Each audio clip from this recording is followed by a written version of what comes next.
Okay, it's 11 a.m. UTC. I think we're just about ready to go. So yeah, going to start by just saying a really warm welcome to our 2020 NILM workshop. We've had a lot of fun putting the agenda together. I hope you enjoy what's to come over the course of the day. And I really hope you find the content useful. I should probably start with just a brief definition of NILM. So talk about what the topic is and why we're here. So NILM stands for Non-Intrusive Load Monitoring. And this is really the problem of separating a building's energy consumption into individual loads. Now, this is also known as energy disaggregation. And really the non-intrusive component refers to the use of a single point of measurement and software or algorithms to separate this energy consumption into individual loads or appliances. And this is in contrast to intrusive load monitoring, where you might install one monitor per load or appliance within the home. But we're really talking about this non-intrusive case where you use a single piece of hardware installed at a single point of measurement. So throughout this workshop today, you're probably going to hear this problem discussed through a range of data rates, ranging from high frequency data collected at either thousands or maybe millions of times per second using bespoke hardware. You'll probably also hear other data rates from, say, 1 to 10 second data that you might be able to extract from a smart meter over a home area network or a local network. But you also might hear discussions around 15-minute or 30-minute data. This data is typically available from smart meters, but over a wide area network as well, or also referred to as AMI data. And really, I think NILM is sort of the same problem, but it sort of changes depending on different data rates and different hardware that's used. That's what we'll be discussing today. In terms of setting your expectations for what's to come in this workshop, I just want to start with talking about what's come before. So there are two workshop series that I want to draw your attention to. There's the International NILM Workshop Series, which has been held every other year since 2012, hosted in North America. And this workshop has had like an academic focus in which potential presenters will write papers, submit them, they'll be peer reviewed, and agendas will be built from there. I also want to draw your attention to the European NILM Workshop, which has been held every year since 2014, starting in London and then moving to Germany and Greece last year.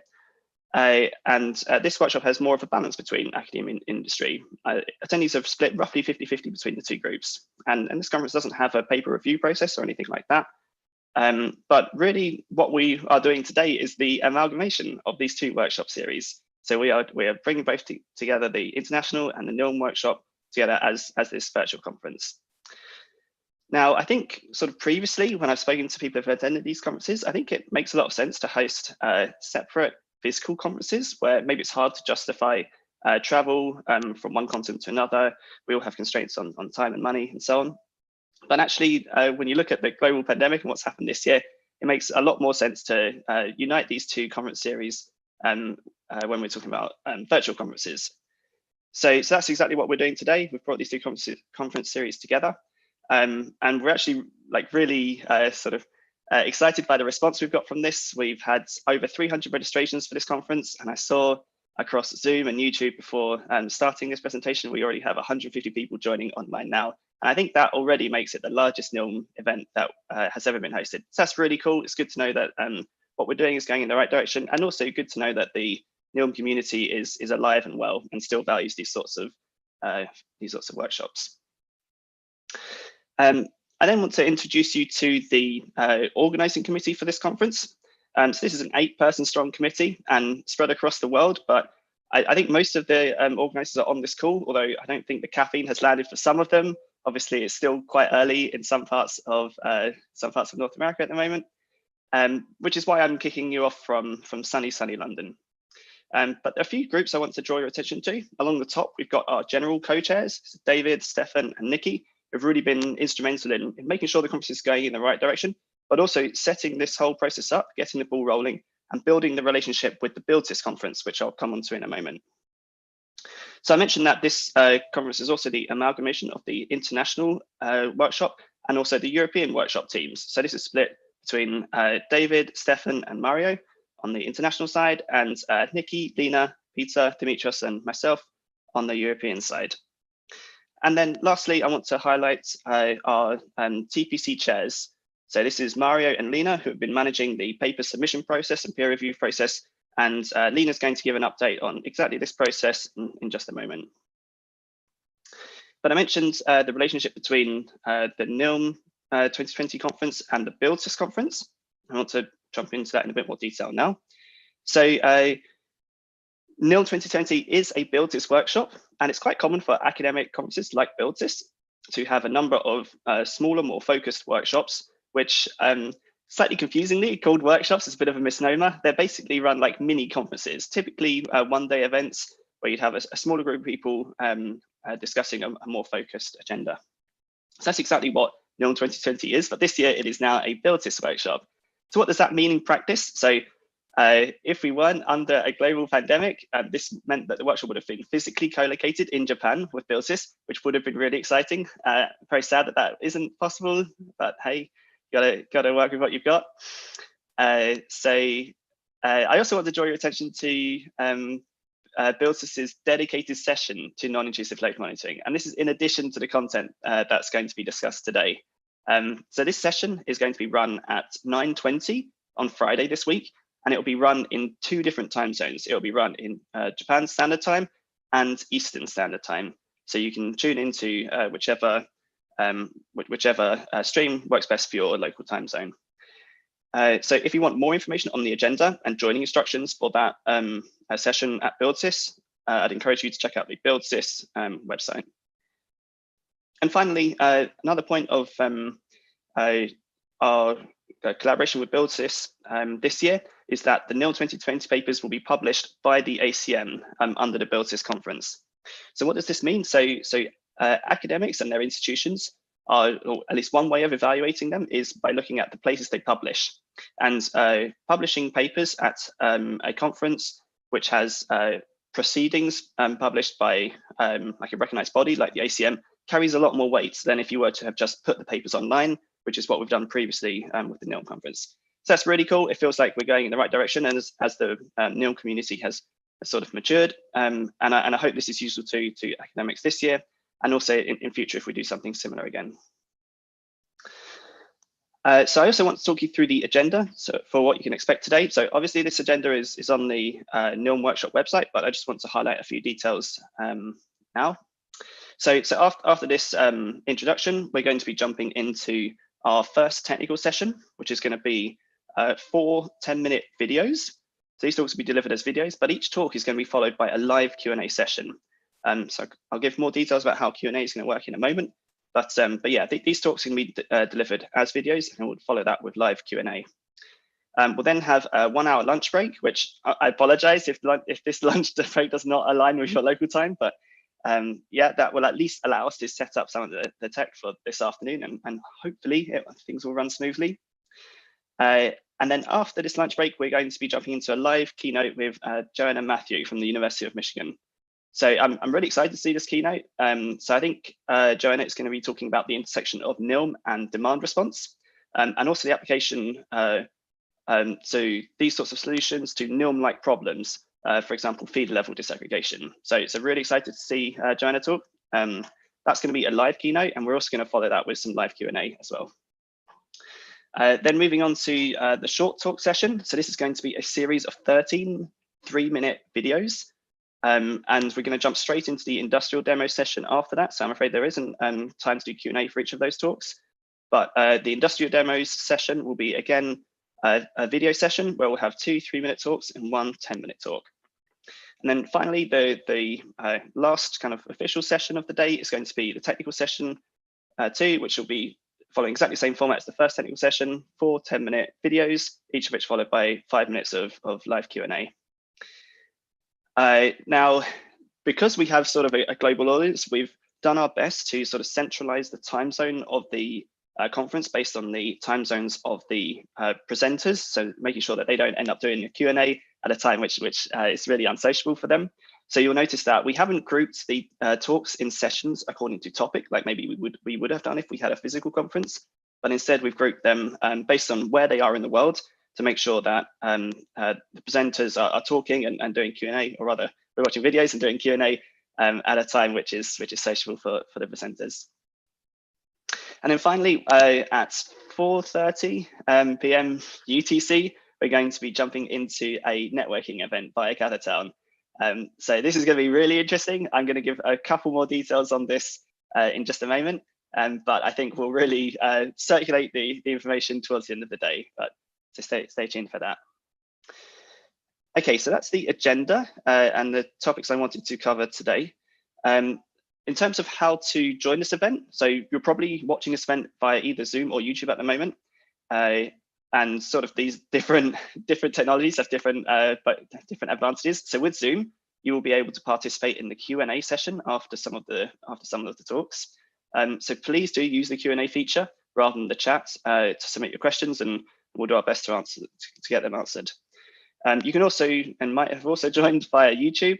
So if you're joining via YouTube, you won't be able to participate in the Q&A session, but you are able to pause and rewind the video. So it's super useful if you want to take a lunch break at a time that doesn't match up with the conference or whatever, or maybe rewind to watch some more of a talk that you might have missed. So yeah, if you're on Zoom, you can always check out YouTube and vice versa.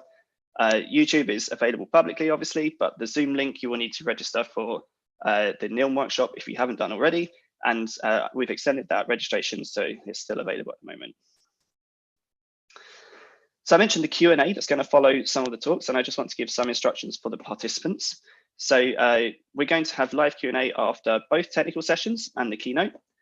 And please submit your questions via the Zoom's Q&A feature, and that's different from just the normal chat that you see on the right-hand side. I'm afraid we're not going to have time to do Q&A for the short talks and the industry demos. We have a lot of videos that are going to follow in quick succession, but please do join the conversation on Slack, and I'll give more details in a moment on that. And the idea with these Q&A sessions is that the session chair will coordinate the questions. Basically, they'll read out the written questions that are submitted and allow the presenter to respond to them. However, if we can't make sense of the question, or if it requires a bit of back and forth, we might ask the person who asked the question to unmute their microphone and to be able to discuss it with the presenter directly. In terms of some Q&A information for presenters, please make yourself known to the host team when in the chat when your session begins, basically when the whole session begins or when your video begins. During that session, the presenter will be made a panelist, and this will allow them to unmute their microphone and respond to questions. But obviously don't do that until the video is over, or you'll end up talking over your talk. But just a word of warning, when you are made a panelist, your Zoom session will automatically restart and bring you into the room. So don't be alarmed, this is expected, and it's not anything dropping out. It's just how Zoom works when you make someone a panelist, which will allow you to unmute your microphone. So that's information for presenters. I also want to highlight a couple of hashtags and handles on Twitter you might want to use. So you can tweet using the NILM 2020 and the BuildSys 2020 hashtags, but also you might want to follow the NILM workshop Twitter handle and the NILM alert handle. And these will give you some information about what's happening during this conference today, but also give you alerts for similar conferences in the future. Okay, so I mentioned the Slack workspace. So BuildSys has set up a specific workspace for the whole BuildSys conference, not just the NILM workshop. But in order to get access to that, you need to register for the BuildSys 2020 conference. So you can find that on the BuildSys website. Just Google BuildSys 2020 and you'll find it. Register for the event, and you'll receive a confirmation email which has an invite link to the Slack workspace. So once you have joined that workspace, you can then access Slack through the web app or download the Slack client. But crucially, you want to look for the channel within that workspace called W08 NILM. Now there are a lot of channels in this BuildSys workspace. I think they have one for every session or every paper that's being presented at the conference. So you'll need to scroll down through this long list of channels, look for W08 NILM, which is where we'll be discussing this conference. So just a couple more details. On the NILM workshop website, you can find at the moment links to the papers. So if you just click on the title of any of these presentations, you'll get linked to the paper behind that. So you can read that to gain more information if you're interested in a particular presentation. And also after this event, we'll be uploading the videos from each talk to YouTube, and we'll also be linking to those videos from this website. So if you want to get access to either the papers or the videos that you've seen today, the NILM workshop website is the place to do that. Now, finally, I mentioned the networking event that will start at 4:30 p.m. UTC, and we're going to be using a tool called GatherTown for this. Now, I sort of tried to use Galatown last night just to get an idea for how it works. It's a really interesting tool where you basically can walk around a map, and BuildSys have constructed a specific map for the conference. The one that you see here is just like, I think it's from the demo area. And you can walk around this conference and interact with other participants with audio and video. So that's really cool. It tries to simulate the sort of real life networking that you might do at a conference where you bump into people on the way to the bar and so on. So I think that's pretty much all the details I wanted to cover. I'm now going to hand over to Lena to talk about the paper submission process and how we constructed the agenda. Lena, over to you. Thanks, Ollie. So here, Mario and I were coordinating the efforts on the technical program, gathering the papers and so on. I'll just briefly describe how we did that. So interestingly, we had 34 papers submitted. That was a good number. And we made sure that each paper received at least 2 to 3 reviews, followed by an online discussion period by the TPC of about a week, where we commented on the reviews to make sure that it was all fair and solid. We accepted 21 out of these 34 papers based on the reviews and their technical merit, essentially. And these papers are going to be published by the ACM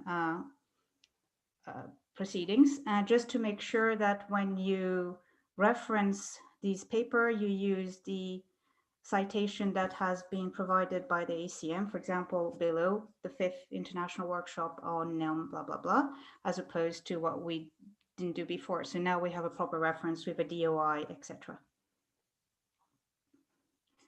So these 21 papers are broken down into 8 10-minute talks across the 2 technical sessions. And these 10-minute talks are really there to provide thought-provoking concepts and more advanced findings, and quite interesting ones as well. The rest would be short talks, and they are more focused on initial and promising findings with different application areas as well. We'll also have a very exciting keynote on new NILM problems and application to power systems after lunch. Don't miss that. And 2 industrial demos and a video on the IEC standardization for NILM. So just some statistics, which I find quite interesting. NILM EU has always had a large industrial presence. So there will be 3 short talks from industry, 2 industrial demos, and 1 talk on IEC standardization from industry. But you will see that many other papers are also making their work industrially relevant by looking at real application areas, realistic sampling rate data that we might get, and so on. This conference is truly international. We had a large European contribution, but North American as well as Asia, for both the demos and the technical proceedings. So I mentioned some exciting technical contributions. What we found interesting is we had a good mix of contributions from the methodology point of view. There was a strong focus on deep learning based NILM. We know that's where the trend is right now, but other machine learning methods as well, matrix and tensor methods, Bayesian methods, even GSP methods, quite interesting. So that's on the methodology itself. We saw some new application areas, dairy farms. That's the first time I've heard of it, which is great. I'm looking forward to that. But heating as well, solar, small to medium enterprise type NILM problems, addressing low resolution NILM, which is what smart meter data will look like. There were also some very interesting contributions in terms of data handling. This is always a big issue for NILM. We have quite a lot of data sets, and that's great. We have a lot to tap into. How do we make the most of it? How do we annotate it? Can we think about the best way of selecting the best amount of data for training? That's what I mean by truncation, and different pre-processing methods for the data prior to NILM. There's also a new concept being presented this morning on explainability of NILM algorithms. So that's something that is coming to fore now with NILM. And of course, we want to thank our TPC members, without whom all this reviewing of papers, doing it on time, making sure they could review all the papers, and it was fantastic working with you all. Thank you very much.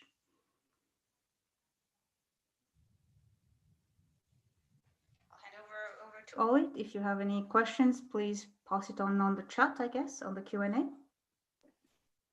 That sounds great. I'm going to stop showing my screen for the moment. If we have any questions, stick them in the Q&A section, and we'll start the next session at 11:30 UTC.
Okay, it's 11:30 UTC. I think it's time to get started with our first technical session.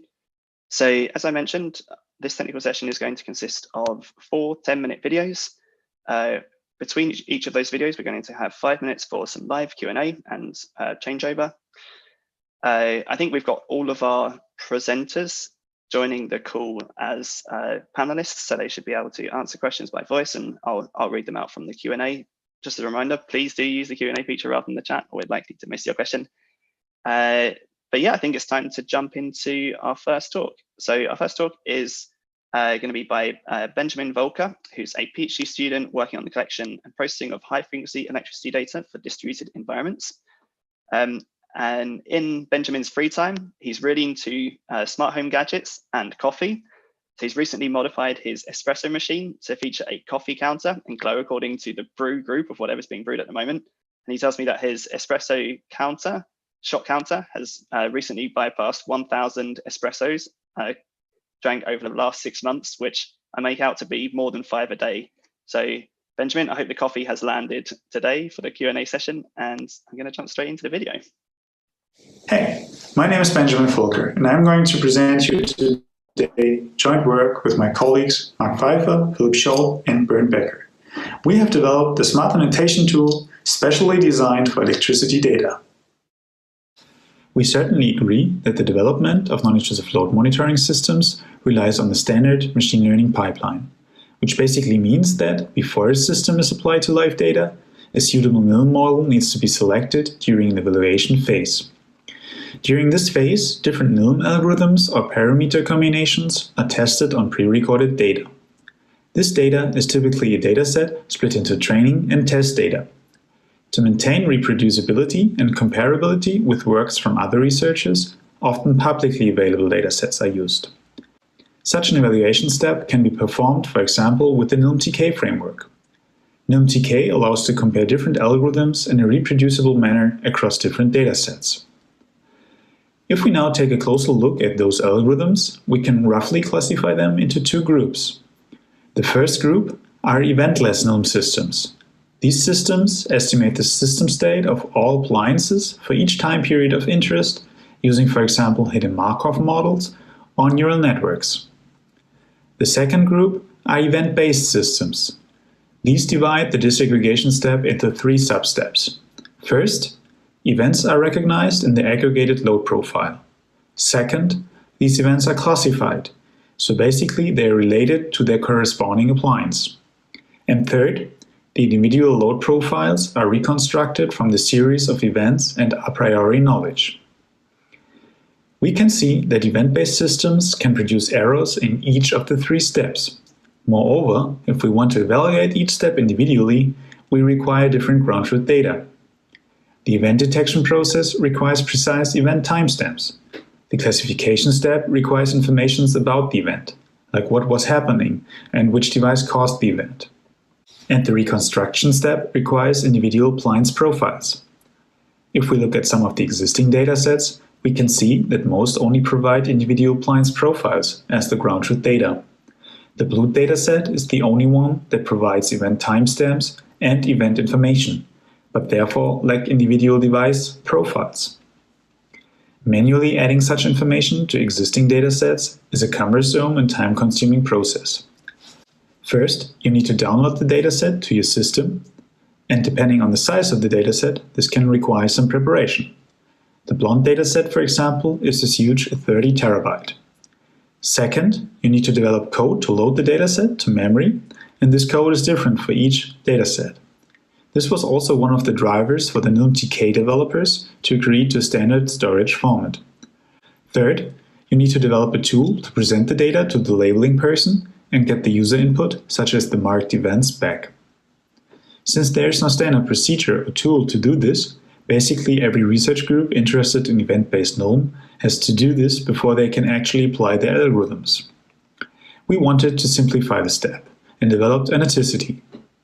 Annoticity is designed as an interactive web application and can be used to inspect and label electricity data. It allows the user to inspect different publicly available datasets or their own data. The tool allows to label the data either fully manually or via a semi-automatic labeling approach.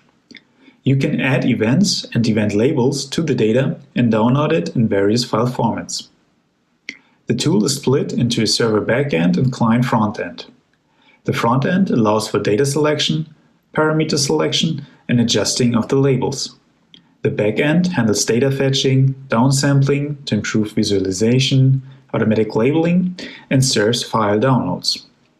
We currently support 5 publicly available datasets. RED is one of the first and mostly used dataset. UK-Dale is one of the longest datasets. The ECO dataset, the Blonde dataset, is one of the datasets with the highest sampling rate. Again, there's the 30 terabyte datasets we talked about earlier. And the FIRE dataset, which we introduced at the BuildSys conference this year. After selecting data, you can start adding labels manually or by using the automatic labeling algorithm.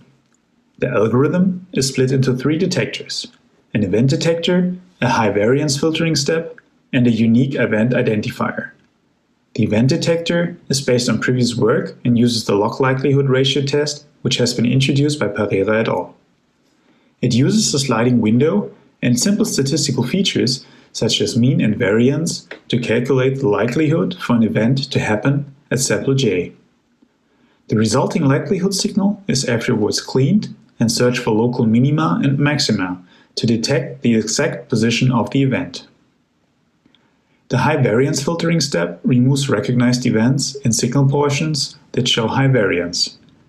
This avoids that appliances which change power rapidly, like a PC, for example, triggers too much false events.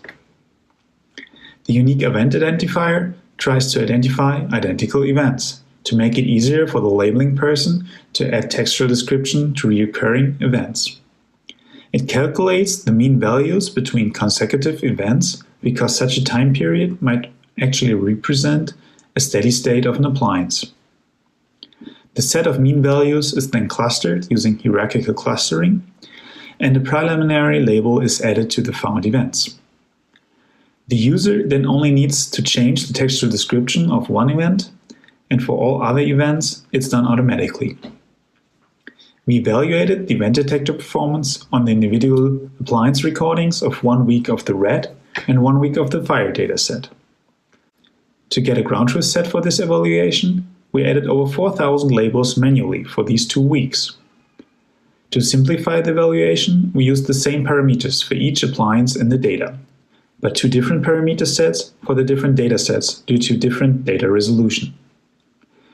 We evaluated the results with some standard event detection metrics: true positives, false negatives, and F1 score. Summarized, we achieved a fairly good F1 score of 87% for the RED dataset and 93% for the FIRE dataset. Better results for the FIRE dataset indicate that a higher temporal data resolution may improve event detection process. In particular, if we look at the results of similar appliances which are present in both datasets. But how can we relate these results to the benefit of aneticity? Adding an accurate label to an event requires to zoom into the data, find the exact time of an event, and afterwards add the label. In contrast, visually inspecting automatically generated labels can be done much faster. You need to change the label's name and remove all false positive events. For a simple calculation, let's consider that adding a label requires 10 seconds, while removing a label only requires 5 seconds. Using a fully manual approach, adding the 4,000 labels of the evaluation would therefore have required over 11 hours. And indeed, I can tell you it was even more. If we would have used the automatic labeling, and let's recap, with a fixed parameter set for each appliance, the manual task would have been reduced to adding the missing 439 false negative labels and removing the 353 false positive labels. That's around 1 hour and 40 minutes, so an order of magnitude smaller compared to the fully manual approach. And that's not accounting for the aid which is provided for adding textual labels to these events. So let's come back to the NILM pipeline. As most datasets offer individual appliance profiles, it was already directly possible to evaluate eventless NILM systems, and the last step of event-based NILM systems. Eneticity now can provide you with event timestamps and event labels. So you can use the timestamps to evaluate the event detector and the labels to evaluate the classification step. Let's summarize. Eneticity helps a lot when annotating time series data. And yes, you can upload any time series data to annotate it. The tool is not limited to electricity data. It's available for everyone as a web app hosted at our servers. And it gives you direct access to currently 5 publicly available datasets. And there will be more to come. For future work, we plan to support other file formats for download and upload of data, like for example HDF5 or plain CSV files. And we also plan to add other event detectors as well, so that you can choose the one that meets your requirements best.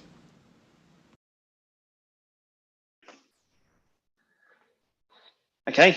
Hi, Benjamin. Are you on the call at the moment? Yeah, I'm here. Can you hear me? Excellent. I can hear you loud and clear. Benjamin, really nice video. Thank you so much for putting that together. I really enjoyed it. While we wait for some questions to come in, I've got to ask, like, how many shots of coffee this morning?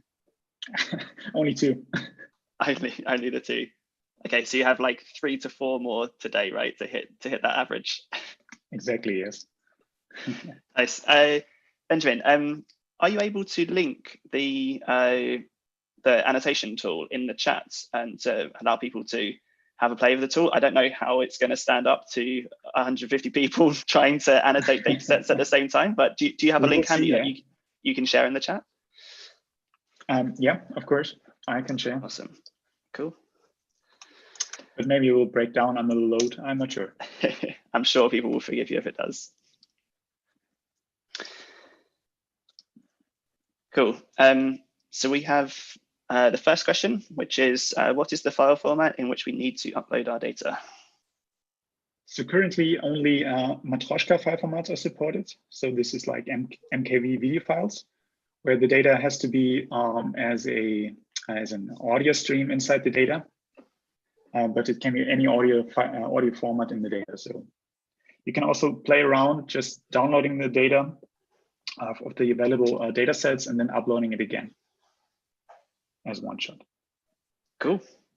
We have another question, which is how many experts were involved in performing the manual evaluation and evaluation against the automated approach?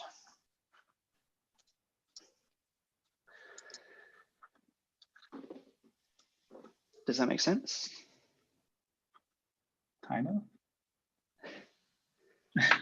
So, okay. So this was just 2 people which were annotating the data. And later on, we compared it to what the algorithm actually turned out. So it was like if the event also happened inside 2 seconds of the manual edit label, then it was regarded as a true positive. Cool. Does it answer your question, or? I'm sure we'll have a follow-up if it doesn't. Yeah. Okay. Benjamin, I have a question about your approach to like hosting the server. I'm kind of curious why you chose to host a single instance yourself and give lots of people access to it, as opposed to, say, distributing the code and then allowing people to host their own like local servers that weren't exposed on the internet. What made you go for that infrastructure? Yeah, we also plan to make this tool open source so that you can also download your own or host your own server. But it was a problem about distributing the data sets again. So we basically use the servers, the original servers on which the data sets are hosted, to actually download a copy for 2 or 3 of the data sets. And we directly connect over FTP to some others to provide like the original data, which would be no problem. But downloading a copy and redistributing it is more a problem if you just provide the code for this, actually. Yeah, but it's future work to plan to make this open source as well. Cool. That's good to hear. And then there's one last question. Did you also check whether, what's the degree to which an expert labels overlapped between each other? Just curious, and in many domains, they tend to not agree. Perhaps in this case, it's different. What was the question again, sorry? Did you check about the degree to which expert labels overlapped? Like, do the experts agree or disagree on the labels? Okay, we did not check that explicitly, but the labels which were generated automatically, they did overlap quite good. I mean, you can actually see this in the evaluation which we did. The manual labels can be seen like expert labels, actually. Yeah, that worked out quite well, I would say. I mean, it Cool. was around 80 to 90% of one score at the end. Cool. Okay. So I'm aware that we need to move on to keep to time. I can see there are a couple more questions in the Q&A. Benjamin, you can probably type answers to those questions while we move on to the next video, but I'd ask our attendees to not ask further questions about this video because it will get confusing which questions correspond to which presentations. So Benjamin, thank you so much for preparing this video and joining the Q&A session. I think we're going to move on to our next video. Yeah.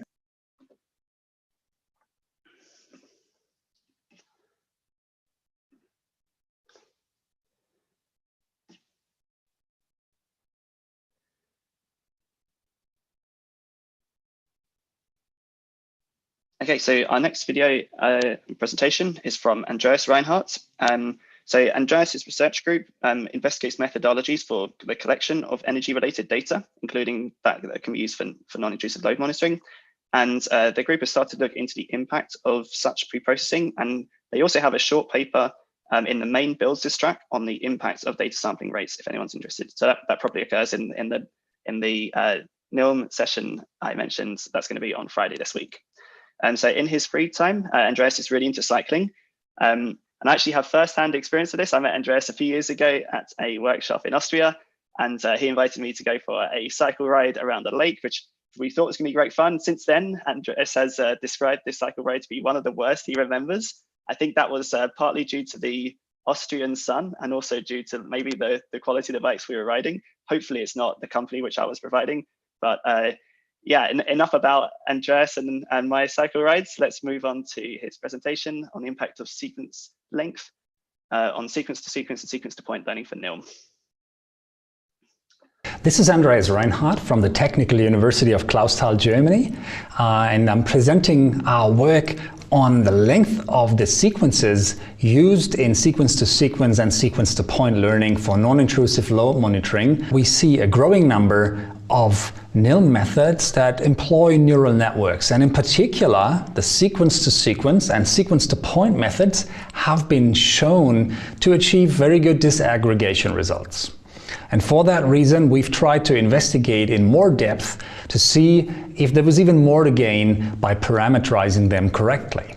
To be shown here on the left, we see the sequence to sequence method, which makes a prediction of an appliance's power consumption for the same duration as the input sequence.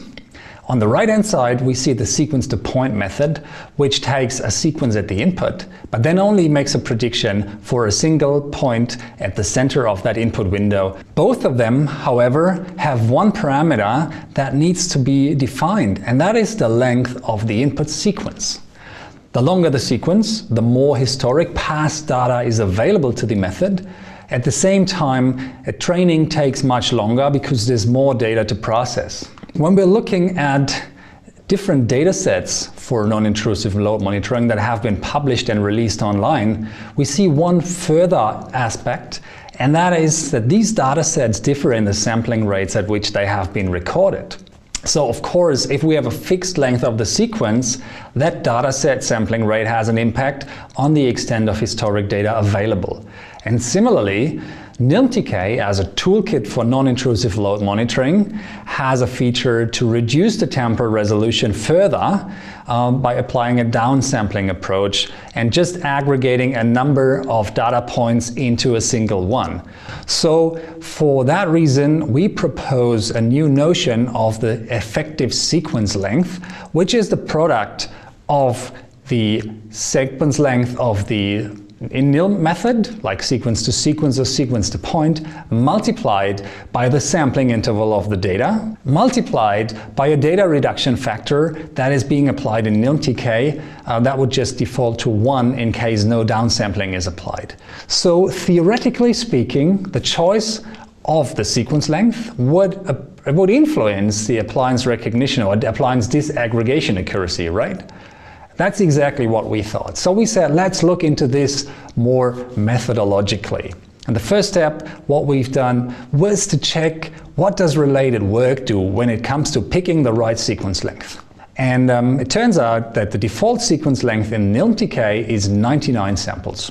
In another paper though, we've seen that the authors have experimented with sequence lengths of 50, 100 and 200 samples, but the data set sampling interval was 6 seconds. So essentially those sequence lengths look back into 6 times these figures of seconds into history. In another publication we see a sequence length of 599, but actually use that in conjunction with 2 different data set sampling intervals, one at 1 Hertz, one at 1/6 of a Hertz. So that effectively maps into an ESL of 599 or 3,594 seconds. So that's 10 or even 60 minutes. And then again, Jack Kelly, when using sequence to sequence, said that the sequence length choices were governed by the appliance duration. So we assumed that to mean that it's the length of the activities of these appliances. So what we've done was to run an experimental study. And we wanted to look into how does the sequence length impact the F1 score and the NDE of the disaggregation. So we used 4 weeks of input data from the DREAD dataset, for which the sampling interval is 1 second. We considered 4 appliances, the fridge, cooker, microwave and washing machine, and then picked different ESLs from 90 seconds to 6 hours. For the sequence to sequence method, that's what the results look like. So on the left-hand side, we see the F1 score results, and on the right-hand side, we see the NDE scores. And what we can take home from this diagram is that both of them pretty much clearly show that there's a lot of oscillation, and it doesn't look like there's an optimum value. Looking at the same results for the sequence-to-point methods, the trends that we observe are still somewhat similar. So what we've done was just to use a Bezier interpolation of the data points we've collected in order to see what the general trend of these curves is. For large values of the effective sequence length exceeding 3 hours or 10,800 seconds, both the F1 score is deteriorating and also the NDE as an error metric is going up, showing that we're getting more and more of an error. For the sequence-to-point method, it's not quite as pronounced, but it becomes a bit more clear here that we see different optimal points where the F1 score is peaking to the positive or the NDE has a minimum value, which would indicate that those could be candidates for the perfect choice of an ESL. And this is just summarized in the table. So for each of these appliances, we've looked at what is their active duration on average, because that's what Jack Kelly used when picking the sequence length. And we also looked at what's the ESL choices for which we could get the maximum F1 or the minimum NDE. We see the diagrams coming up here. So we slightly extended our testing and training data time frame. We increased the number of epochs for the neural network just to make sure that we don't see insufficient training. And also we raised the barrier from which we used a reduction factor of 10 to ESLs in excess of 250 seconds. And then we compared that to the values from related work, specifically 99, 599, as well as the average activity duration. And in all these bar graphs, we see on top an arithmetic mean of the scores that we see in the bottom. So we see sequence to sequence on the left, sequence to point on the right.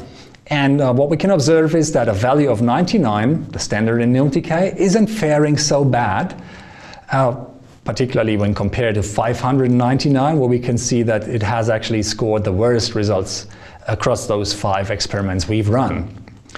Looking into the average appliance's operational duration, that is kind of hard to tell. It's slightly better in the sequence to sequence, slightly worse in sequence to point. Not a bad option at all though. but naturally, as expected, the ESL values for which we've scored the highest F1s or the best NDEs also excel in their particular categories. Sometimes you may say, this takes a long time to study each appliance individually and run such an analysis to find out what the best ESL choice for that particular device is. So in the last step, we've added one more result, and that is we've added all the 4 F1 scores and NDE scores together, such that the scale is no longer from 0 to 1, but 0 to 4, because we have 4 appliances in the data set. We see this diagram in the diagram on the left. And our intention was then to again apply that interpolation step and try to work out, is there a particular value for which we can observe a global optimum, which would be a compromise for all the appliances. And in fact, only one of those curves shows such a value in the considered range of values, and that's the F1 score of the sequence-to-sequence algorithm, which peaks at an ESL of 5,614 seconds. So we've repeated that evaluation and added to the bar graph from the previous slide one more set of bars to the very right, which is 5,614. And interestingly, it still has a very good performance, much better than the default setting of NILM-TK, not as close as when we'd be setting device individual ESL levels, but still it is kind of fairly close to that best situation we can see. And at the same time, we also observe a fairly balanced outcome. And so to summarize, what we've shown here is that sequence-to-sequence and sequence-to-point are fairly well-performing NILM methods, but the main parameter they need for configuration, the sequence length, has seen very little consideration. In particular, we see people modifying that sequence length, but not understanding that it also depends on the dataset sampling interval and the reduction factor of NILM-TK to see what that actually maps to in terms of the actual time extent in hours and minutes of historic data available to the algorithms.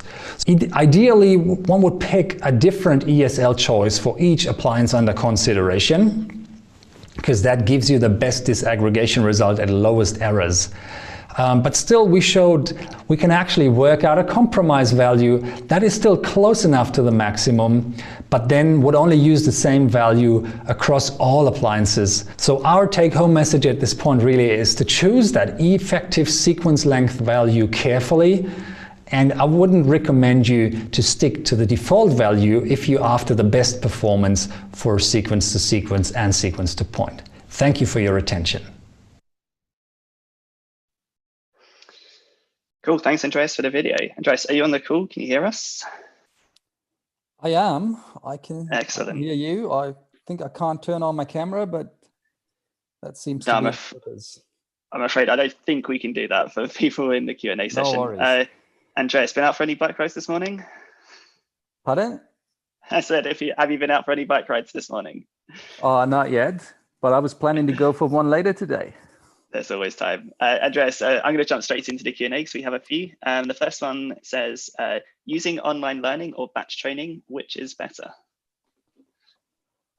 Well, that's a good question. I'm not sure if I can answer that as a conclusion of the results we've got from the investigations we've done in this part of research here. So I need to apologize. I don't have an answer to this right away. That's fair enough. Okay, next question says, how many loads can be accurately disaggregated using sequence or sequence-to-point? Well, that's another good question. I believe that should probably go to the authors of sequence-to-sequence and sequence-to-point. We've made good experiences with them. Also in another publication we've presented at eEnergy earlier this year, that those methods did really well when it came to disaggregating most of the loads in the data sets that are public. But I couldn't put an actual number to this. Makes sense. We have another question, which was, do you know what type of appliance is the cooker? Something like an electric stove or a water kettle? Well, this is part of the DREAD data set, and it just goes by the name of cooker. So we haven't yet investigated in depth if there's a better explanation of that appliance type. But I presume if someone's really interested, it's probably easiest to contact the authors of the DREAD dataset to get clarification. That makes sense. Cool. We have another one. Has any testing been performed for disaggregation in an industrial environment? We haven't, as part of this research, particularly also because it's not as easy to get our hands on an industrial data set as compared to the colorful data sets we know for NILM. So if somebody has an industrial data set and is into checking if there's an optimization potential by picking a better ESL value, we're glad to tag along and try that out for you. Just contact us. That makes sense. I'm going to skip the next question. It looks like it's about analyticity. Next question is about, it says the F1 scores for the washing machine are comparably low throughout your study. Any explanation why? No explanation why, really. So what we've observed is that, in fact, in the diagrams that if you skip like to 1 minute from the back, there's this big picture diagram, so to say, this one here on the right, and we see that picking very short ESL values, so allowing the sequence to only take a short peek into history, has a consistently bad disaggregation performance. And the larger the numbers grow, for whatever reason, the washing machine in this data set was easier to identify, but we haven't closely looked into the specifics and maybe some characteristic patterns over time that would make it easier for the S2S and S2P. Cool. Thanks, Andreas. I am aware there are loads more questions in the Q&A, but I think we need to move on in interest of time. So yeah, if you have a chance, please jump into the Q&A and maybe answer them via text. But I think we probably need to move on to the next video. Thanks, Andreas. Cool. Cheers, Ollie.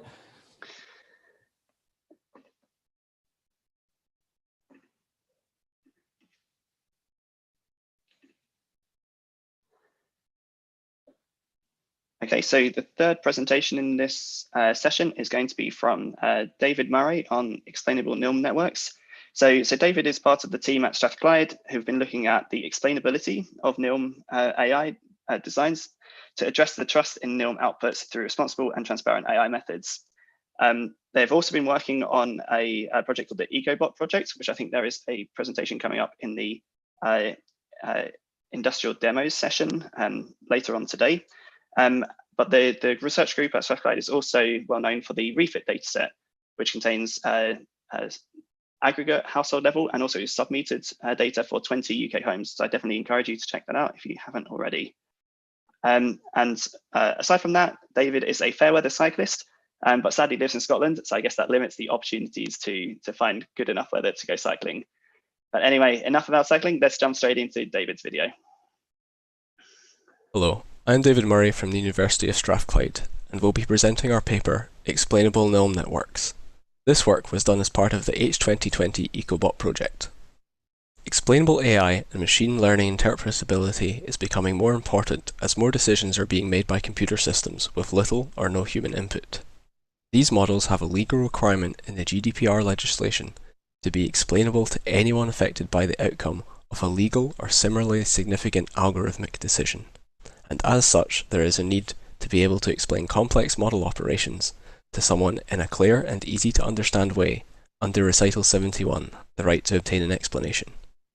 The explanation may cover a number of approaches, such as how the decision is made, who developed the process, the data that has been used, the steps taken to ensure fairness without bias, safety and performance to ensure accuracy and reliability, finally the impact that the AI could have on the individual or wider society. This talk will be broken down into 3 steps: pre-model, in-model, and post-hoc evaluation of interpretability. Pre-model will purely address the data, its visualization, and understanding. In-model looks at the constraints on the model, as well as intrinsic interpretability, also known as transparency, which describes exactly how the model works. Post-hoc refers to any methods applied to the model output. Post-hoc also includes model-agnostic methods, such as partial dependence plots, to aid in the explanation. With regards to NILM interpretability, although the outputs may not result in legal or similarly significant outputs, the way in which NILM is likely to be used by business and displayed to customers means that any issues or incorrect statements may lead to distrust in the underlying model or the business itself, and therefore being able to explain model functionality will help to improve customer relationships. In our work, we make use of the refit dataset. This is a 2-year dataset which contains aggregate readings with submetering at an 8-second sampling frequency for 20 middle-class households in England. There are a number of challenges associated with NILM data. Bias is a major issue when initially training the network. In general, the majority of household appliances are not used for a significant period of every day. It is, for example, unlikely that a large appliance like a washing machine are actually on for more than 1% of the time over the period of a year. This means that without adjusting for this, a network trained to identify a washing machine would likely result in no predictions, as this would, over an unbalanced dataset, result in a very high accuracy. Therefore, we adjust the ratio of activations to non-activations to help ensure that the network is getting balanced training and validation samples.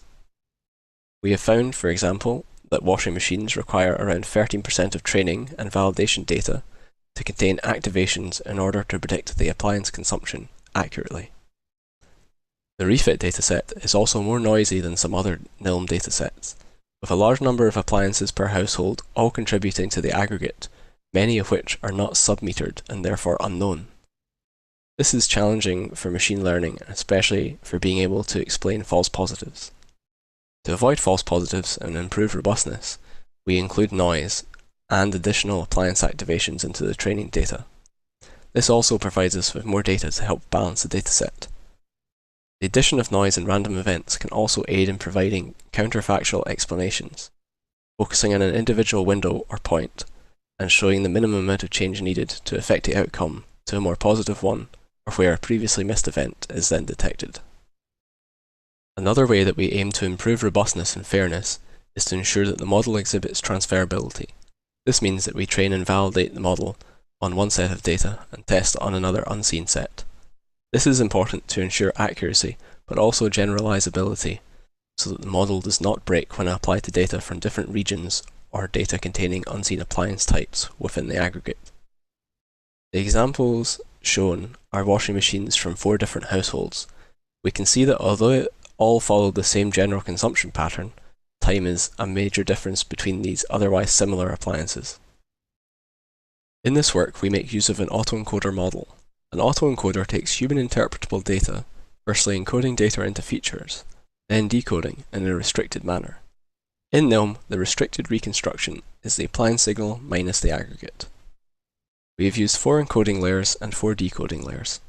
The encoding layers contain an in-model constraint of being causal, in that it follows the chronological order of the data, and we apply dropout to all but 2 of the last layers. The input is 2048 time steps in length, which is close to 6 hours per window to encapsulate entire appliance signals. Although few appliances are run for this long, we have found out that this improves the generalization of our models and aids in detection. Making all NILM data appear similar is challenging, and as such, we scale data between 0 and 1, where 1 represents 12,000 watts. This range is domain-specific knowledge. However, it is likely to transfer well to many houses, as they are unlikely to exceed 12,000 watts for any significant period of time. Post hoc, we arrive at the results. Although our model is trained many to many, the output is processed as many to 1. We take the center point of each window and stitch them together to create the disaggregated result window. This is done to avoid false positives at the extremes of the windows, where the network might detect an appliance as being on while the appliance's full signal is not visible. The accuracy of models can be a misleading representation of the effectiveness, and if data is supplied to the customer in a way which they find misleading, this can exacerbate issues. In this example, we look at a counterfactual explanation for why our model failed to detect the second washing machine usage in our sample window.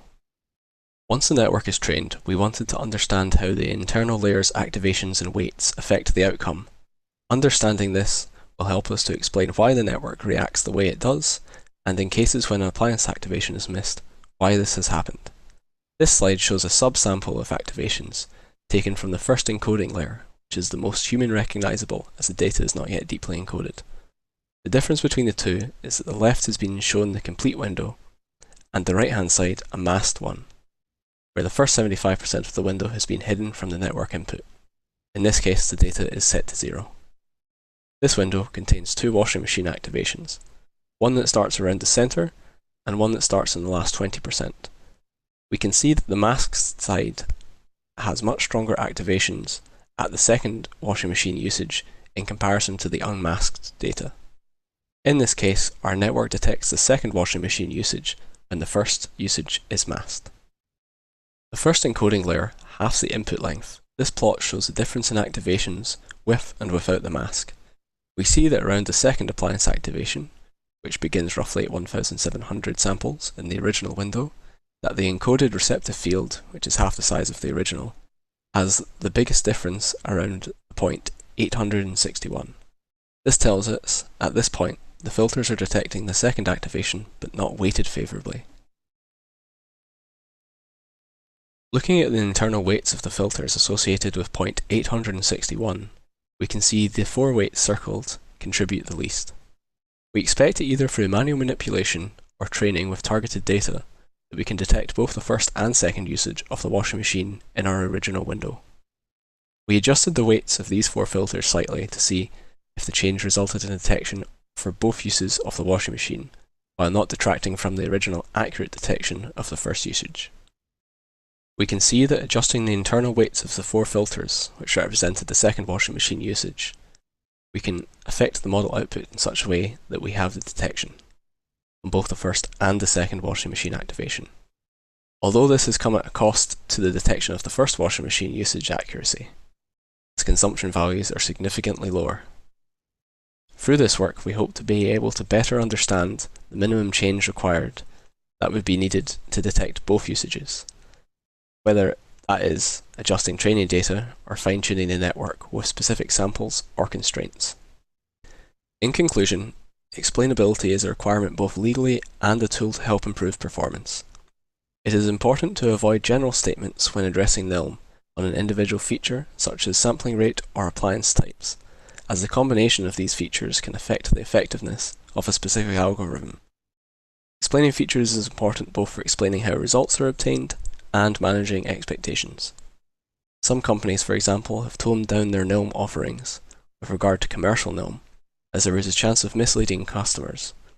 In the industrial and commercial case, being able to explain the underlying process is vital, if data supplied is acted upon and found to be misleading or incorrect.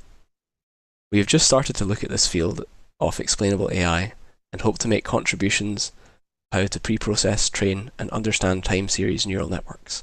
Thank you. Cool, thanks, David. Really enjoyed that video. While questions come in, I think the four that are currently in open are for previous talks. David, can I check that you're on the call first? Yeah, I'm here. Excellent, can hear you loud and clear. So I have a question while we're waiting for some more to come in. So your last explanation of like identifying specific activations that are responsible for, say, missed detections, that feels more useful for debugging purposes for me, rather than something that you might present to an end user to explain why the correct appliance wasn't detected. Am I understanding it correctly, or is this something that you might be able to present to users to explain why the algorithm did one thing or another? So I think you're right. Yeah, it's more useful for debugging, but the understanding behind it can then be used to explain to a customer why like a certain appliance was missed if they have a question about a specific activation, for example. If you can look at it and say, this is why we didn't detect this, and we'll try and fix it for next time, that's better. That makes sense. Also, while we're waiting for questions to come in, can you talk a little bit about the relationship between this work and the EcoBot project? So the EcoBot project's a project that's with a bunch of industry from Germany, Spain, and Greece, and it's got several use cases. So there's business to business, business to consumer, and things like that. So this work is to help us debug it, as you suggested, and for the business to business cases, it's to help us show what we're doing to make sure it's robust as possible. Cool, that makes sense. I think this one is new and has just come in. It says, given that algorithm, it's jumped around. Given that the algorithm usually trains with large data sets, how do you adjust weights of neural network layers for a large data set? So the number of weights is obviously dependent on the network size, not the data set size. So I assume it's the network weights he's talking about rather than for the data sets. So what we did for this one is to make a smaller neural network just to get the underlying idea behind it, because obviously the bigger you go, the more neuron weights and stuff you have. So this was a proof of concept to show that when we adjusted the weights that we thought were important for the second activation, we did get the answer if the second activation turned on. And further work would involve looking at this and seeing during training how these weights are affected by different windows, for example, so that rather than having to manually go in and do it, we can just present the best training data. That makes sense. Then I think we have one final question. In my short experience, post-processing sequence-to-sequence output has large impacts on the final inference. Did you notice any methods that work better than others with DAE? For example, taking the mean value instead of the middle point of the output layer. Yeah, so I've done both. Specifically for the models I was working with for this work, I found that the center point was better, but I have used the average over the windows beforehand, and it's the case where with the window size that we're using, if you merge them all together, you end up with a lot of false positives, especially around the edges of windows, which then contribute to sort of worse results as you get higher, like random noise, basically. That makes sense. Again, there are more questions, but I'm afraid in the interest of time, we need to move on. So thank you very much, David. I really enjoyed the presentation, and thanks for joining for Q&A as well. All right, thank you. Okay, we're going to move on to the final talk from this first technical session. I'm just going to share my screen. Hopefully that's working now. So yeah, this talk is going to be by Zhengri, and he's going to be talking about, well, he comes from a research group that focuses on middleware systems, non-intrusive load monitoring, and other machine learning applications on NG informatics. So other than his ongoing study and research, Zhengri enjoys reading, exercising, watching movies, and playing video games. So his favorite movie is Hereditary, and his favorite video game is Dark Souls. So if we have any Dark Souls fans, look out for Zhengri in the networking session later. Okay, let's start the video. Greetings everyone, my name is Zhengri. I am going to introduce BERT4NILM, a bidirectional transformer model for non-intrusive load monitoring today. This is a research project by me, Camilo, Daniel, and Professor Hans Arno Jacobsen at Technical University of Munich. Non-intrusive load monitoring, or energy desegregation, is the task of decomposition of total energy consumption into the energy consumption of individual appliances, such as refrigerator and microwaves. This task is transformation of total usage into the individual ones and based solely on the readings of the total energy. The common approaches of non-intrusive load monitoring include optimization, traditional machine learning, and deep learning methods. In this work, we're mostly going to focus on neural network-based approaches, and these approaches are mostly based on recurrent neural network and convolutional neural networks. Successful applications with RNNs include the work of Kelly and others, in which LSTM GRU were introduced for the purpose of NILM, and for CNNs, the work from Zhang and others include a 1D convolutional network that processes the signal input and outputs the appliance energy usage one at a time. Now, in many of these works, different settings are introduced, such as sequence to sequence, sequence to subsequence, and sequence to point. In this paper, we will focus on the sequence to sequence settings for single appliance prediction. Many neural networks utilize the 1D convolutional networks to extract high-dimensional features from the one-dimensional signal input, like RNNs, which recurrently process the input and outputs the prediction, while CNN uses the features from 1D convolutional networks with these local receptive fields that are able to capture the patterns of individual appliances. As for the proposed BERT-for-NILM architecture, this is mostly inspired by the success of transformer-based architecture in natural language processing, such as the BERT and XLNet. Now, the BERT uses the encoder from the original transformer, which include three important features. The first one is self-attention, which introduces three input-based matrices, the Q for query, K for key, and V for value.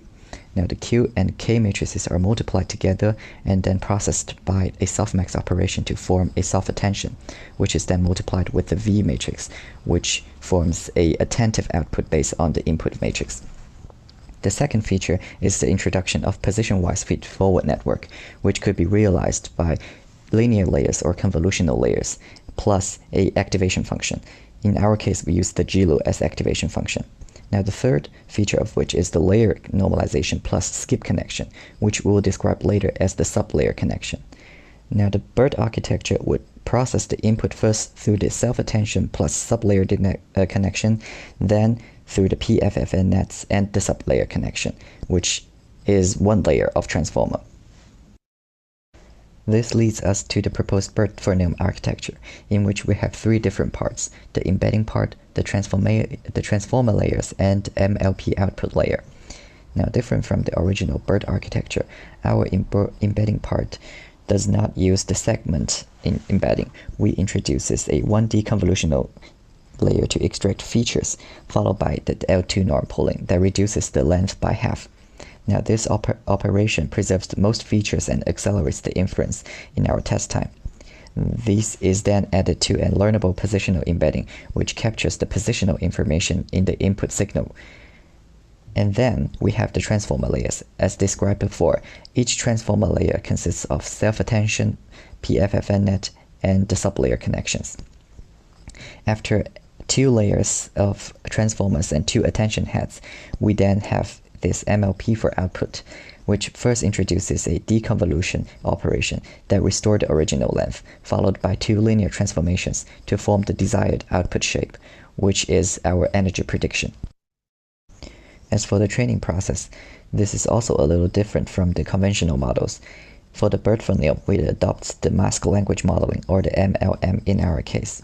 Now, for an input sequence with fixed length, we will randomly mask 25% elements in the input sequence and compute the loss solely based on the predictions of these mask positions. And we use -1 as our mask, because -1 is far away from the distribution of the normalized input, so that the model has to learn from the entire context, not just based on the wrong mask.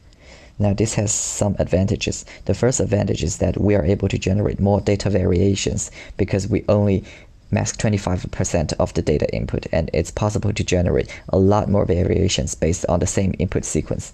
And it also leads to a better understanding based on the entire input sequence, so the model is able to capture the context of the input instead of just the neighbors. The disadvantage of that is that we compute the loss with less samples, so it usually takes longer to train the model than the conventional training method. To better train the BERT-for-NILM architecture, we also proposed a novel loss function. Based on the mean square error loss, which is the first term in the equation, we introduced a second term that specifies the KL divergence loss. The KL divergence uses the softmax input and ground truth, the softmax prediction and ground truth, and we observe these as probabilistic distributions for evaluating the divergence between the prediction and label. As electric appliances are turned off most of the time, we set the temperature parameter to be 0.1 to address the difference between on and off loads, which improves the model performance on error metrics for rarely used and frequently switched appliances, such as the kettle and the fridge. To reduce misclassification at the same time, we introduced the third term, which is the soft margin loss, to take the status prediction into consideration and penalizes the inconsistent predictions and label. The status, in our case, is simply computed by comparing the prediction with the on thresholds that we have in the paper as a table. Lastly, to close the gap between the predicted values and the ground truth, which we often see in many researches that these values are lower, we adopt an L1 term that provides the backward gradients when the device is on or when the state is incorrectly classified. As we observe in the picture on the left side, that the energy predictions are often much lower compared to the true label, even though the status is correctly classified. In our experiments, we normalized the training data and saved the mean and STD value for test data. We set all the models to have an identical input length of 480, which is relatively arbitrary, and we maxed 25% of the input elements on the fly in the data loader. We set all the models with the max hidden size of 256 and 2 layers of transformers with 2 attention heads each. The comparison models have the same hidden size of 256, and most of these have 2 RNN layers. The CNN models follows the original architecture, but we modified the input length to be 480. The original data from both RED and UKDEL is sampled at least 6 seconds, every 6 seconds, as on the aggregate channel. And similar to the pre-processing from NilM, we align the timestamps. We sample every 6 seconds and feed forward all the time gaps that are shorter than 3 minutes. Then we process the data according to the left side table. The test data is specifically chosen from the entirely unseen households to test the model's generalization. This test data contains all the target appliances that we train. The evaluation data is normalized with the mean and standard deviation that we saved earlier from the training data, and we pass them to the model without masking. Now we will talk about the results we have in our experiments. In our setting, we adopt 4 widely used metrics in NILM research: the accuracy, the F1 score, mean relative error or MRE, as well as mean absolute error or MAE. To evaluate the BERT phoneme architecture, we adopt 3 other models to evaluate the improvement, including a regularized bidirectional GRU, LSTM, as well as the sec-to-sec CNN model. Since these models perform generally well on unseen data, we see that in our experiments, BERT phoneme performs well and its scores are comparable in both datasets. And overall, the BERT architecture outperforms both RNN and CNN-based models in most cases.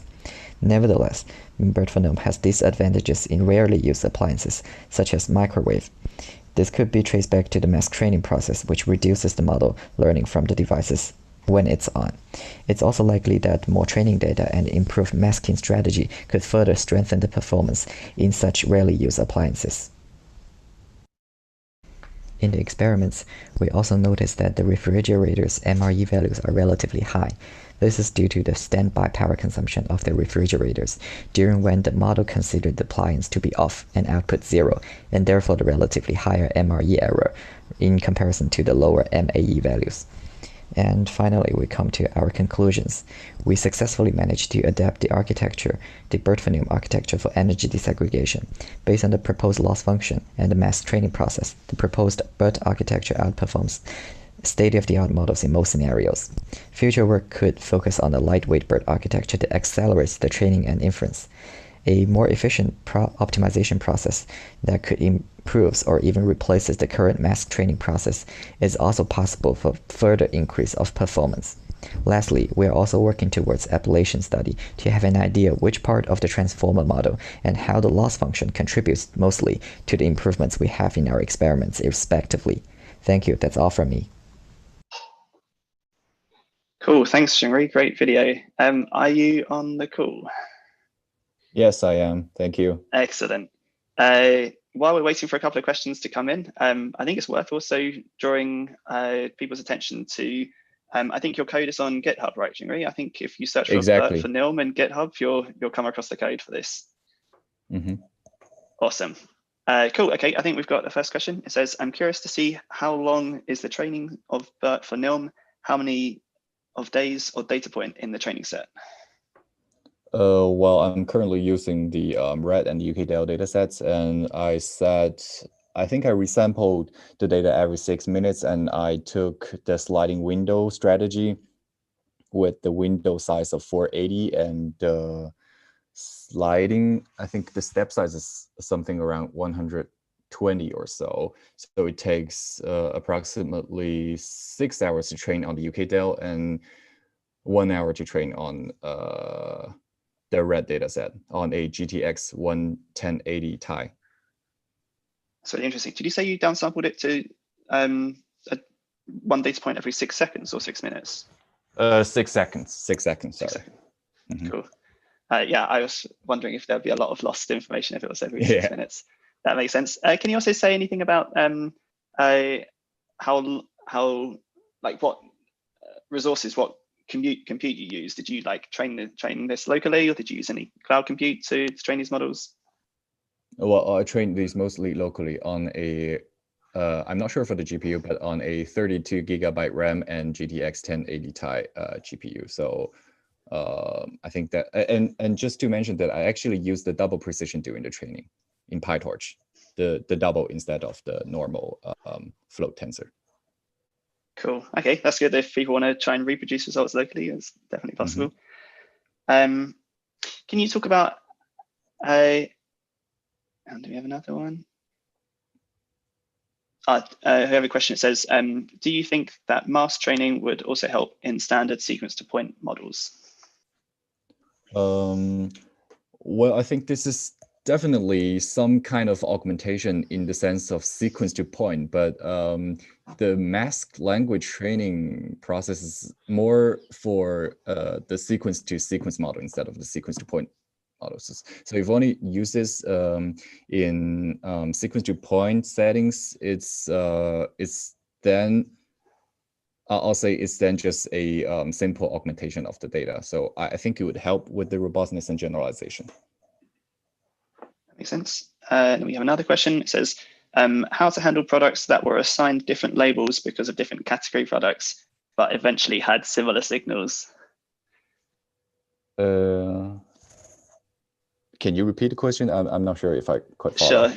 It says, how did you handle products that were assigned different labels because they were a different category of products, but eventually had similar signals? I guess this question is about appliances that end up in different categories, but have very similar appliance signatures.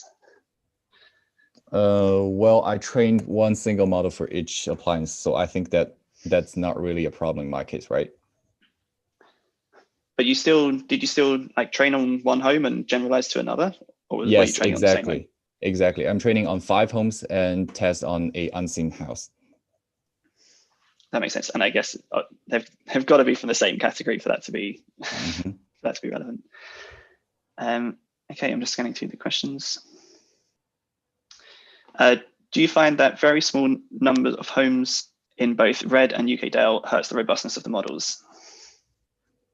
Well, I think there are definitely the chances of overfitting, especially when you use the larger models. So that's exactly one of the reasons that I use LP pooling to reduce the length from 480 to 240, and then I use the 240 length input to feed the transformer model instead of the entire 480. And this actually helps a little bit by the generalization of the data on unseen houses.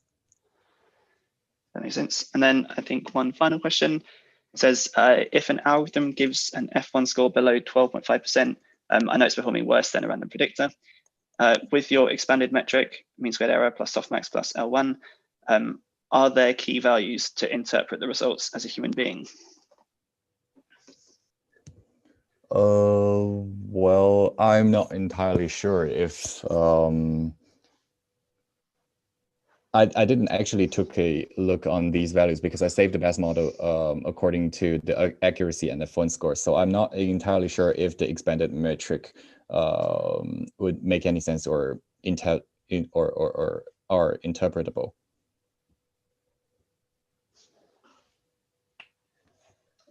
That makes sense.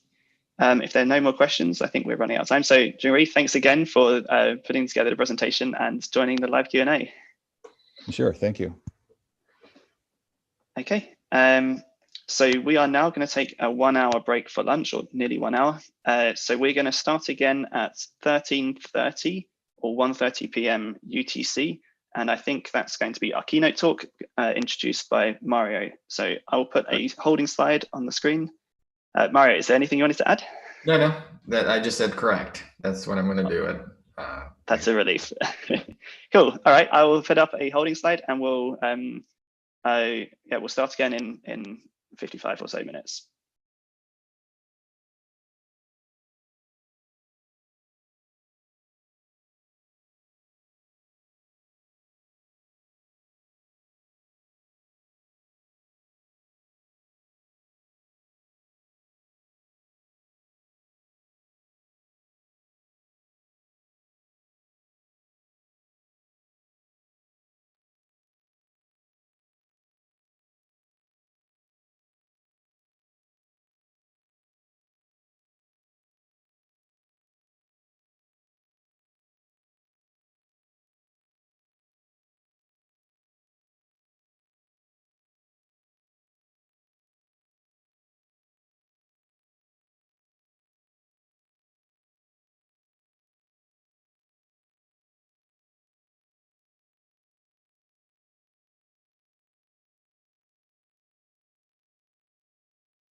Hello, should I share my screen?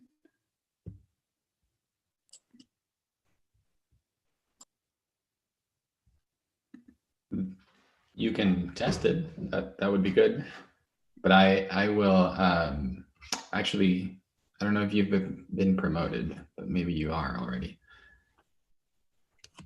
I will wait for the session to start officially, and then I'll introduce you, but maybe testing it wouldn't hurt. Can you see it? Indeed. Yep. Okay.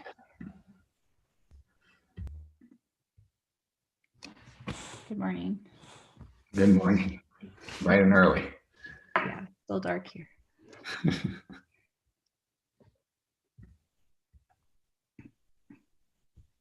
Ollie, you're the officiator, so once you're ready, you can let me know, and I will begin.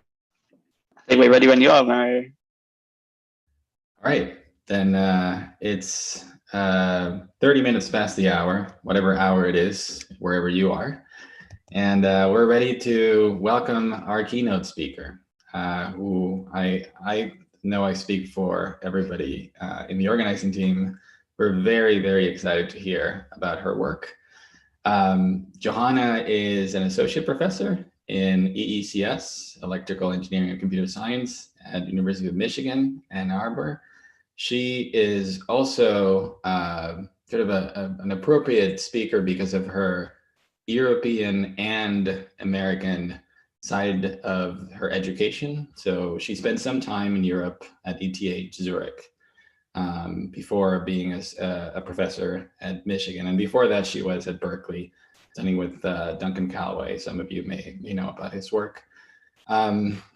She's won multiple awards and published many papers. We thought that, besides all her accolades, the main reason for including her in this venue was that she would give, or I'm pretty sure, she wants to let you know if that's the case, but she would give a pretty interesting perspective to the problems that we are looking at, because the community here has been focusing almost exclusively on the demand side of the problem. And, it's not a surprise because we work on non-intrusive load monitoring, which is on the demand side, but seeing how this problem can be expanded to include portions that are beyond the meter is something that I think would open up a lot of questions and interesting ideas for future research. So we're very excited to hear about her work. And without further ado, Johanna, the floor is yours. Great, thank you so much. And thanks for inviting me to give this keynote. I appreciate it. It should be fun. So I will share my screen.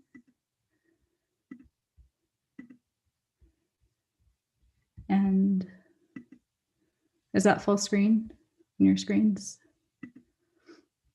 Okay. Yes, it is. Yeah. Great. Okay. So my talk is called Applications of Non-Intrusive Load Monitoring to Power Systems and New Non-Intrusive Load Monitoring Type Problems. And this work is supported by NSF, ARPA-E, and the Department of Energy. So interesting. Okay. I think I have everything working now. So as a disclaimer, as Mario already said, that this is not my field. So non-intrusive load monitoring is something I've dabbled in, but it's not my field. I'm not an expert. I primarily publish in the field of electric power systems, and I have a background in control systems. So this is coming from an outsider. I will also say that I first learned about non-intrusive load monitoring in 2011 when Mario visited Berkeley Lab. I was an affiliate there and a student at Berkeley at the time. And so he sort of expanded my world to understand a bit better about all the different problems people work on with respect to electric loads. I do think about electric loads a lot, but from the context of power systems, specifically how to harvest flexibility from loads to help out the power grid. I started working in the field of demand response, and now I work in the broader field of power systems and also think about the power network as well. So thanks for inviting me to give this keynote. So when I say harvesting flexibility from electric loads, I just wanted to sort of paint the picture of what I mean here. So a lot of my work has focused on aggregating loads and coordinating them to provide services. And this is actually a figure from an ARPA-E project that we have going right now. So you can see over here on this side, this is supposed to be basically just a control diagram. We take a bunch of loads, and specifically I look a lot at thermostatically controlled loads like air conditioners and water heaters and refrigerators. We want to control them such that their aggregate power consumption tracks the balancing signal in the grid. So this is how a control engineer would sort of think of the control problem in the block diagram. And here you can see the power output. So here, if the loads are not being controlled, they would follow this blue line. And instead, we want them to track a signal that goes up and down around that blue line, such that the total energy consumption over the course of several hours is about the same as it would have otherwise been. But we increase and decrease loads at key times to track a signal, like a frequency regulation signal. And then the information on the bottom is just what we're focused on now. We're trying to understand how to do this type of load coordination while making sure that we're not aggravating any problems in the power distribution network, that we can handle communication networks that are sending information back and forth to the loads that aren't perfect, because most of these networks have delays and other issues. And we also want to make sure that when we're controlling loads that we don't cause instabilities. So this is sort of one of the key problems that I like to think about. And so you could say, how is this connected to non-intrusive load monitoring? Well, to solve many load coordination problems, we need models of the loads, and we also need real-time feedback from the loads. So that means that we need both offline and online data from the loads. We can get that, of course, from submetering, and we can also use home energy management systems to control houses sort of at the point of connection to the grid. But all that stuff isn't pervasive yet, as this field, of course, knows very well, which is why you're interested in leveraging meters sort of at the household point of interconnection to understand the loads within the house. And we would like to do the same thing to leverage these resources. So the question is, can we then incorporate non-intrusive load monitoring inside these sort of demand response grid services type problems? So applications of non-intrusive load monitoring in power systems are very diverse and widespread. And I think that probably a bunch of people listening to the talk have thought about this from some perspective. The way I would classify these applications are sort of, again, breaking it into offline problems that we need to solve and online problems.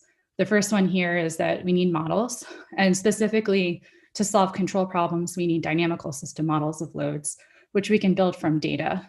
And we need those sorts of models so that we can represent load in planning studies, but also to use in real-time grid operational strategies, real-time and in advance. So the grid sort of, we like to solve different problems on different timescales, but we often solve optimization problems a day to a few hours in advance to decide how to plan what we will operate on the grid, and then real-time control problems to constantly be correcting for forecast error. So both of those need models of loads. We also need models of loads to estimate their flexibility and availability for providing grid services. And there have been some papers that have looked at this. So how you can use non-intrusive load monitoring to estimate how much of a certain type of load might be available, so that you can then offer that capacity to the power system operator to provide a service like demand response. You can also use non-intrusive load monitoring for verifying the load response. So after there's an event, when you ask a load like an air conditioner to shut off, you can look at the smart meter data, for instance, to see if it actually responded the way you expected it to.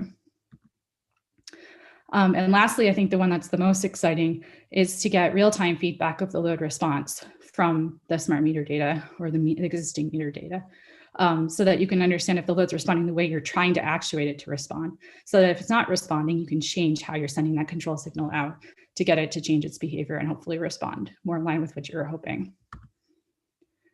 So there's lots of these sorts of applications, and a lot of my work sort of assumes that we can use non-intrusive load monitoring for these sorts of problems, but there's also other types of problems that are very related to non-intrusive load monitoring, but I think are a little bit different in scope and size. So one example is disaggregating load at points other than the household meter. And there has been significant recent work in trying to understand solar PV generation and distribution networks using measurements that are taken at substations. And so solar PV generation, you might say, oh, that's not non-intrusive load monitoring because solar isn't a load, it's generation. But power engineers like to treat solar PV as a negative load because it's not very controllable, and that's sort of how we distinguish between load and generation. So these papers use feeder measurements, so measurements taken from the distribution network to understand how you can pull apart the solar PV generation from the load in the network, and that helps with a variety of different planning and operational strategies. But even broader than that, we can think about disaggregating load on a feeder by its type, where some of that load is solar PV generation, but we might also be interested in understanding things like what's the current load of the electric vehicles on the feeder or the air conditioners. So a lot of my work has been looking at air conditioner control. In fact, the ARPA-E project I mentioned, we're trying to control air conditioners to provide frequency regulation to the power system. So we want to understand how much the air conditioners on the feeder are consuming at a specific time. So what does that look like? This is a little bit of a visual representation of what I was just talking about. So this blue line is the net load measured at the substation. And this is something that a utility would have a good measurement of. They have to monitor this to understand if they're operating within the limits of their network. And so this is something that's measured and can be measured at fairly high resolution. But it's an aggregate load of potentially hundreds to thousands of households and businesses and different things like that. And so it's kind of smooth, like I've shown here, and it has some variation, diurnal variation. So this could be the load over a day. And what we might want to do is pull that apart. So the studies that I showed you before are trying to pull out the solar photovoltaic and feed. So that is a negative load. So I've shown it here as a negative. And then there's other loads on the feeder, like the electric vehicles and air conditioners that I was just talking about. And then there's everything else that's being consumed. And if you were to add up all of these different colored lines, besides the blue one, they would add up to the blue one. But how do you pull this apart into its different types? And that's the problem I've been working on for the past couple of years through an NSF funded project, specifically motivated by understanding how we could use this sort of pulled apart signal as a feedback in a control algorithm for controlling air conditioners. So you all know this stuff better than I do, but I'd like to sort of explain how I see the classical energy disaggregation problem differently from the problem that we're posing here. There's lots of references here. They're a little bit old at this point, and I'm sure you guys have worked on this problem quite a bit. But the way I think of this problem is that you're estimating the individual loads of different appliances in the house from a single power measurement.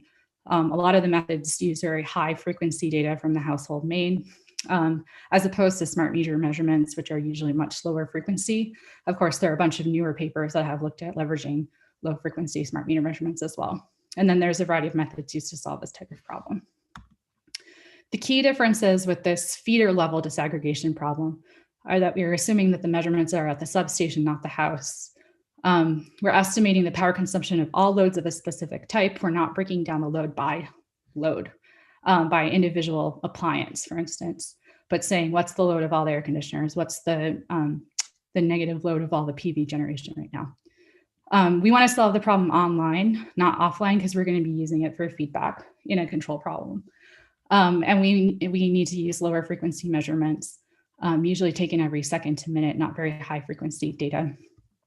And what actually helps us, so a lot of these things hurt in the sense that it's actually pretty hard to see what's going on in the feeder when you have such an aggregate measurement, because it's that smooth signal I showed you before. How do you pull that apart into its components? That's pretty hard to do.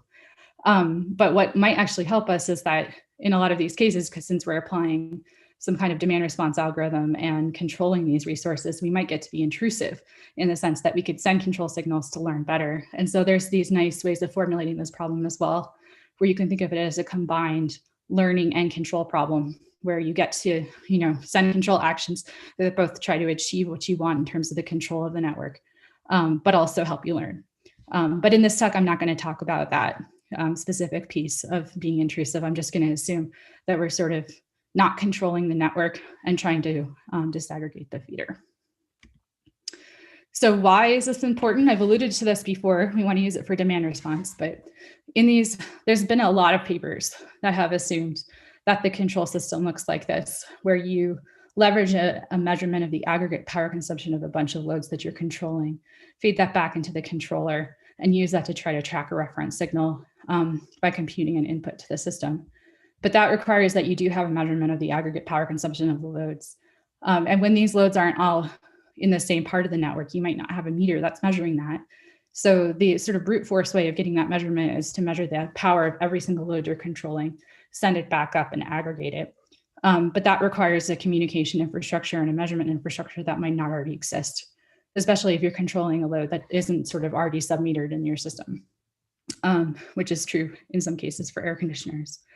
So if you can get the control signal out, but can't get the feedback back, instead we often say, let's assume that we can take a measurement in the network. So we'll take a measurement at the substation. That measurement includes the aggregate power of the loads you're controlling, plus everything else that's happening. So a lot of papers have said, well, we're going to estimate that everything else that's happening and subtract it out from the feeder measurement, and that's going to be the aggregate power of the loads you're controlling. Is that a good assumption? It's not quite clear if that's sufficiently accurate, but a lot of these control strategies assume that measurement is noisy. But in any case, if you could do this in a more sophisticated way by doing this sort of energy disaggregation where you estimated the consumption of all the loads you're controlling, you potentially could do a better job of then controlling the loads. So that's kind of the key thing that made me start working on this problem, because I was interested in how you get a better estimate of the aggregate power consumption. But you can also use this sort of approach to understand how much a load aggregator could bid in terms of the resource of controllable loads. And a utility could also use this information to figure out when they should call a demand response program.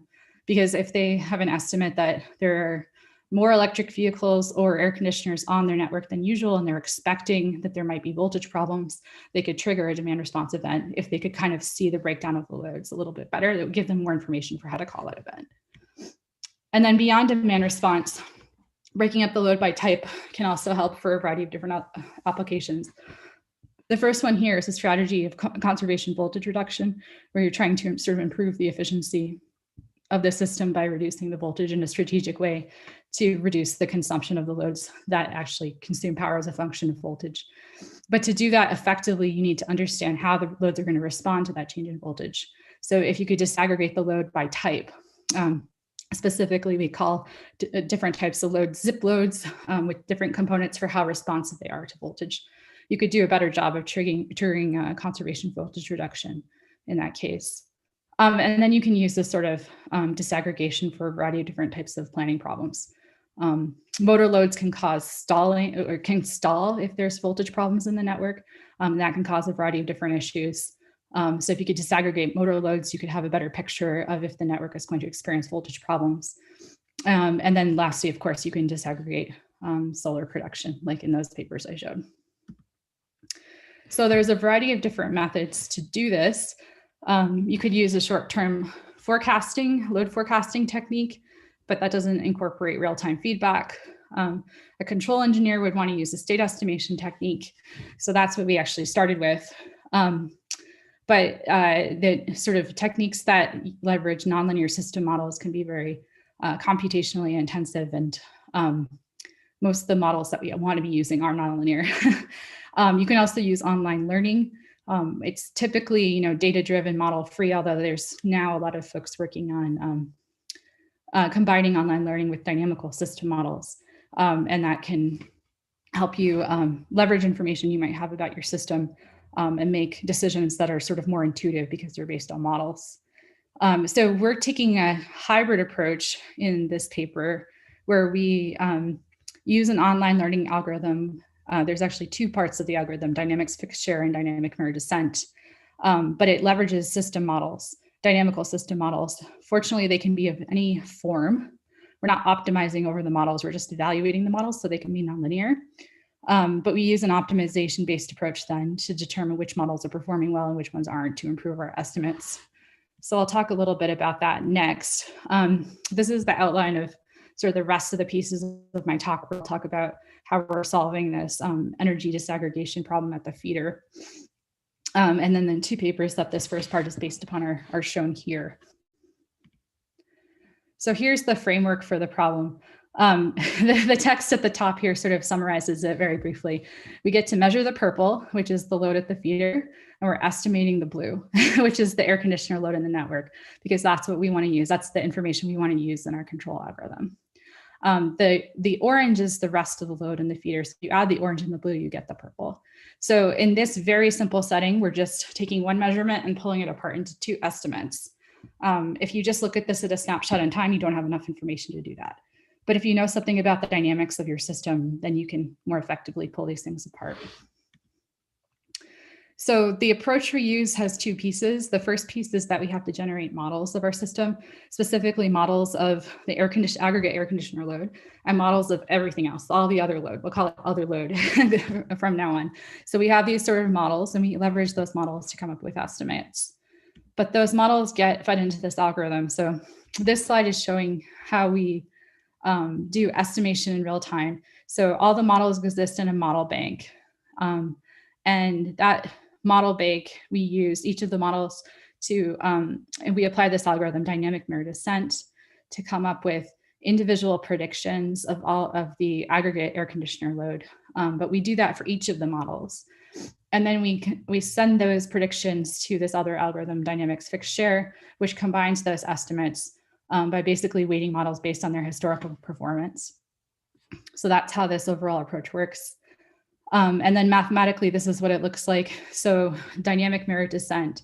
First, we have an observation-based update where we have L is a convex loss function and D is a Bregman divergence function, where we're basically the takeaway here is that we're trying to make sure that our algorithm is basically matching the measurements, or our models are matching the measurements, and they're also not diverging too much from what they were in the past. So we use, based on an observation of the system, we update our estimate of a state. And then we use a model to further update that estimate. So we use the model to basically predict what's then the next state for our system. And then the dynamics fixed share algorithm takes all of the predictions across all the different models. So you can have hundreds of models, each creating these different predictions.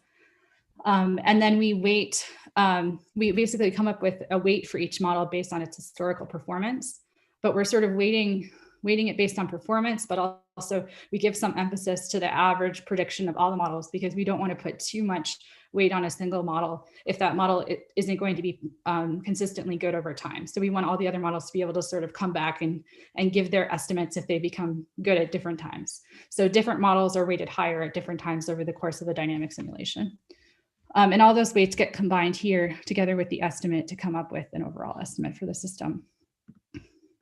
And in the paper, I won't go into too many details on this, but they do provide some algorithmic guarantees in terms of regret, which is the performance with respect to a comparator.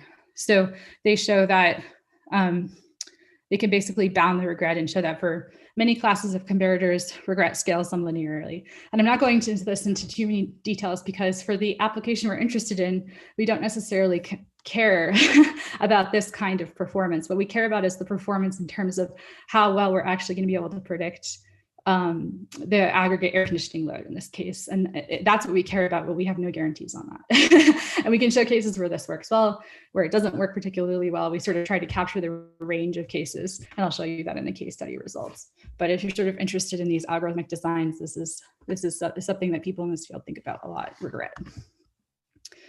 So in terms of the case study we do in this paper, this is the plot I showed you before. We're trying to pull the air conditioner load out from the feeder measurement. But what we do is we create models. So we assume we have 29 air conditioner models that we created based on a variety of different ways of modeling aggregate air conditioner consumption. We have 6 models of the other load in the network. If you combine an aggregate air conditioner model and the other load model, you come up with one net load model, one total load model, and all the combinations of that is 174 load models. So for this paper, we investigate, the algorithm is incorporating all 174 load models at every time step and evaluating them at every time step. The other load models are very simple. We just take historical data. In one case, we just smooth previous days data and use that as a model. In another case, we use a linear regression model that's based on time of week after temperature and previous total demand. So you can see here, the other load on a particular day is the black line. That's what we're trying to match. And each of these different models in color shows how well that model predicts on that day. And they're actually not too bad. Because again, since we're looking at aggregate load, it's a lot of the ups and downs sort of cancel each other out, right? So that it's such a large load, it's on the scale of megawatts. So it's actually reasonable to use historical data for prediction. And then in terms of the air conditioner model, so again, we're predicting aggregate air conditioner load, not individual. We also can use the linear regression model. And then we use linear time invariant and time varying system models that we've developed in past work that model air conditioner dynamics. And this is how one of them looks. So this is a standard way of representing a linear time invariant system model where X is the state, Y is the output, A and C are parameters. And this model is based on a previous paper where we model basically the transitions of air conditioners around a deadband. So here's their temperature, their on and off state. Air conditioners are off, and then they switch on when they reach a high enough temperature, and then they move down this way. You can represent all different air conditioners in the population in this state space, and basically the A parameter here is a transition matrix to show how they're moving over time. The problem, of course, with this model is it's time invariant. So that means A is fixed.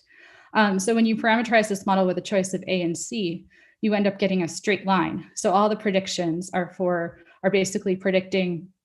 So these are, the red lines are each a different model that corresponds to a specific outdoor air temperature where we've identified A based on that outdoor air temperature. But once we fix that, all the model predicts is a straight line over time. There's no interesting dynamics that happen over time. So it's not very accurate. It's sort of precise once or twice, and then it's not accurate the rest of the time, right? So linear time varying model is much, much more accurate. So it has the same form, except that this A and C parameters are now functions of time. Specifically in this case, since it's air conditioners, they're sort of functions of temperature. The aggregate air conditioner consumption is a function of outdoor temperature. So you can see these models are much, much better. So the gray line is the actual air conditioner population's aggregate consumption. And then these different colored lines are predicting that over time based on this linear time varying aggregate model. So we'd expect these models to perform much better than the previous ones, but we include them all because the algorithm should be able to determine which ones are working well and which ones aren't. So this algorithm that we've taken is from sort of theoretical signal processing field. It doesn't translate directly to our problem setting. Specifically, the algorithm I showed you before has this parameter theta, which you should interpret as sort of like a state.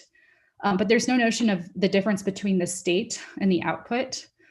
And in control systems, and in these sorts of problems, we think of the output as the aggregate power consumption and the state as something else that just helps us predict the aggregate power consumption. So in the models on the previous slides, the state is for instance, like basically maps to the temperature of different air conditioners in the system and how those are evolving over time. But because there's no common state amongst all of our models, we had to update the method.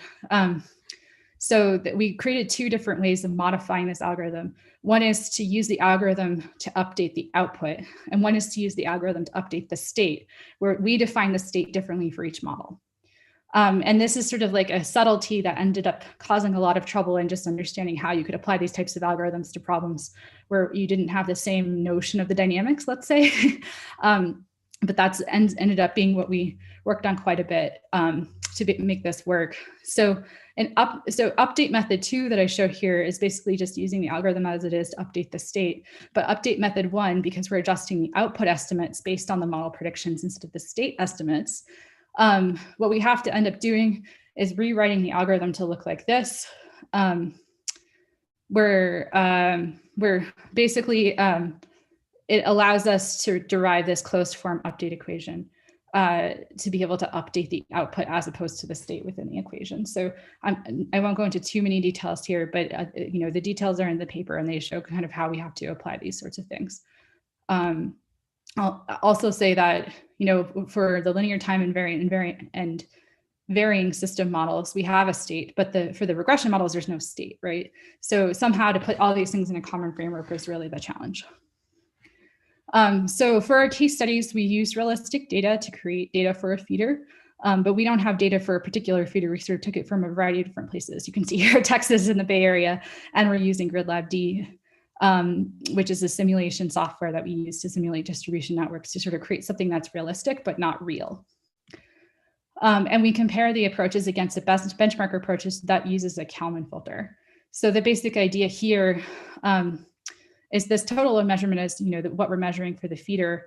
We predict the other loads so that we get an air conditioner, what we call pseudo measurement. So this is what we're actually after, is the air conditioner aggregate load. And we're getting that by just subtracting our prediction of the other load from the measurement. We feed that into a Kalman filter, and then we get an estimate of the load. So we do that as a benchmark because, again, a controls engineer would have immediately gone to trying to use a Kalman filter to solve this type of problem. We thought we should benchmark against it. But not all the models allow us to sort of use a Kalman filter. We have to use an LTV or an LTI model for that. But using all the different combinations of the ones we're trying, we compute the predictions of the best Kalman filter and also do an average over the Kalman filters to understand performance. We wouldn't expect and realize that we would ever know which is the best Kalman filter to start with. So that's a benchmark that's very hard for us to achieve because it's the a posteriori best. We compute after the fact which one is the best, and we say this is the best we could have done with the Kalman filter. So benchmarking against the average is much more reasonable. So here are some results. What's important to look at is we're trying to predict the air conditioner load, but we also end up with predictions of the total load, which we also measure, and the other load, which we don't measure, but we're interested in the air conditioner load. So here's the air conditioner load over time as the gray line. And then the sort of purple pink line is what our algorithm is doing in terms of the predictions, pretty good. But the green line is what the Kalman filter benchmark approach is doing, which is also pretty good. So they're all pretty good. And so in order to be able to benchmark which is best, we can compute the root mean squared error, which is shown over here. So we want this error to be as low as possible. And we can see here for this specific case that the algorithm we're using, DFS DMD, has the lowest error. And we actually beat the best Kalman filter. Although I'll show you later that we don't always beat the best Kalman filter because, again, it's an unrealistic benchmark. And we do much better than the average Kalman filter. So this approach has the potential to be better than a Kalman filtering type approach, which makes sense because Kalman filters are sort of optimal for linear, if everything in your system is linear, but these systems are not linear. Can I ask a quick clarifying question? Yeah, sure. So are these the example results for one of the 174 load cases that you have, or like? So sorry? Yeah, I just want to know like how representative these are and what error bars would be. That's kind of what I'm. I'll show you error bars. So we were using 174 models, and in this case, all 174 models are being used to come up with this one prediction on one day. But then we predict over many, many days and compute the statistics of those. Okay. So the statistics will be over predictions, but for each day we're using all models. Yeah, I got it. And here you can see the model weights as they're evolving.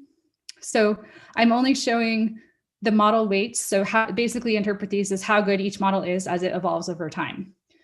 So I'm just showing that for 3 different models that perform particularly well. And then the weights, the sum of the weights of all the other models are just in black because these are never working well. So initially we kind of weight everything equally, but the black is up here because that's the sum of all of the remaining 171 models. Right. And then you can see eventually these 2 models end up being the best, but the algorithm can't pick between them. It's still saying it's better to use a combination of those 2 going forward. And then these 2 models are using the linear time varying AC model, both of them, but slightly different versions of them, and a multiple linear regression for the other load.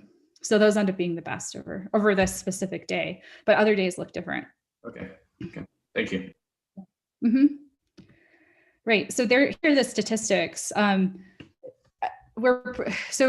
It's showing perhaps more than we really need to focus on, but the air conditioner demand is in black. So you can see the black lines here. That's what we really are interested in predicting. The rest of it is just coming out of the algorithm. And here's for the 2 different update methods, 1 and 2, either updating the state or updating the output. This one is the best overall. And it's showing that, the clusters here. So M full is the full model bank, 174 models. M reduced is getting rid of all the linear time and variance system models. Those are the ones with the straight lines where you said, okay, those are no good. Why are we using them at all? It's actually better to throw them out because the algorithm gets confused because sometimes they're accurate or just twice a day they're accurate. So it's better to just not use them at all. An M-Kalman filter is using the models that can be used in a Kalman filter. So that's getting rid of all the regression models and just keeping the linear time invariant and time varying system models. So it's actually best to use M-reduced. But of course, this is also specific to this case study. And this is where I get a little frustrated in the sense that these methods have performance guarantees and proofs that they work in certain ways, but never performance in the sense that we really care about. Because if you were to apply these same methods to a different data set, you might get different ordering of what's important and what's not. And if you change your model bank, if you change what models you're using, you also get different things. So in any case, this is sort of just illustrative to show you that you can do better sometimes than a Kalman filter. So the best Kalman filter is shown here, and the average Kalman filter is shown here. So on average, we never beat the average best Kalman filter for any of these cases. On average, we do beat the average Kalman filter, let's say. So mean here is the mean over different days.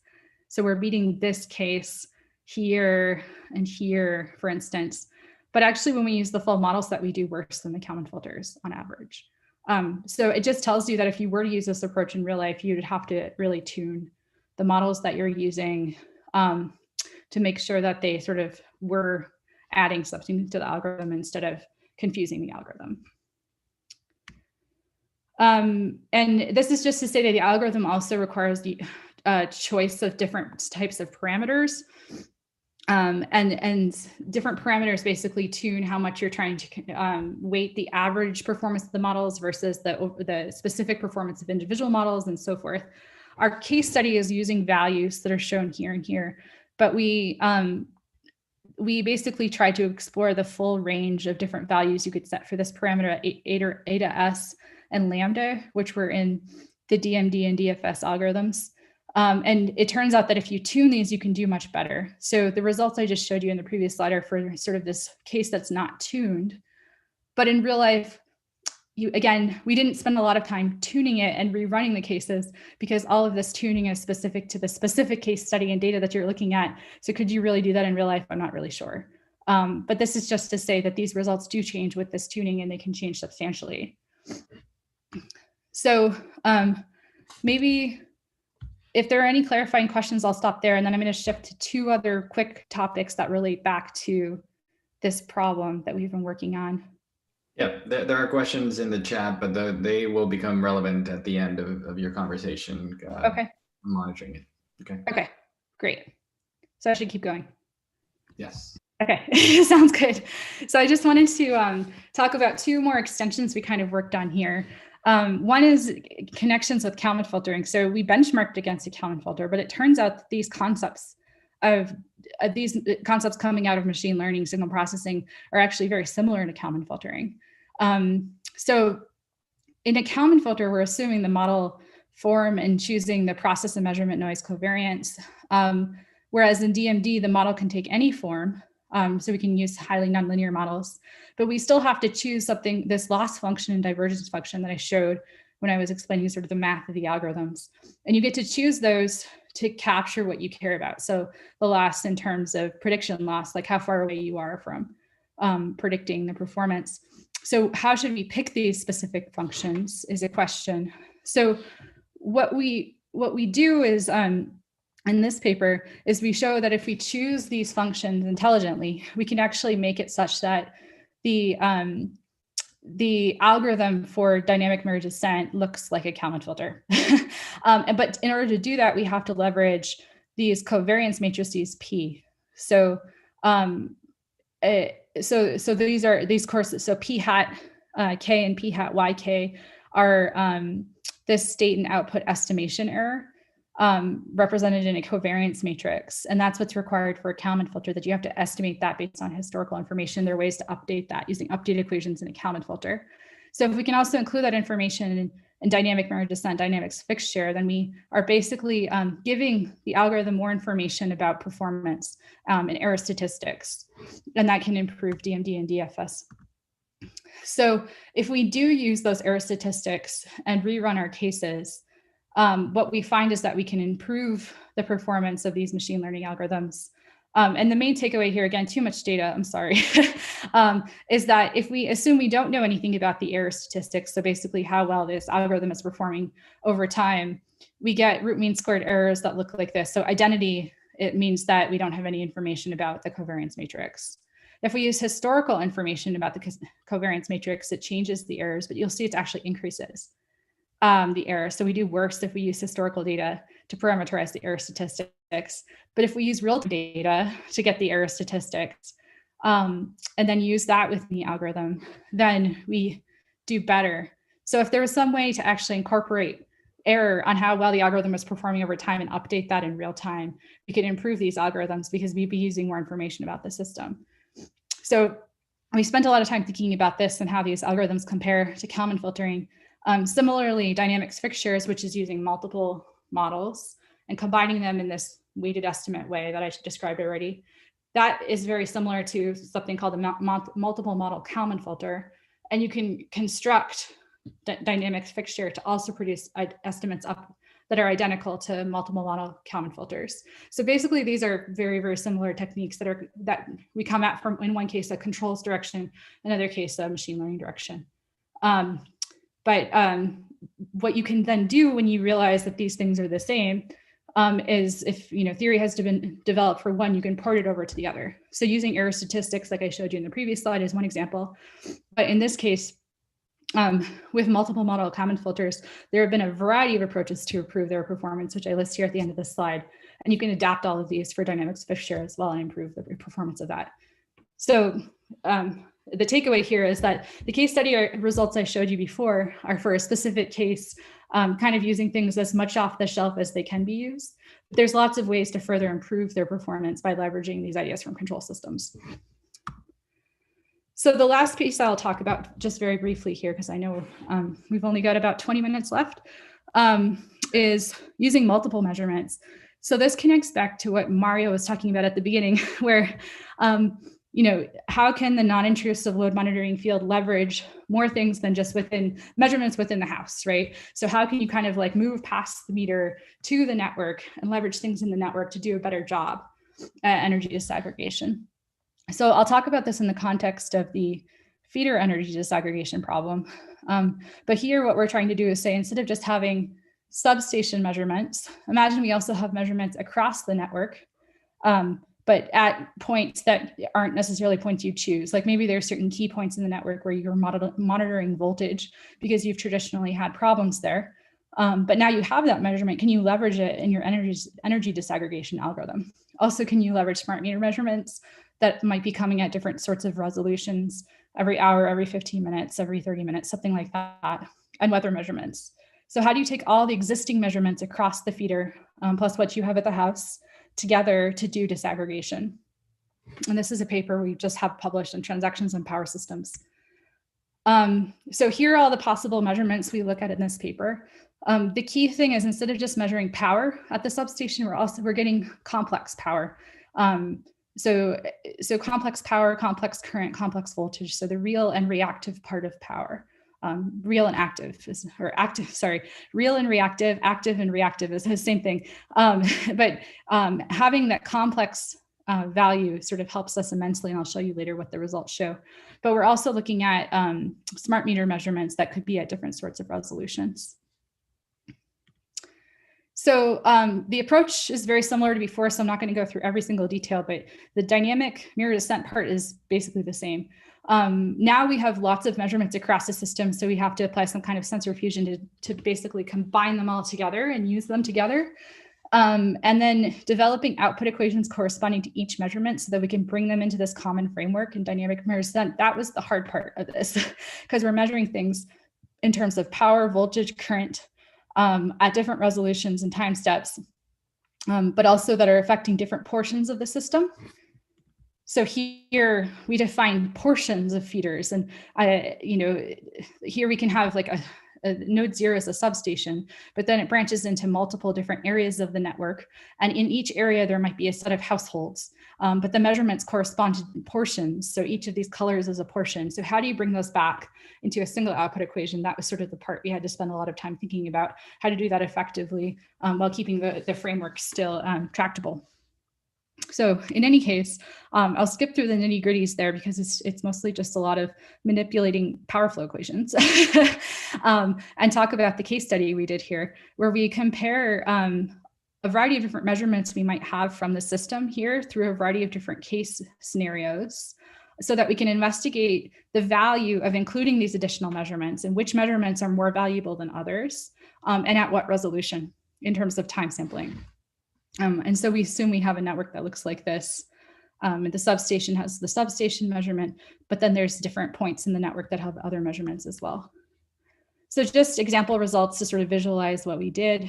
The top is the air conditioner prediction. The gray line is the actual air conditioner consumption. And then here I'm just showing two scenarios. The red one is we have no real-time measurements, so we're just using the models for open loop prediction. The blue one is we do have measurements, specifically substation complex current. So before we assumed we had real power only. With complex current, it's like we're having real and reactive power. So it's like a second measurement there, which is helping us immensely. So you can see the blue line is more consistent with the gray line. And more tables with too much information, but I will focus your eyes on the important parts. So here we're predicting the air conditioner, trying to predict the air conditioner power, reactive power, apparent power. So that's real power, reactive power, apparent power of the aggregate air conditioners. But what I'm actually showing you here isn't the prediction, it's the root mean squared error for each approach. So we want the errors to be as small as possible in this. So what we can do by comparing different things is see the value of adding additional measurements. So this is showing, the first one is showing the case where we have no real-time measurements, we're doing open loop prediction. And then the second case is showing if we have complex current at the substation. So just having that one measurement at the substation, but of complex current, so you have real and reactive power, essentially, but you have the real part and the imaginary part of the current, we can drastically reduce the error. So there's a huge advantage to having that one measurement. And then here, what we're showing is if we have complex current versus real power. So the previous case studies assume we just had that one real power measurement. And so we were getting an error of like 129. But if we instead measure complex current, which is sort of trivial to do at the substation, so we get two pieces of information instead of one, the error goes down to 64. So you can drastically improve your performance. Here is showing the value of smart meter measurements. So this is a case where we have a smart meter measurements, but we don't have complex current at the substation. And you can see all of these are with substation, all of these are smart meter measurements. But here we have it at 60-minute resolution, 30-minute resolution, 15-minute resolution. And as you increase the resolution of the smart meter measurements, you do better, but maybe not as much better as you would hope by having to collect the data at much higher frequency. And here's the value of smart meter measurements when you additionally are using the complex current measured at the substation. So you can see that complex current plus smart meter measurements, you can do very, very well. And if those measurements are coming at 15-minute intervals instead of at 60, you can do much better. And that's sort of the best you can do in this setting that we investigated. And here's the value of including complex voltage measurements. So here's without voltage measured at I think it's one bus in the network versus here.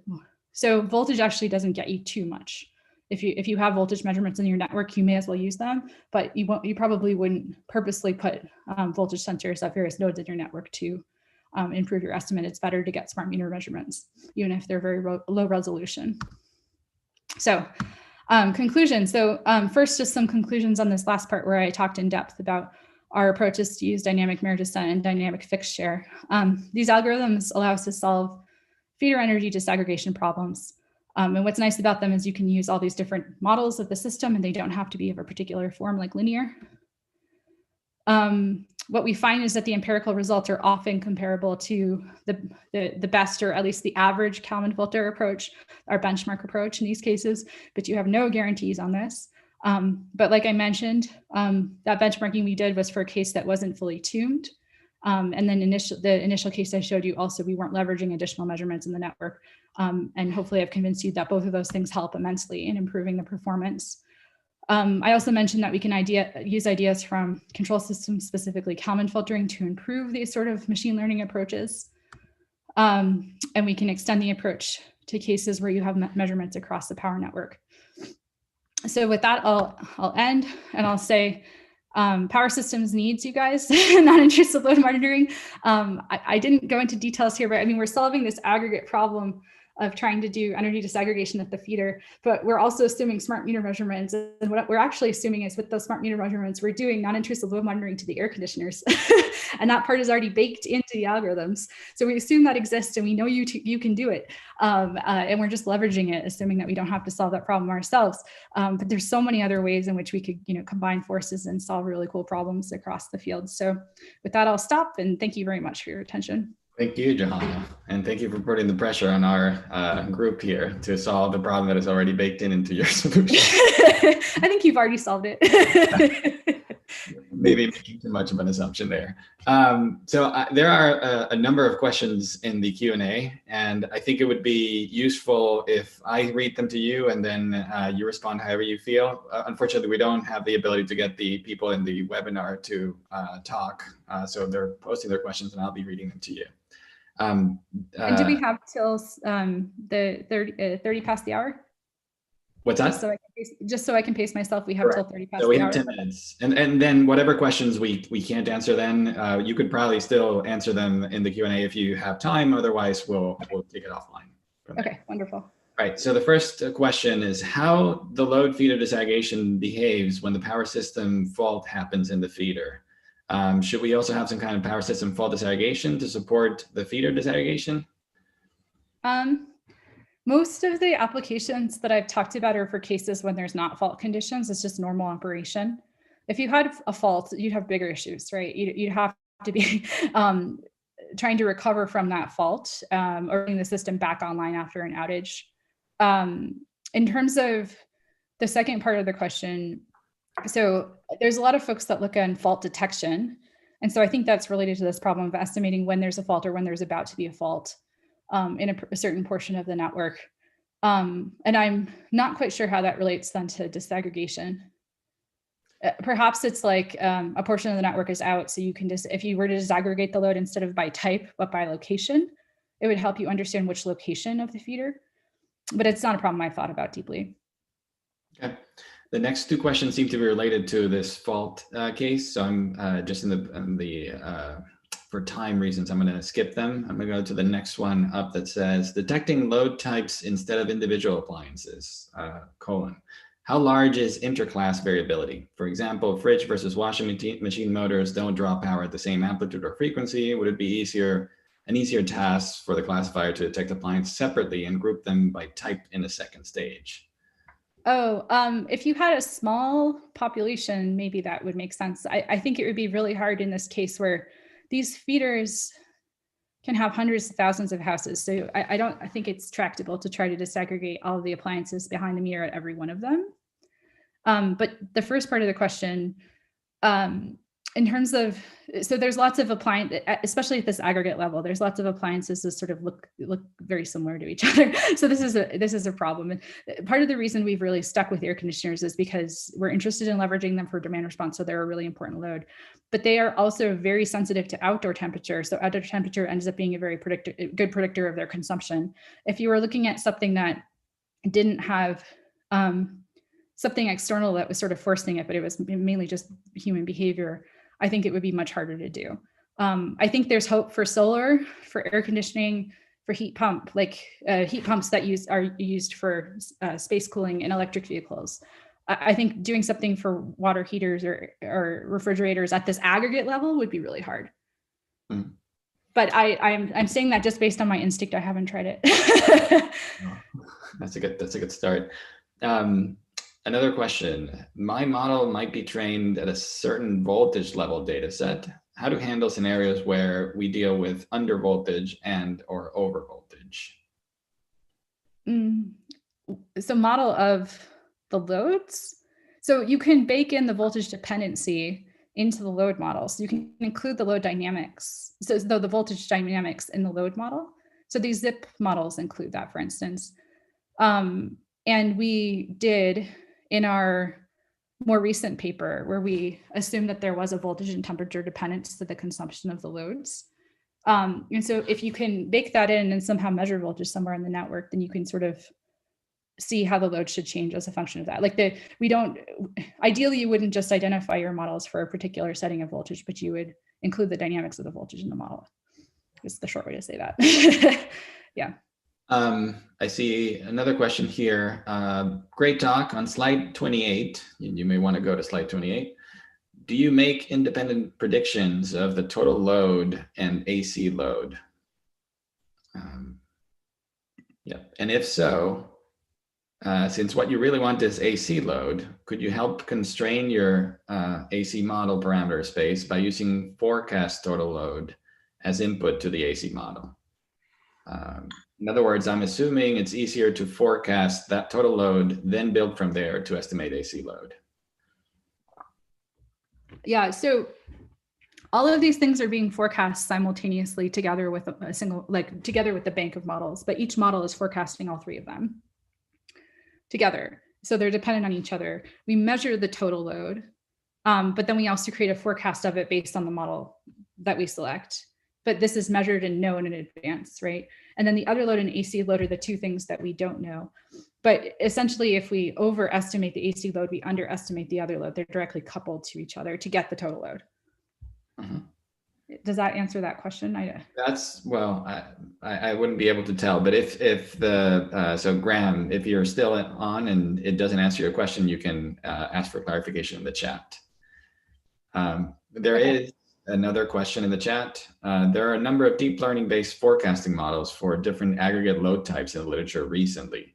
They could be run real time. Have you looked into this? No, so we've just looked at this so this is an online learning algorithm, but it's not a deep learning algorithm.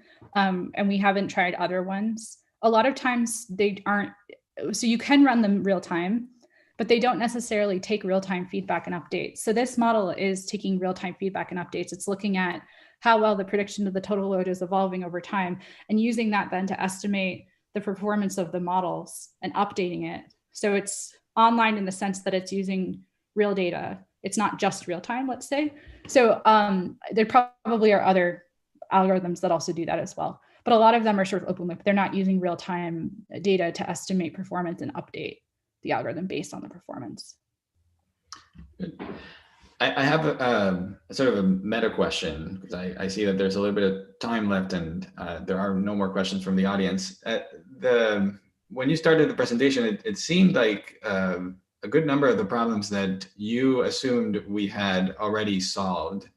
Well, first of all, they may not be entirely solved, and that's what I was hinting at. But also, it seemed like we could be working on together because we're pointing at the same direction. And I'm going to try to exemplify them. So, in most of the cases, what we care about as an output in the NILM community is what is the estimate that we have of the actual load at any given point in time.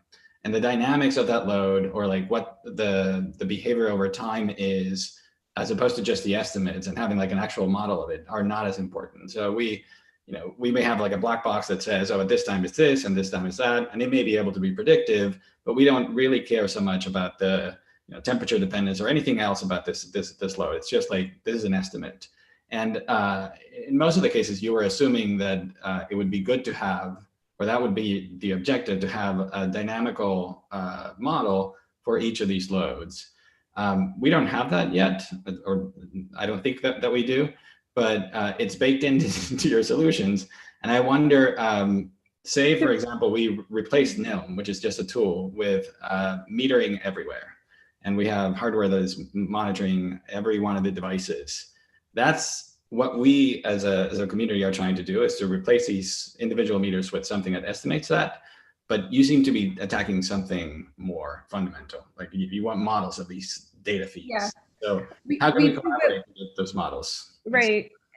So we know how to do that part, in the sense that, like, if you can give me lots of estimates of the time series trajectory of individual loads in the house based on NILM, we can do, like, we have lots of decent dynamical system models that need to be parameterized for specific houses. And then we can solve system identification problems to get those parameters based on the sort of disaggregation data that are produced from NILM. So that's why I think that, I mean, it might not be solved end to end, but I think the pieces are there. We're actually doing it right now, because we have high resolution data from houses, sub-meter data from houses at Pecan Street that we're partnered with for our BU project. And we're trying to estimate the parameters, assuming we know the form of the model already. But we know the forms of the models that basically predict thermostatically controlled loads fairly well. And we can also bake in temperature and voltage dependence in terms of how that impacts their power consumption. But we don't have the trajectories in the houses. We just, just looking at the smart meter data. And I see it as a chicken and egg problem, right? Because we're trying to find the trajectories, but being somewhat blind to this other sort of very structural models that are out there that could help us. That could help with, exactly. Those could absolutely help, because if you could potentially bypass the step of estimating the time series trajectory completely and just do the identification, right? Yeah, no, that makes perfect sense. Yeah. Well, so I see, well, there may be a sixth question that I was not looking at. Oh, it does answer your question. That was a clarification to that. And then in today's time, do we have the expertise to handle scenarios where multiple products turn on at the same time? I guess the question is more about like, in your case, when you're seeing such an aggregate load, does it matter to have multiple devices turning on at the same time? And do we have the technology to disaggregate them at that level? At the feeder level, it's fine. I think it doesn't affect the results so much. I think that is much more important at the household level when you're seeing multiple things turn on at the same time. But here it's so aggregated. I mean, you can't, for instance, like, this is looking at hundreds of households. This I'm showing on my cursor of the total load. You cannot see when things are individually turning on and off at all, right? Because there's thousands or tens of thousands of loads aggregated here. But I also think that means a lot of the traditional approaches that you use in NILM just don't work here. So maybe the problem is fundamentally different, and I shouldn't be making these links that it's a NILM type problem. Maybe it's not a NILM type problem. It is a NILM type problem, but it has different conditions to it. Yeah. You can't see things in the aggregate data very clearly. That's why you need the models, I think. Right. Yeah. Well, it was a pleasure to have you. Thank you so much for your time. If there are more questions that you'd like to answer there, you can go to the chat. Otherwise, let's give a round of virtual applause to Johanna.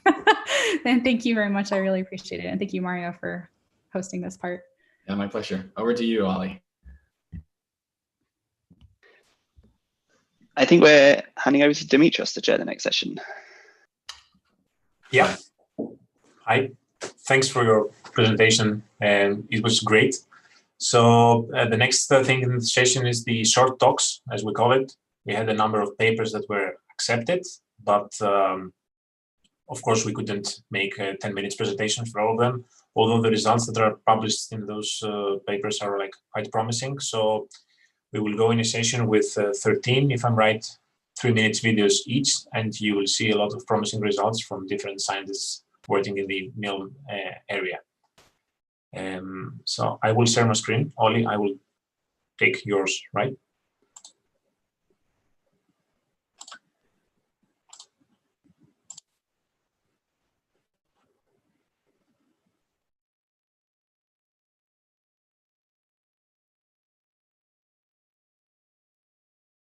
Hi, I'm Jack Barber from the University of Lincoln, and today I'll be talking to you about the effects of weight pruning on a sequence-to-point learning-based approach to energy disaggregation.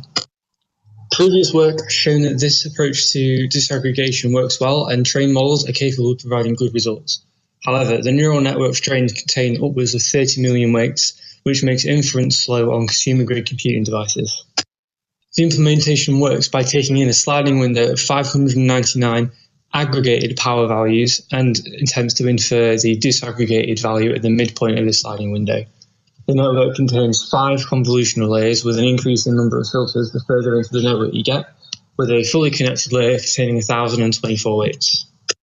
Our solution to the large number of weights in these models is weight pruning, which is the process of setting non-essential weights in a network to be equal to 0, which in turn reduces the number of calculations that need to be performed during the forward propagation process. This theoretically makes the inference times of the model faster. Our methodology involved taking 4 pre-existing pruning algorithms, including TensorFlow's low magnitude pruning algorithm, a structured probabilistic pruning algorithm, a relative threshold pruning algorithm, and an entropy-based pruning algorithm, and producing 2 models per pruning algorithm, one trained using the kettle portion of the refit dataset and the other using a dishwasher. The best performing algorithm would then be used to train a reduced network architecture with fewer weights in the hidden layer and fewer filters per convolutional layer. We also applied dropout to this. At first glance, it looks as though the structural probabilistic pruning algorithm performed best, as it yielded the lowest errors when trained to disaggregate the kettle appliance. However, it only removed a negligible number of weights versus the control model, as it only removes weights from the convolutional layers of the network. After analysing our results, we came to the conclusion that the low magnitude pruning algorithm performed the best, as it removed over 2/3 of the weights, whilst also only suffering a 2% degradation in error. After applying this algorithm onto a model trained using the alternative architecture and dropout, we managed to create a model that contained 12% the number of weights compared to the control model, whilst also decreasing the errors significantly. Here are some of the sample plots produced by each of the pruning algorithms, where the green line shows the inferred disaggregated energy value, and the orange line shows the true disaggregated energy value. You can see that the SPP algorithm produced a sample plot that was close to the true value, whilst the low magnitude pruning algorithm both under and overestimated the values throughout the window, but over the span of the plot it averaged out to be reasonably close to the true value. Whilst I appreciate this has been a rather fast overview of our work, please feel free to contact me if you have any questions, and I'll be more than willing to help. Hi everyone, my name is Mark Bonds. With Shamim Ahmed, we present a topic called Edge Computed NILM. But first, I would like to tell you a few quick words about Fluidia. It has been active since 2005. We are focusing on small buildings. We sell our products mostly to energy suppliers and ESCOs, who can incorporate them in innovative service offers. We are doing sensors that are mostly optical because this way they can be really plug and play. They run on battery and have IoT connectivity. They can collect 1-minute load curves or under 1 minute if needed. We are also interested in data analytics, especially if it involves NILM and edge computing. Now about the subject at hand. Why an edge computed NILM? First, because it makes sense. It is attractive to end users because they are more and more reluctant to share confidential information. Also, a server-side implementation comes with scalability and cost issues. Secondly, because it works, because well-trained deep learning models have proved efficient, and because they can be optimized. And now is the time for me to give the floor to Shamim Ahmed, who has done the research and implementation work. Thank you, Mark. In the model development step, at first, we have combined differently publicly available dataset at 1 minute interval for each appliance. In the second step, we have used sequence-to-point sampling approach for feature engineering. At step 3, we have used sophisticated mobile net deep convolutional neural network for developing our training model. At step 4, we have used TensorFlow Lite to compress our training model, which is compatible for edge device. In that case, we have used Android mobile. This slide shows true versus predicted appliance power consumption for dishwasher and washing machine. Here the blue line represents the aggregated curve power. The orange and green line represent appliance ground truth and predicted curve. Both dishwasher and washing machine prediction curve have shown reasonable accuracy. The figures shown in the left side represent appliance energy consumption comparison between ground truth, prediction on server, and prediction on edge device through blue, orange, and yellow bar respectively. For both figures, the horizontal line shows the house number from different data set, and the vertical line represents appliance energy consumption kilowatt hour per week. The table in the right side shows average relative error for energy estimation for both in-server and edge device. This is evident that while actual training model is compressed into reduced size, estimation accuracy is decreased at certain level. However, such reduction can be acceptable compared to the other benefit that we could have for using edge computed NILM. Through the model compression, each model size could be reduced up to 2/3 of its original size, which is also suitable for mobile device. Though due to its compression accuracy is reduced, it remains acceptable. This approach can be further explored in other edge devices such as smart energy monitor, voice assistant device, etc. Thank you. Hello everyone, myself Mukesh Kumar, working as a scientist at CSIR Government R&D Laboratory in India, and I'm going to talk on performance analysis of similar appliances identification using NILM technique under different data sampling rate. First of all, I would like to thank the organizing committee to giving me the opportunity to showcase our work in these wonderful events.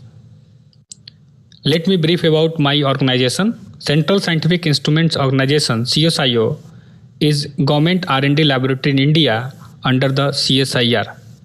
And we are working on instrumentation development for a strategic sector, biomedical devices, and analytical instrumentation and energy management system. As a part of energy management system, we are working towards Industry 4.0 and Energy 4.0.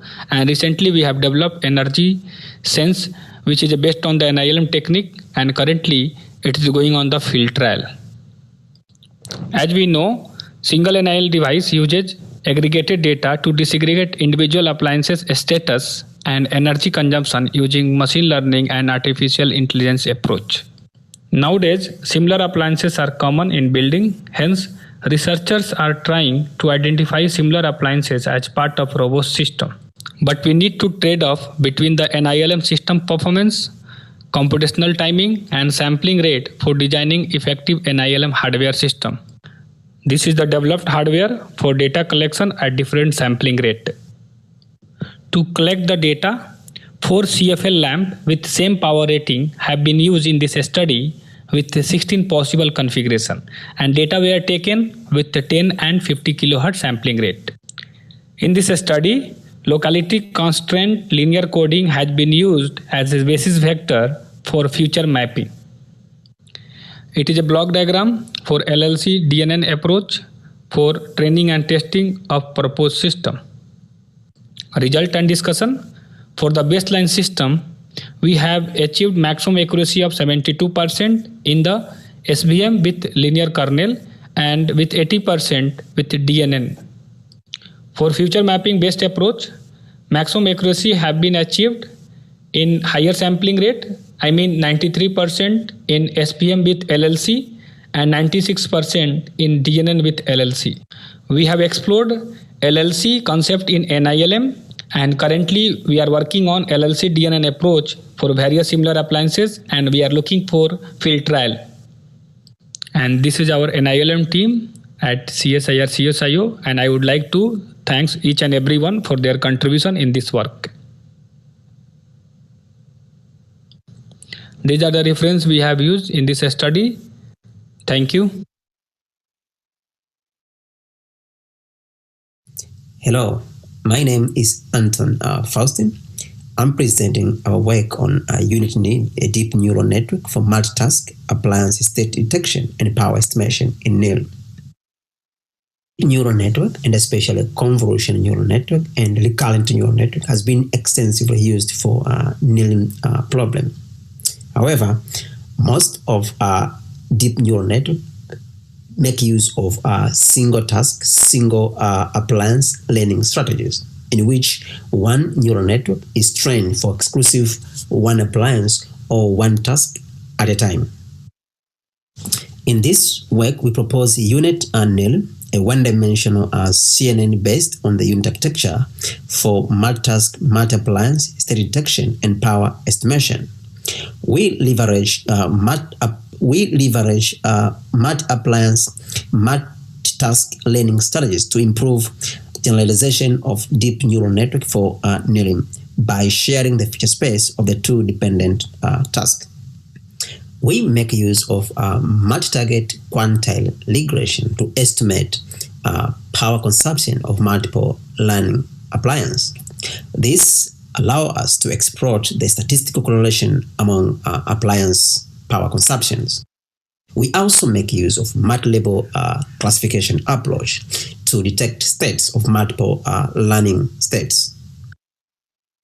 To create appliance state profile, we propose a sequence to quantile approach which generates state of appliance from power profile of each appliance.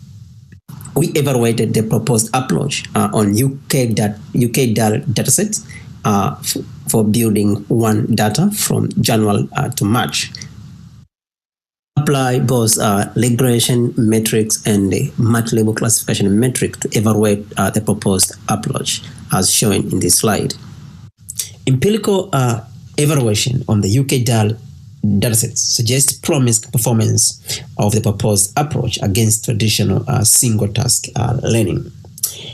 In overall, the unit NILM can accurately capture the dependence between the appliance usage, effectively detect state of multiple learning appliance, and estimate their corresponding power consumption with high confidence.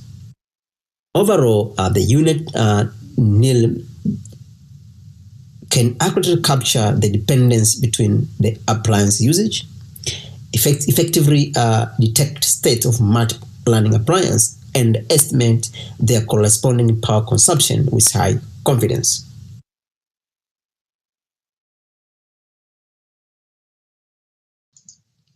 Hello everyone, my name is Anuj Sinha and I am with my colleague Akhilesh Yadav. Today we are presenting our project NILM based energy disaggregation algorithm for dairy farm. Our project target agricultural industry, in particularly dairy farm, because the milk production process has the scope of energy optimization. Dairy farm being an energy intensive category of agricultural sector, it has high potential for power grid oriented demand side management. With the emerging market of the smart meter, introducing NILM in this field will take it to the next level. Our main objective are to detect the on and off state of selected electric appliance, which are milk cooling and vacuum pump in our case. Our aim was to develop the robust and reliable algorithm which could generalize well for multiple farm data sets. The active power of individual machine as well as the aggregated load profile was recorded at the sampling rate of 0.5 Hz from multiple farms. In the pre-processing, the normalization technique standardized the input to a network and it accelerated the training in some cases by reducing the number of epochs. The sampling size was selected in such a way that it should include at least one full cycle of an appliance. The data split was 70% 30% for training and validation respectively, and the testing was performed on an unseen farm data. The reshaping is required as the CNN was the first layer and it needs the input in the 3D format. The model proposed will be discussed in the next slide. Thank you, Anuj. Based on state-of-art DNN architectures, we have developed several models, out of which two best performing models has been discussed in this paper. First model is a multi-layer neural network consisting 1D convolution and bidirectional GRU layer. The convolution helps in extracting the features and bidirectional GRU works with both the past and the future information. Overall, it helps in improving the performance. While the second one is conventional LSTM model, which is a state-of-art for sequential data type, as it can catch both long-term and short-term dependencies in the sequence. The details of the hyperparameters has been discussed in the paper published. In the results, we can clearly see with F1 score and precision that the 1D convolution BRN model performed better for both milk cooling and vacuum pump. We can also see from model output comparison that 1D convolution VRNN output was very much similar to the normalized power which we gave as an input. Overall, the dairy farm has promising commercial application of NILM. We have got encouraging results, but these are preliminary results as we are still working on collecting multiple farm data. Currently, with active power as key feature, the 1D CNN BRN model has outperformed the LSTM model. We'll see with more data how it will perform. Overall, that's it. Thank you.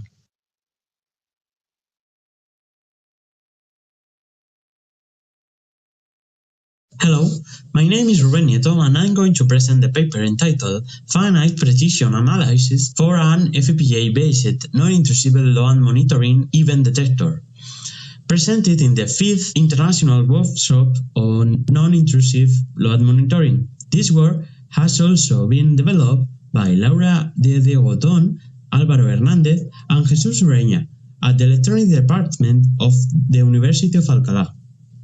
The block diagram of the architecture is shown in the figure. The analysis will be focused on the event detector. We use an analog front-end to acquire the voltage and current values from the electrical network. This device is controlled through a serial peripheral interface bus. From the current values, we apply a filtering as shown in the picture. The filtered signal is used to determine if an event occurs when an adaptive threshold is reached, which can be described as shown in the figure. The ARM processor handles the word process and provides internet connectivity and performs the load identification. In this work, a finite precision analysis is done for the filtered and adaptive threshold blocks.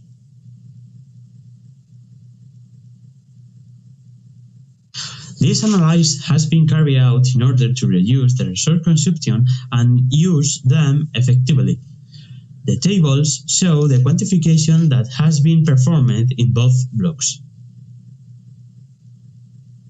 Looking at the effect that the finite precision has on the event detection, we can check that the precision values obtained for the fixed point quantification are similar to the floating point precision. Finally, the table shows the resource consumption of the architecture. It is possible to verify that the number of DCP cells used by the event detector is low. This paper provides a finite precision analysis for an event detector. The accuracy of the system is not affected using finite precision in the implementation, and this allows to save a certain amount of resource. Finally, as future work, we want to integrate the load identification algorithms within the hardware architecture. I finished the presentation. Thank you for your attention. If you have any question, please contact with us by email. Thank you.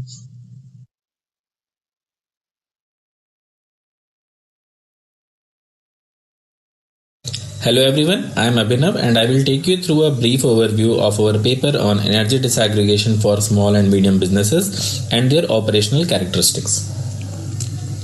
In NILM field, most of the load disaggregation efforts are dominated by residential domain, but a large chunk of energy demand comes from small and medium businesses as well. Also, the existing methods for disaggregation use sensor-based approach that is not really scalable. In this paper, we propose a highly scalable, unsupervised, non-intrusive load disaggregation for SMBs. This approach helps in getting the energy management, grid operations, energy efficiency along with classification of SMBs using key characteristics using the derived characteristic features in the disaggregation process. The data set we have used consists of 1022 SMB sites from United States. We also have the ground truth available for 3 offices and 5 shops from North Carolina that is used for evaluation of algorithm. This paper discusses following pipeline in detail. Input data consists of energy data and weather data at 15, 30 or 60 minute sampling. Data is first processed for sanity and a perennial base load with minor fluctuations is evaluated at low energy spectrum. Base load is then removed to create energy contrast that is followed by work hours estimation of business sites, which is implemented using K-means algorithm. Later, a 3-stage behavior segmentation is done for seasonal HVAC appliances. This is implemented by a Gaussian mixture model for getting the broad usage behavior, DB scan for getting the sub-behaviors for regression models. Work hours and regression models help in estimating the business sites operations related load. A few SMB site related key characteristics are derived in process like opening hour, closing hour, any change in schedule, demand of HVAC with any striking variations. The regression coefficients indicate efficiency of HVAC usage, while operational load signature help in classifying the SMBs. On the estimation side, here you can see the time of usage variation of always on operational load, cooling and heating consumption estimated in an unsupervised way. The table below shows the performance against ground truth from 8 SMBs from North Carolina, US. We are about 90% accurate in AC estimates and 85% accurate in heating estimates on an average. This approach is highly scalable and is geography independent. Additionally, the extracted characteristics would help in getting the key insights about the SMB concerned. Thank you. Hi everyone, my name is Xinlei Chen. I'm a CS graduate student from the University of Alberta. I'm presenting our paper entitled Solar Disaggregation, State of Art and Open Challenges. It started as a review of the growing literature on solar disaggregation, but we made several interesting observations along the way, which we are going to share with you today. Solar disaggregation is the problem of separating solar generation from net meter data. The left plot in this slide shows the disaggregated solar generation and household demand. But what's the importance of separating solar power from net meter data? Well, there are at least two reasons. First, rooftop PV systems are becoming popular thanks to the falling price of solar panels and government incentives. This has led to a lot of concerns over the impact of high penetration of behind-the-meter solar panels on distribution systems. Solar disaggregation enables utilities to understand how much solar power is injected into their circuits by customers, and use this information to improve their planning and operation practice. The second reason is that behind-the-meter solar system can greatly reduce the accuracy of NILM methods. Running a NILM method on the smart meter data embedded with solar generation yields a low accuracy because solar generation can have large and random fluctuations.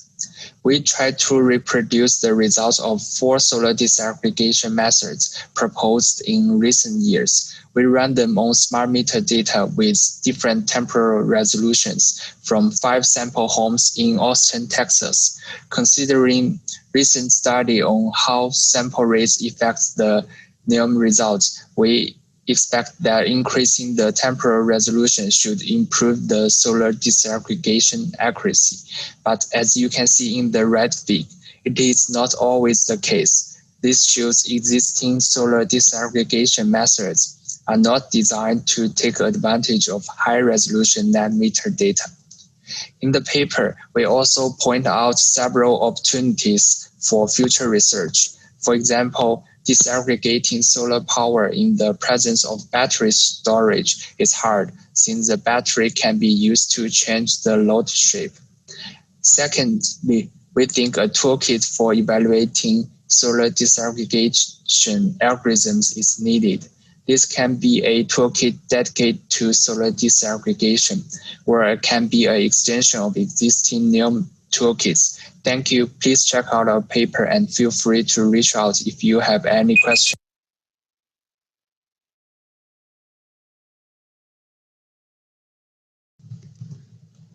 Hello everyone, I am Mathieu from IIT Gandhinagar, India. In this presentation, I will be talking about our work titled An Open Problem, Energy Data Super Resolution. Why is this an important problem to solve? Residential and commercial buildings account for 33% of the total energy consumed. Consumers can optimize their electricity usage when provided with feedback, but in many developing countries, smart meters are still not widely prevalent. Hence, we need to develop algorithms that can provide insights to consumers in the absence of smart meters. What is energy data super resolution? Energy data super resolution refers to the task of estimating hourly power consumption patterns from the daily readings using machine learning. Let us try to understand this using an example. On the left, we have the total energy consumed by a household for a duration of 6 days. Given these set of readings, we try to estimate the hourly power consumption patterns as shown on the right. We do this using machine learning. We were inspired by the success of super resolution in the domain of images. We wanted to apply the concept of super resolution on energy data. Our intuition behind the problem was that energy consumption patterns are periodic. The consumption patterns on Sundays tend to be similar. The consumption patterns on weekdays tend to be similar, and so on. Also, Similar homes follow similar hourly consumption patterns. We can also make use of metadata such as home area, number of residents, and several other features for building better models. We have experimented with various methods for solving this problem. They are the following: mean proportions model, k nearest neighbors, non-negative matrix factorization coupled with k nearest neighbors, tensor decomposition, and triplet learning. We evaluated the performance of these models using threefold cross-validation on the dataport dataset using mean absolute error as the metric. This slide shows the performance of the previous models that we discussed about. As shown, we can observe that the performance of the complex models such as triplet learning and tensor decomposition was similar to the performance of the baseline mean proportions model. In the paper, we discuss about this phenomenon and talk about why the problem of super resolution is hard. We also discuss on what is needed for accurate super resolution. We conclude by shedding some light on the possible future implications of super resolution and its future research directions. Thank you.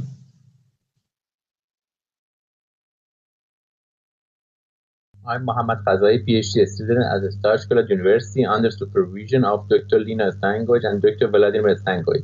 I'm going to present evaluation of low complexity supervised and unsupervised NILM method and pre-processing for detection of multi-state white goods. This work was partly supported by the European Commission EcoBot project. Based on various reports, the top three offenders of appliances that pose a fire risk in household are washing machine, tumble dryer, and dishwasher. Previous research indicates that appliance level anomaly detection performed best for best performing NILM algorithm, but this was only verified for relatively complex NILM algorithms and anomaly in electrical heater and freezer operation. We focus on low complexity algorithms. These are decision tree and k nearest neighbor for supervision NILM and DB-scan for unsupervised NILM. We also evaluate the effect of pre-processing and post-processing to improve NILM performance. For the noise refit house and challenging washing machine, medium filtering only is sufficient to improve classification accuracy, whilst edge sharpening in addition to medium filtering helps improve the disaggregation accuracy. Pre-processing also considering help improve disaggregation accuracy of DB-scan. We group dishwasher and washing machine with similar delta P as one category to be disaggregated by the algorithm, and then we perform an additional disaggregation step on this subgroup down to washing machine and dishwasher separately.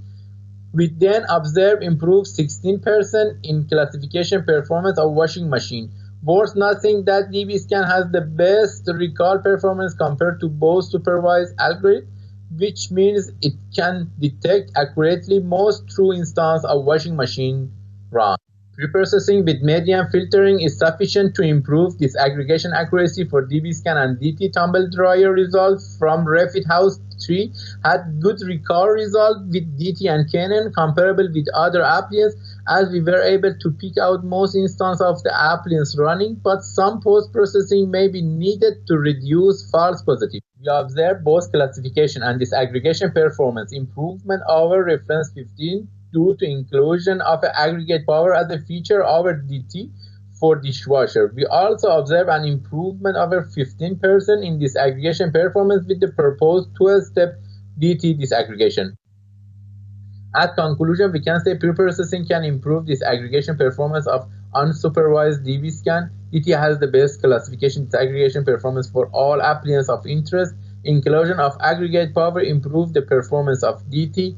With proposed two-step DT performance of the washing machine and dishwasher improved. DT may not be best choice for transferability, and as such as further work and on transfer learning with DT is needed. Thank you for your attention. Hello, I would like to talk to you about matrix factorization for high-frequency non-intrusive load monitoring. The goal of this short paper is to introduce high-frequency NILM from a machine learning point of view, and especially a matrix factorization formulation. The key points of this paper are first to present the matrix computation for high-frequency current and voltage measurements. Secondly, we show how to transform the general source separation NILM problem into a matrix factorization one. And finally, we review existing methods to solve this problem. To construct the matrix, we simply take the values of the current and voltages during one voltage period and put it in the columns of the I and U matrices. The power is then calculated as a simple dot product. Here are 4 examples of current matrix measurements for individual devices, such as lights, microwave, air handling unit, and hair dryer. Let's go back to NILM and its source separation problem. By the Kirchhoff current law applied at the main breaker level, the total current denoted by capital I main is equal to the sum of the current of all the devices. The source separation problem on current is then defined as estimating individual current denoted by capital IC from the observation of the total current. This problem can be turned into a matrix factorization one. To do so, we first need to introduce the rank 1 approximation hypothesis. It says that the current matrix of an individual category of device can be well approximated by a rank 1 matrix, defined as the product of one column vector, called signature in green, and one row vector, called deactivation in red. Recording that the total current is equal to the sum of individual current I of C, we can then write it down as a matrix factorization approximation problem, where the total current matrix I is factorized as the product of a signature matrix S and an activation matrix A. Note that each column of the signature matrix corresponds to one and only one category of device C, such that the number of columns equals to the number of category of equipment. The NILM problem is then to estimate the S and A matrices from the observed I matrix, such that the product S times A approximates well the observation I. Once the total current is approximated using the signature activation factorization, the individual power consumption, P of C, can be recovered using the power formula. In the paper, we review existing methods to solve the NILM problem as a matrix factorization one. Please do not hesitate to get in touch if you have further questions. Thank you for your attention.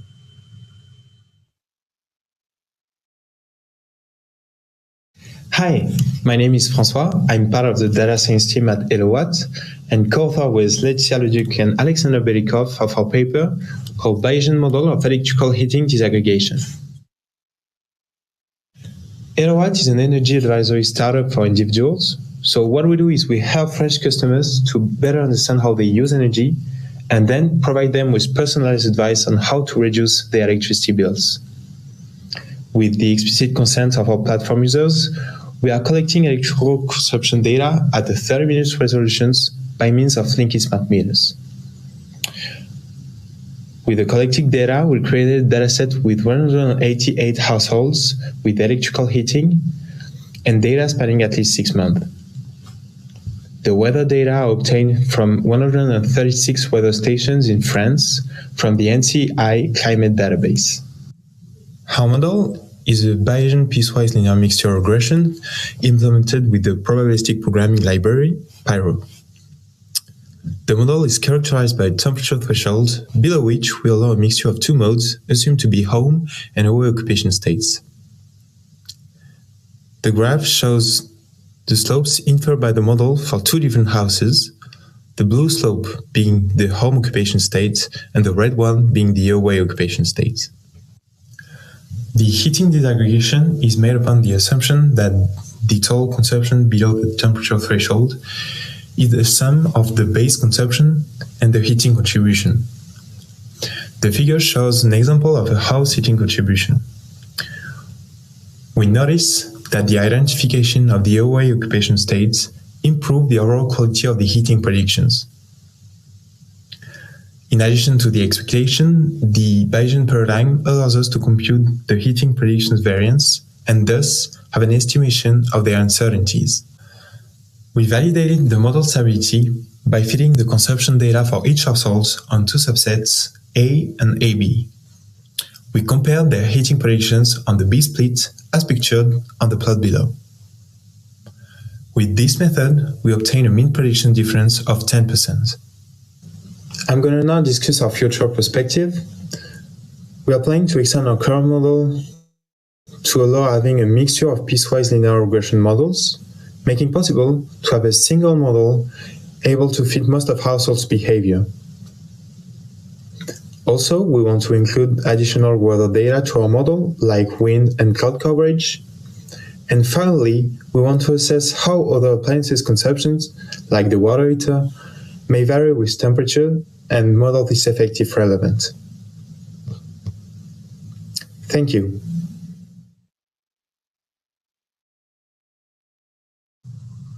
Good afternoon. My name is João Góis, and I will present the work on the relationship between seasons of the year and disaggregation performance.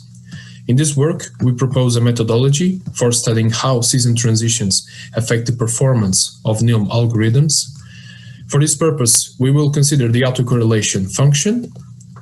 We also focus on seasonality analysis, and for illustration, we run a case study using the dishwasher consumption data in the REFIT dataset.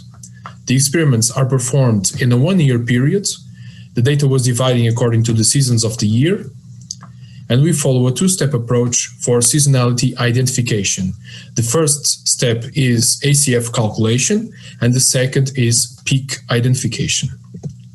In figure 1, we observe that for household 10 in summer, there is a seasonal ACF pattern, since there is recurrency of significant peaks every day, once a day. So the main conclusion from these results is that in general, the ACF pattern is not seasonal among the ACFs. Then we assess the similarity among the ACFs for each season transition using the Keogh lower bound measure. The main conclusion from these results is that in general, there is similarity among the ACFs independently of the ACF pattern. To assess if similarity affects disaggregation performance, we run a disaggregation experiment for dishwasher consumption data from the aggregate data. For each season transition, we consider 2 test sets, for both of them the same training set. The disaggregation algorithm is a factorial HMM, which is available in NILM-TK, and the selected performance metric is the mean absolute error normalized by standard deviation. So we realized that for both test sets, for transitions fall-winter and winter to spring, there is a better performance when the ACF pattern is seasonal. This is not the case for transition summer to fall. So we think that there may be other factors that are influencing the performance of the algorithm in transition summer to fall that could be studied in the future work in more detail. So in conclusion, seasonal ACF patterns are not common among the dishwashers. So we could try instead other appliances such as the washing machine, use at least 2 years of data to see if the results hold across seasons, try other algorithms, measures to assess seasonality and similarity, and at last, explore data from different regions. I hope you enjoy.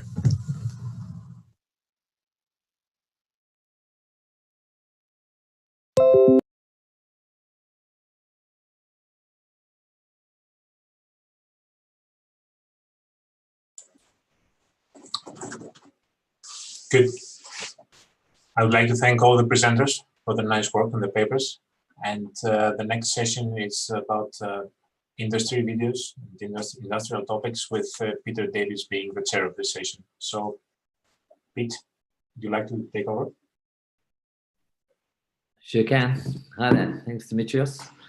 Yeah, I'd just like to start the session talking about some of the industry demos that we have available. My name is Pete Davies. I was one of the original founders of the European workshop, along with Ollie and Jack Kelly. So privileged that we're now online and collaborating with the American contingent and can put on a conference for you. Just again, so a host who can share. Trying to share my screen. Let me host. I think I need to be made an owner to host more.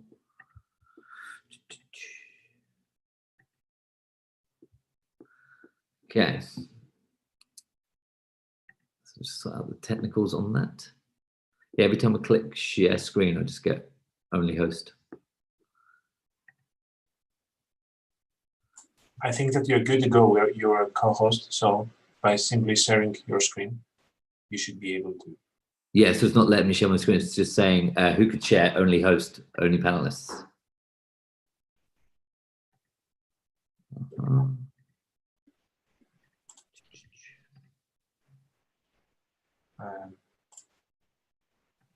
So, Nikki, maybe I should make Pete host instead of co-host.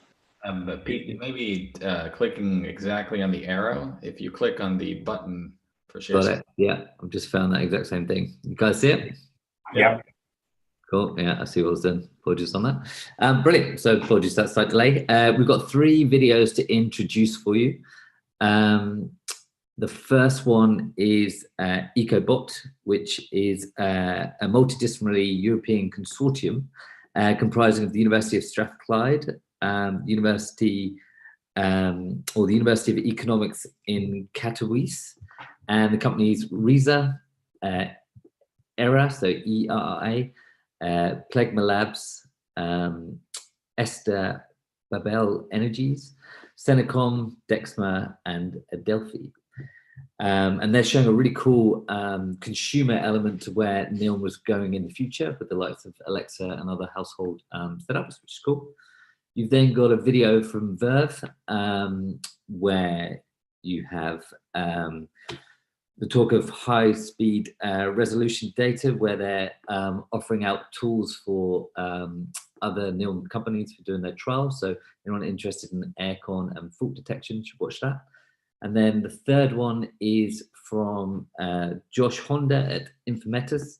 He's got a longer presentation because he also delivered a paper alongside. And that basically talks about where NILM is going from a regulatory point of view and a standards. So Josh has done some pretty awesome work in this space. And he's also hit quite a big milestone, which he'll be presenting in his video. So without further ado, let me kick this off.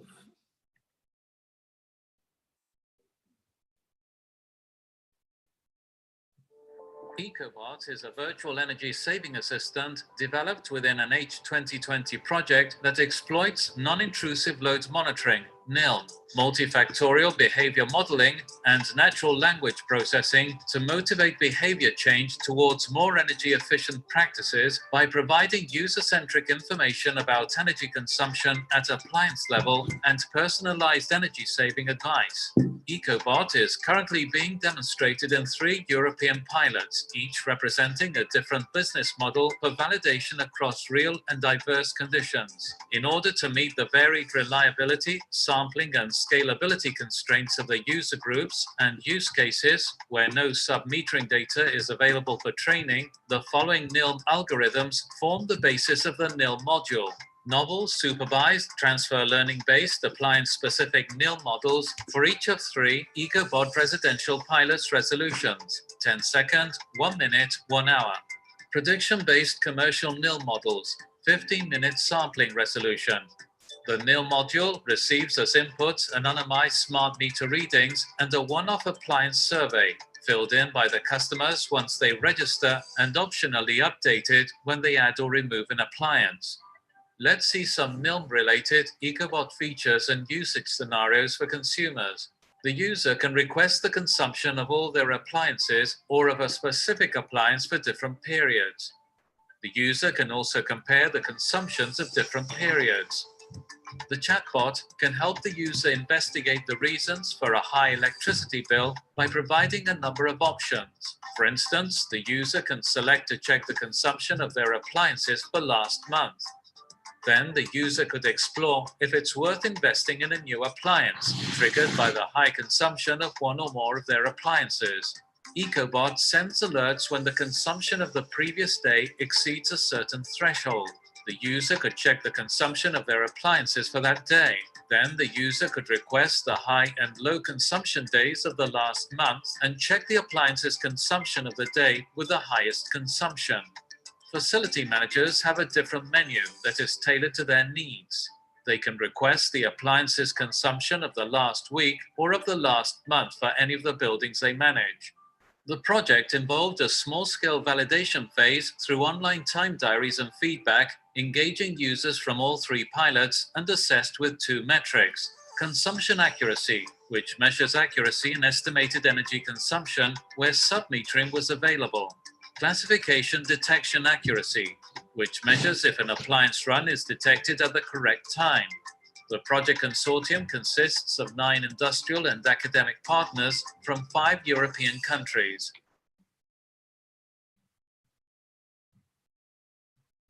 Hi, my name is Pete Davies. I'm calling you from Verve. We're delighted to be announcing at this NILM workshop our partnership program, which we're really hoping is going to accelerate the adoption of NILM globally and really make everyone's lives a lot easier when doing trials and projects improving the benefits of NILM. First of all, we're going to allow everybody access to the tools that we've been using to do all of our data acquisition for in-home appliances and industrial.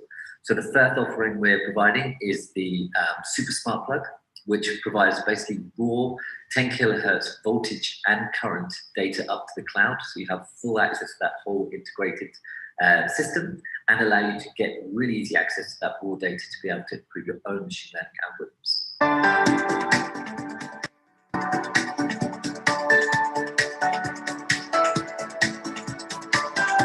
Here is the Valve Connect plug connected to the Hotpoint washing machine.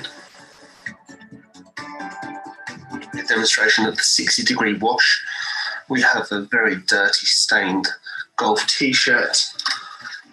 Put that in here.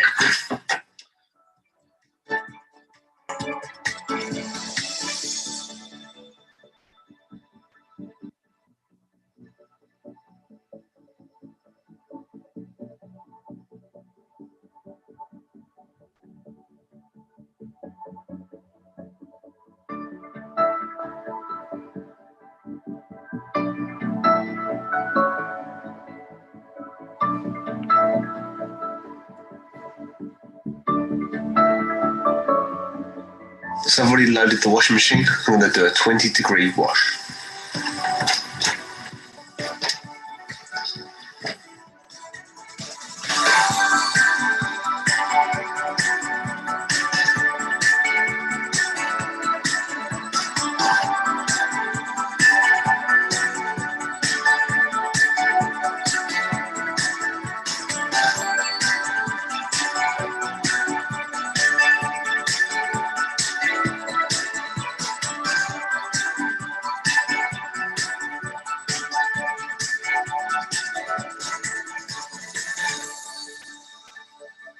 Hope you enjoyed that.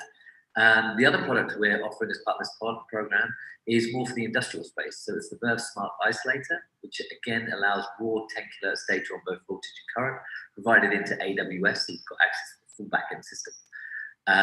This will allow you kind of more industrial play, but again will help improve those algorithms of yours. The other thing we're looking for is partners in the machine learning space. So we have several bespoke projects that we'd like to get some extra partners in place that we can outsource some of the machine learning to.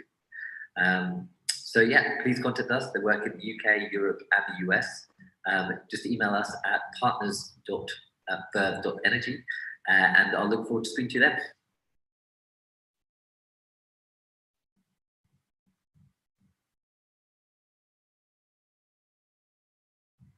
Hi, I am Josh from Informatis.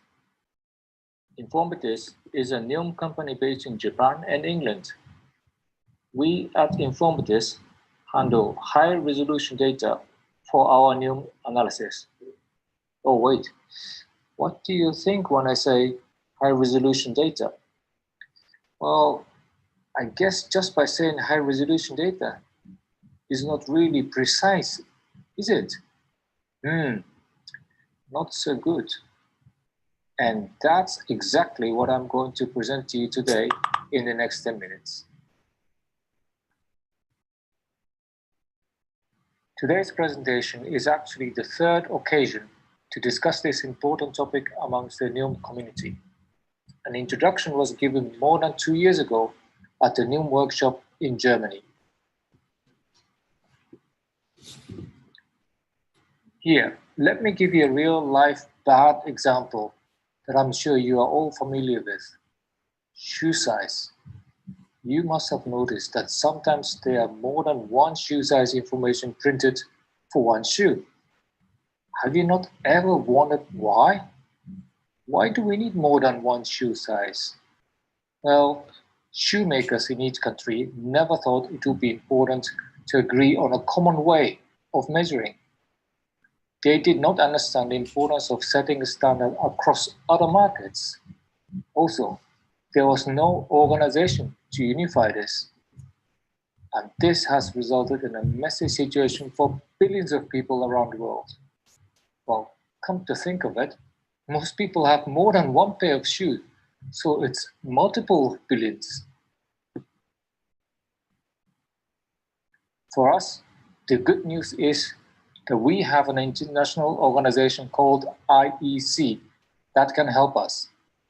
IEC is like a United Nations for everything to do with electronics. IEC is supported by more than 20,000 experts around the world. Experts are mainly volunteers from the industry, like manufacturer of electric equipment. There are academics and non-profit organization volunteers too.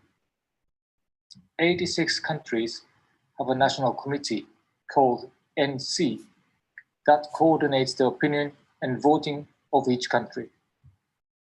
Technical committees, or TC, are typically formed to discuss a certain product category. TC are formed by multiple working groups, WG, which deals on a more specific topic. Here are some examples of electric measurement products and their technical committee. You will see that TC85 handles electrical measurement products that provide data for NILM analysis. There are clear benefits by having an international standard. The manufacturer is able to guarantee what each product can do, and the user can make an informed decision. It also makes it easy to compare products within one company, not to mention with another competing manufacturer. Both manufacturer and user can share a common expectation and avoid misunderstandings. Since NILM is still at its infancy as a technology and business, we still do not have a common language. At NILM conferences, we often hear words such as high resolution, low resolution, or high sampling rate, low sampling rate. But in fact, we do not have a common understanding of what is the exact number from where we can say high or low. Do we? No. Sadly, no. However, it would be so beneficial for NILM analytic groups and electronic management manufacturers to establish a common language. The market for NILM business would appreciate it too. In order to grow NILM as a viable business, it would be essential to establish a clear standard.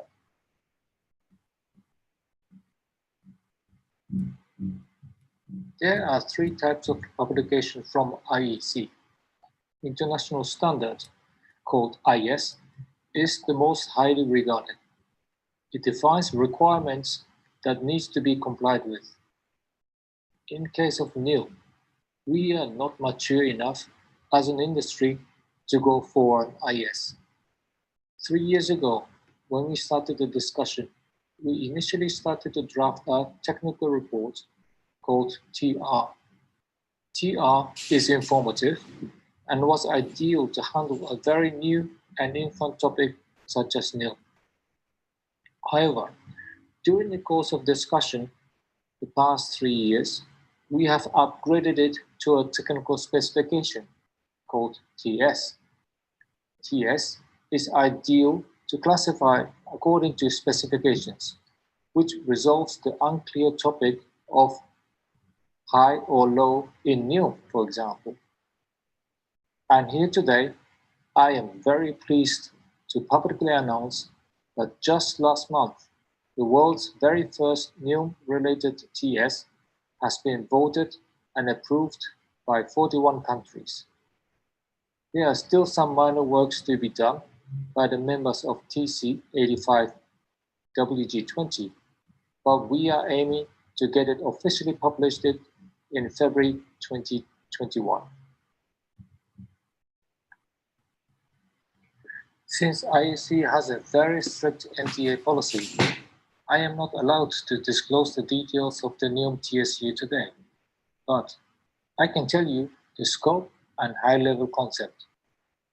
In the NILM TS, we are only dealing with the electric sensor, which we called NSD, NILM Sensing Device. 3 key specs will be classified in the NILM TS: input sampling frequency, output data rate, and data bit rate. As said, I cannot provide you with actual figures at this point due to NDA, but there will be several levels for each 3 key specs clearly defined by specific figures.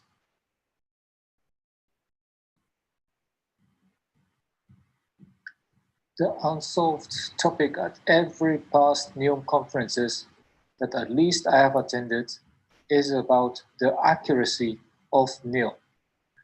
Everybody knows it's the ultimate common tool we need in order to develop this technology and, more importantly, grow as a viable business. Anyone who has tried to explain NILM to someone new must have hit the wall by the very innocent question, "So, tell me, how accurate is it?" Yes, we all know that whatever number you give is purely your own interpretation, because there is no commonly accepted standard formula to calculate the accuracy of NILM within the NILM community. There is also no clear guideline of what types of home appliances to measure, in what type of environment, and geographically where the location is. There was a noble attempt in 2016 led by EPRI, the Electric Power Research Institute of the United States, where dozens of NILM companies have participated in, but it could not come to a clear conclusion or a published outcome. So, make no mistake, it is definitely not an easy challenge. We have already taken the first step to classify NILM sensing devices according to 3 key features. Next, we are planning to compile a technical report, TR, that will introduce various real-life NILM applications worth considering for business. Future NILM development and commercialization can only be achieved by evoking real business interest from a wide range of industries. NILM has the potential to grow into a proper industry in many countries that create employment and business opportunities. So let's help each other.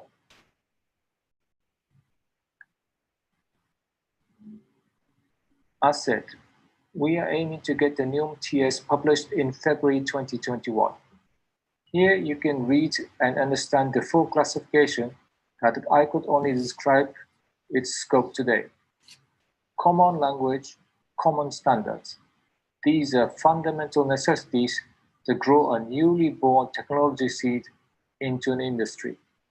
And I truly hope that you agree with me that we should learn from the painful mistake the shoe industry has shown. If you are, and willing to contribute, NILM will have a bright future.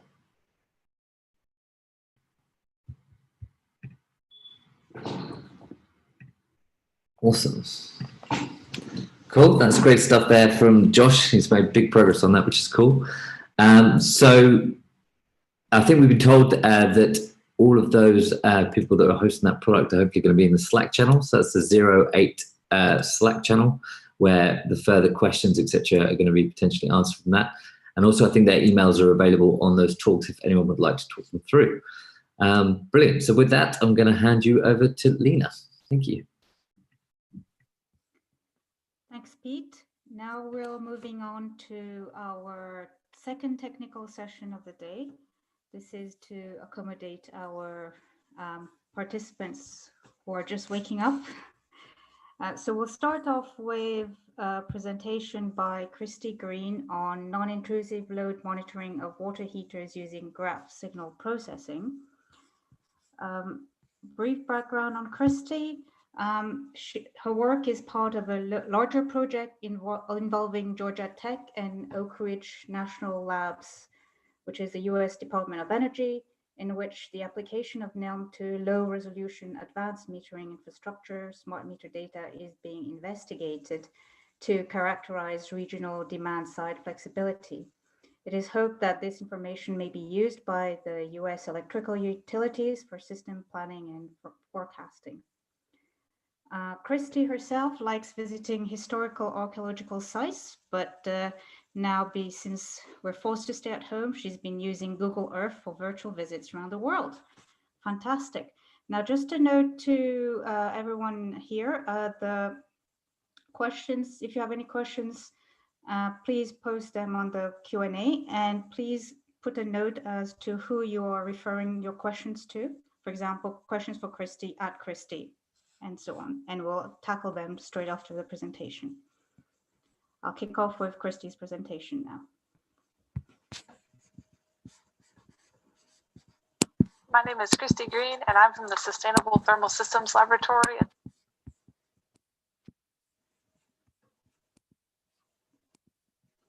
A minute.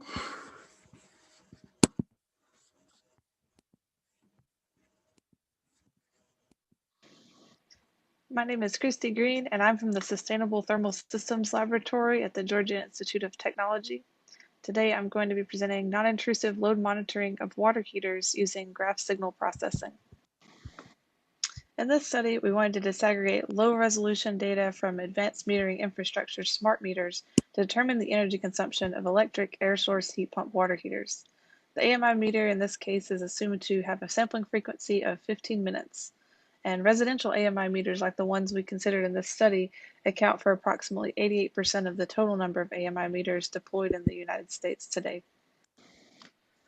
Our interest in heat pump water heaters began with previous work conducted at STSL on the optimization of a residential microgrid. The neighborhood shown here is the Alabama Power Smart Neighborhood at Reynolds Landing, located in Hoover, Alabama. Reynolds Landing is a neighborhood of 62 homes containing a variety of IoT appliances, and the houses are all connected to a local PV array. Each house within the neighborhood has a hybrid electric air source heat pump water heater, and our previous work included the modeling and optimization of the water heater and the HVAC loads in the houses. Disaggregating the power signals of these controllable appliances from the electrical main signal would allow for the estimation of demand response potential at the neighborhood or even the regional level without the installation of intrusive monitoring equipment. To perform non-intrusive disaggregation, graph signal processing was selected due to its ability to perform with high accuracy using low-resolution sampling rates over short training periods. In graph signal processing, the structure of the signal is embedded into a graph to show spatial and temporal correlations among the samples.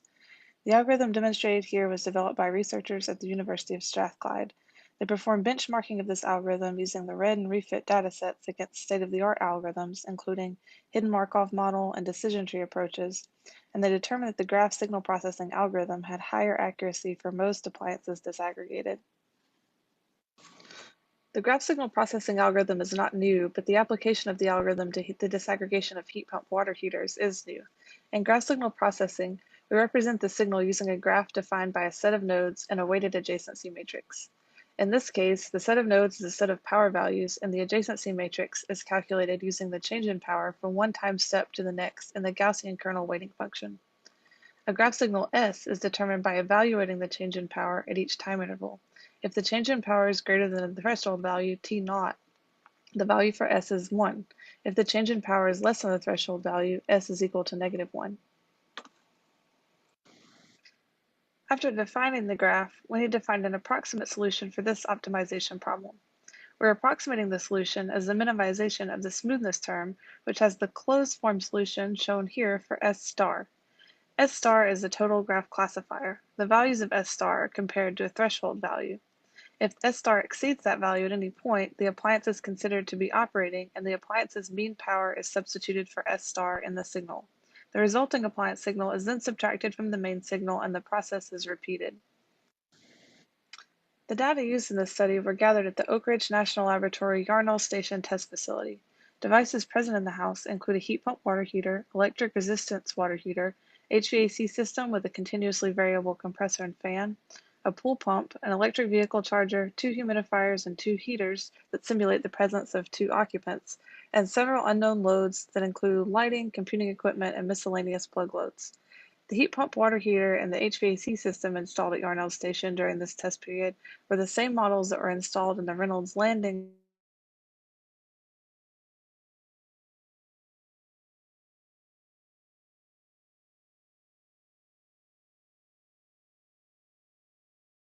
both the heat pump and the electric resistive elements operating either simultaneously or independently. Some characteristics of the power traces of the loads present in the house are provided in these 2 tables. Here, IDU corresponds to the indoor unit of the HVAC system, and ODU corresponds to the outdoor unit.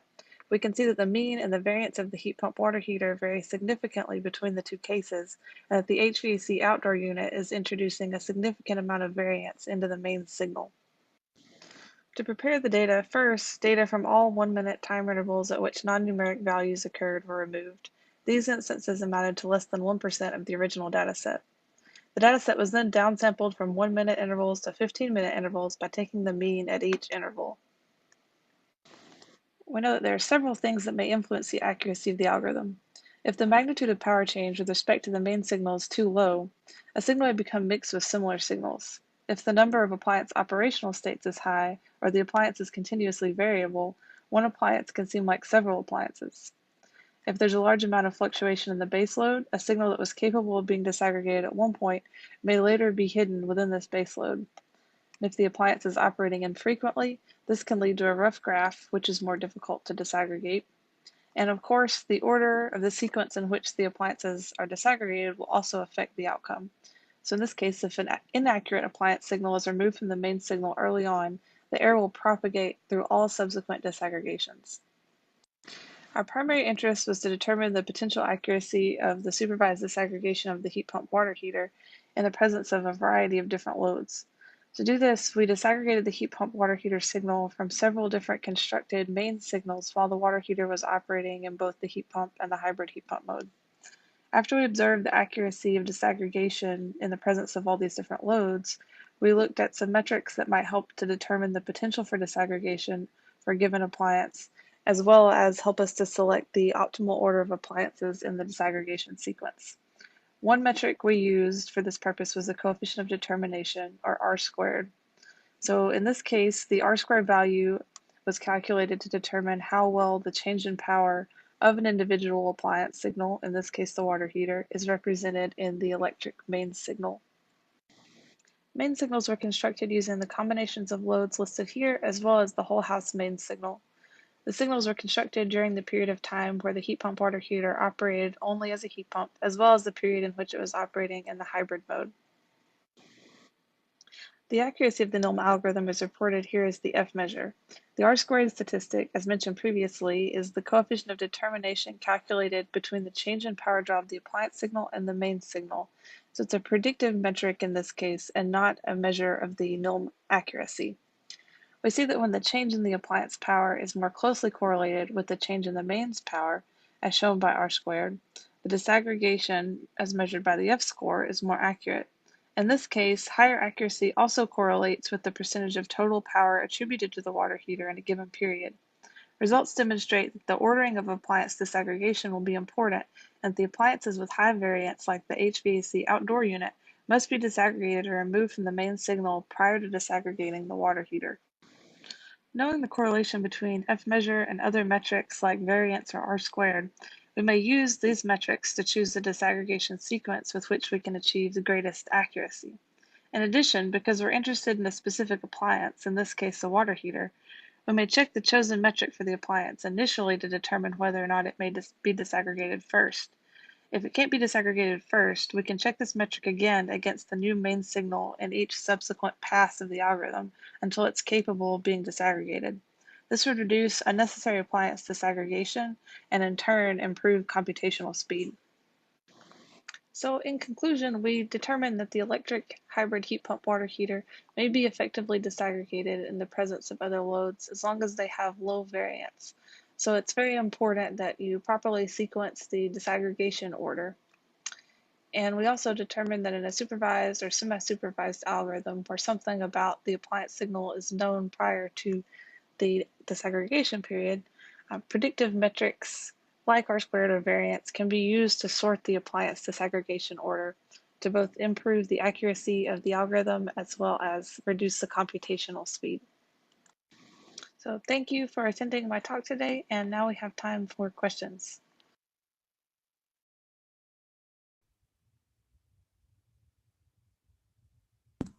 Thank you, Christy.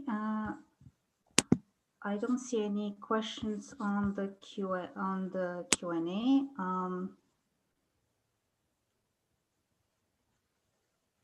Okay, and apologies for the video is not presenting so well. I hope you managed to see the video correctly.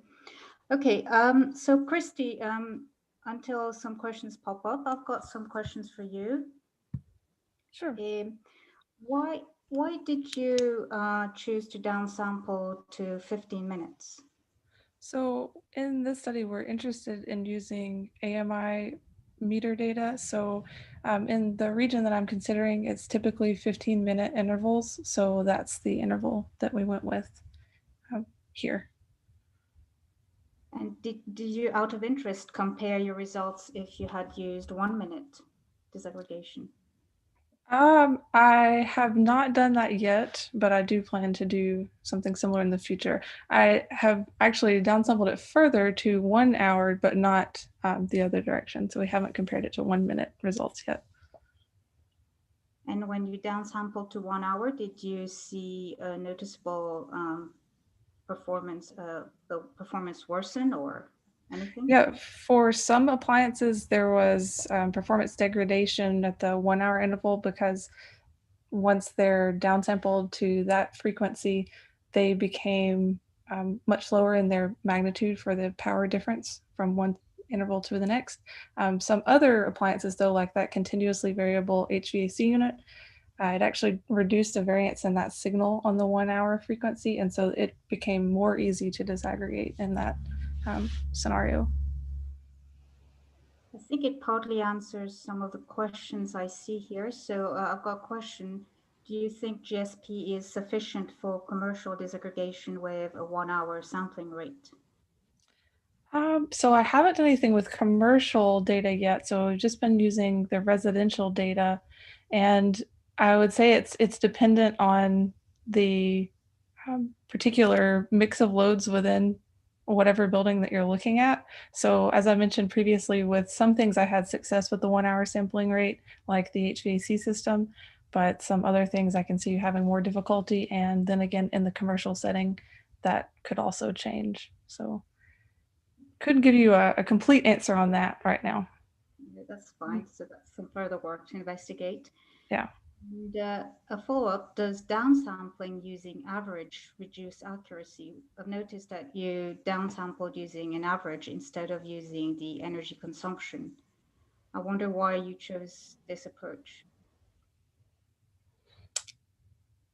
Well, that is an interesting point. So the only two that I had really considered initially were to sample at one moment in time, so at each 15-minute instance, or using the mean. But using the total energy consumption over the interval, I think would do just as well, I would imagine. And I think that would be what the AMI infrastructure would return you, the energy consumption over the 15 minutes. Over the 15 minutes, yes, yeah. Okay, well, that's great. Thank you very much. We've run out of time. If there are any further questions, Christy will be available in the Slack, I hope. Yes, yeah. Okay, fantastic. Thank you very much. Thank you. Christy, there will be some questions for you. You can see that in the Q&A, so you can answer the questions directly. Sure. All right. Thanks. Thank you, Christy. We'll now move on to our second presentation by Richard Jones. So Richard is based in the Computational Sustainability Lab at Simon Fraser University in British Columbia, Canada. Beautiful place. And the primary focus of that lab has lately been in developing unsupervised solutions to NILM, as well as artificially extending data availability in NILM using generative adversarial networks. Richard himself comes from Winnipeg, Manitoba, and he has very much enjoyed hiking and skiing in the mountains of BC, which is a year-round golf season, and just generally likes not having to suffer for the 6 months of minus 30-degree winters in Winnipeg. Fantastic. So I'll start off Richard's talk. All right. Hi, everybody.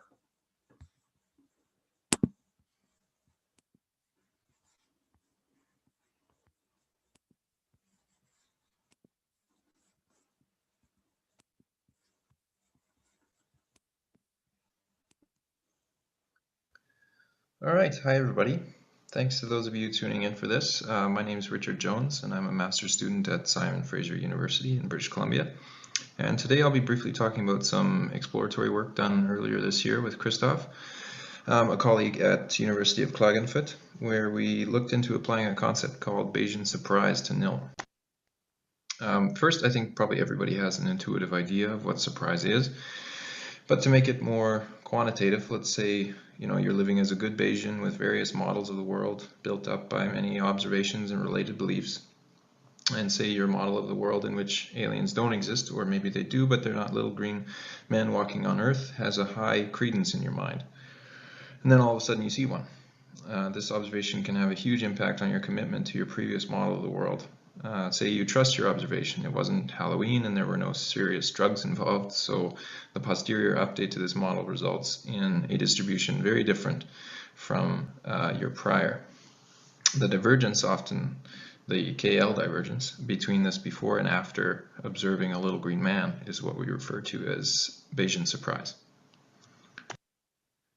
The original motivation for this work was to be able to keep models in deployment flexible by monitoring incoming data for novel appliance activations, as well as for the case of unsupervised methods, where you may need to build up distributions first for later inference. And knowing when you have enough information for this later inference is pretty important for those types of methods.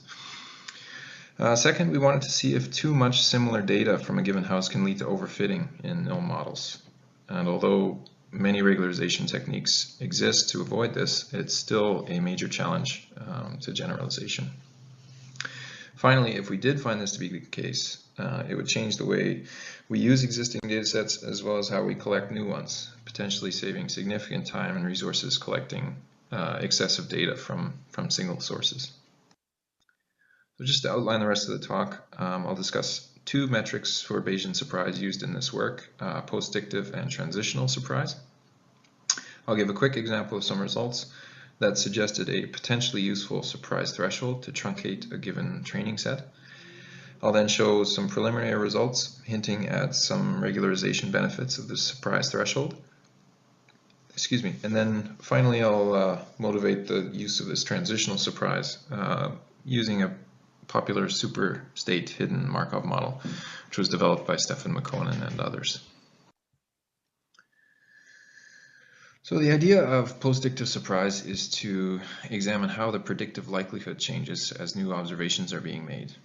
Now, ideally, this would be done without reference to a particular NILM method that may presuppose some learning structure. Arguably, the most straightforward way to monitor novelty in the aggregate in a sort of data intrinsic way is to cluster on the first differences. So for this reason, a non-parametric Gaussian mixture model is constructed on the absolute differences in the aggregate. And non-parametric modeling is necessary since it allows a flexible state space, which can expand and contract the number of necessary components as required by the data. Now, naive clustering on the raw data is difficult due to transient behavior and its relationship with sampling rate. So we first passed the data through what we call a steady state filter, which we developed in 2019. This allows a consistent representation of appliance activations, which makes clustering far more accurate and reliable. So the predictive likelihood in these models can be approximated under the variational inference framework as expectations of the mixture weights and component-specific likelihoods under the mean field variational distribution given by Q. And just for reference, I've put it here. I won't go into too much detail about it though. The non-parametric form of the GMM is handled by these pi objects, the mixture weights, which are generated as needed from what's called the GEM or stick breaking distribution. The proportion of the remaining probability stick here is sampled off according to a beta distribution.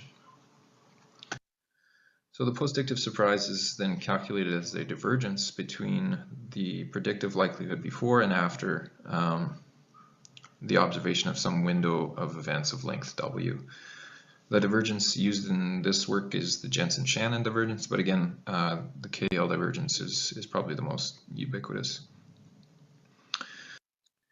So the instantiation of new components in the GMM certainly qualifies as surprising, but the relationships between components can also change and converge to some relatively stationary form. So for this reason, we looked at the surprise associated with these transitions, which we call transitional surprise. And this is calculated as the sum over the divergences between each row in the transition matrix before and after observing a window of W events. Each element of the transition matrix indicates the probability of transition from the row index state to the column index state. So each row accounts for all transitions out of a given state, including self-transitions.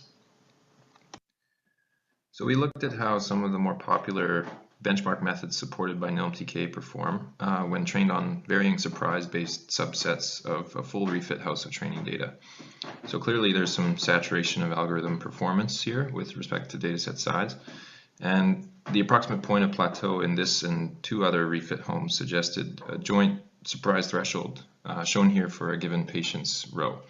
So for this patient's parameter, once the joint threshold is met, row determines how many windows we wait for another one which exceeds the threshold. So the surprise values here are normalized to their maxima, so this threshold can be interpreted as, we should stop when the postdictive surprise is less than 1% of its maximum, while at the same time the transitional surprise is less than 50% of its maximum. So yeah, these values are obviously somewhat arbitrary and not validated very generally as of yet, but hopefully we can tighten those up in the future. So using this joint surprise threshold, we looked at how these algorithms perform on an unseen house when trained with the full house 3 and the surprise-based subset. As you can see, all but one method showed better generalization to house 5 with the cutoff training set. And clearly this is a small case study, but it seems promising and we think it warrants some further study. To look into the usefulness of this idea of transitional surprise, we used a popular HMM method and checked the effectiveness measure, which is just 1 minus the F1 score, and averaged it over 7 appliances in the Ray dataset using various surprise thresholds. The decay rate of the effectiveness measure follows pretty closely the decay of the transitional surprise, and the plateau in performance occurs long after the postdictive surprise had converged. Now the differences in decay rate can be explained away by how the dynamics are encoded in the superstate context rather than component to component transitions. But the indication here is that the crude approximation to the system dynamics might provide a useful overestimate of how much data is necessary to learn state correlations. So just to quickly summarize, this preliminary work showed some evidence of model performance prediction by using data intrinsic notions of postdictive and transitional surprise. Surprise-based truncation of a refit house used for training showed better generalization to an unseen house than using the full training set. And finally, the use of transitional surprise was validated at least in a Markovian setting. Left to future work is the refinement of the surprise threshold and further verification that it's actually predictive of model performance. And if it turns out that it is even weakly predictive, this could be very useful for model exploration, and really expedite NILM research and dataset acquisition. Second, exploring the use of Bayesian surprise as a regularization method is probably the most exciting application, so that's definitely worth exploring further, especially in the cross dataset context. And finally, applying states that appear similar after filtering could be segregated by submodeling their transient behavior. And then the Bayesian surprise associated with these submodel parameterizations as new activations are observed could allow for things like fault detection as well. Thanks for your time, and if there's any questions, I'd be happy to take those. Thanks.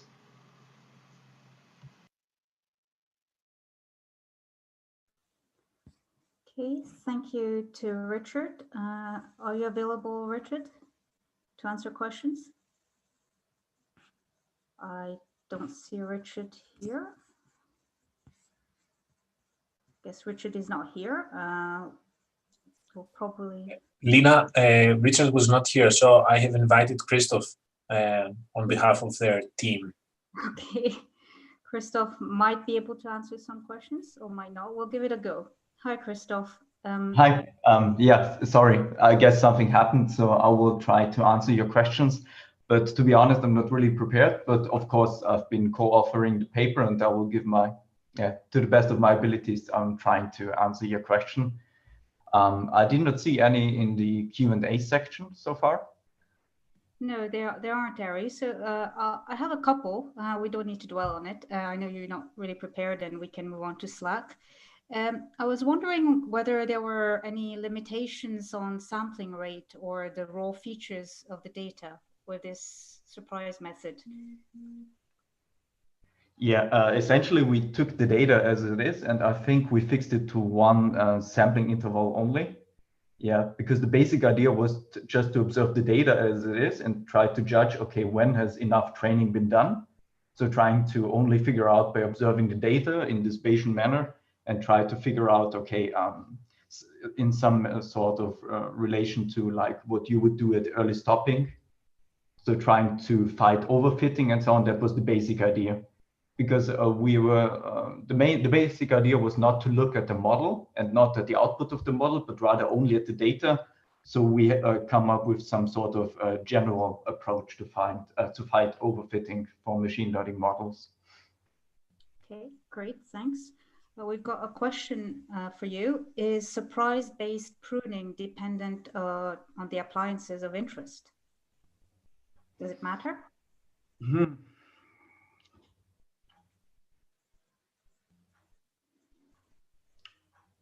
Tough one. No, as far as I remember, we did not make it dependent on the appliance type. So we tried to observe the data as it is, and we did not have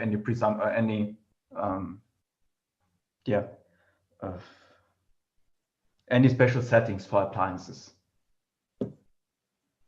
Okay, that's great. So basically, appliances, whether there are plenty of data in your data stream or not few activations, it wouldn't really matter in terms of your window truncation size, or would that be reflected in the Bayesian surprise?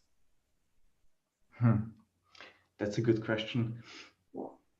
Maybe you can send me this one via Slack and I will try my best to answer it. But because I need to think about it a little bit, so I don't want to give like a very quick answer, which might be wrong. So I would really appreciate getting this via Slack. And maybe Richard will be online by then. Oh, no, thank you very much, Christoph. That was really nice of you to step in. Okay, so we'll move on in the interest of time to the next presentation by Darish Darvaze.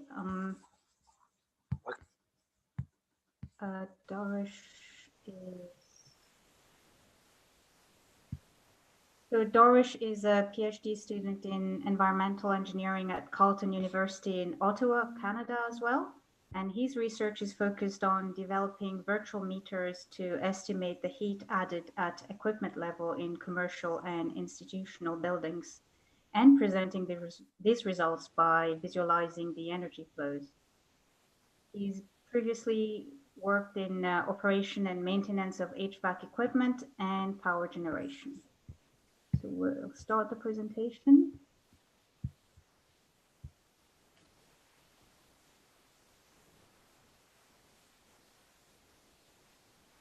Welcome everybody, and thank you for watching this presentation. My name is Darwish. I am doing my PhD in environmental engineering at Carleton University in Ottawa, Canada. Before I start, I would like to thank the organizing committee of this workshop and our sponsors, INSERC of Canada, Brookfield Global Integrated Solutions, and Capillary Analytics, and also my supervisors, Jean Decote and Bora Guney. In this presentation, I will talk about virtual metering of heat supplied by hydronic perimeter heaters in variable air volume zones. First, I will give a brief background, and then I will describe the research methodology, followed by the results and conclusion.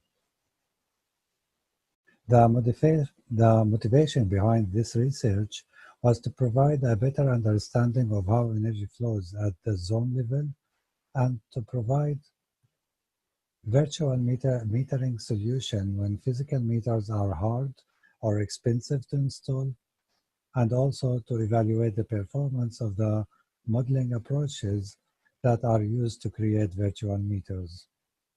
So the objective of this research is to examine the performance of 3 modeling approaches applied to develop virtual meters that would estimate the heat added by zone-level perimeter heaters.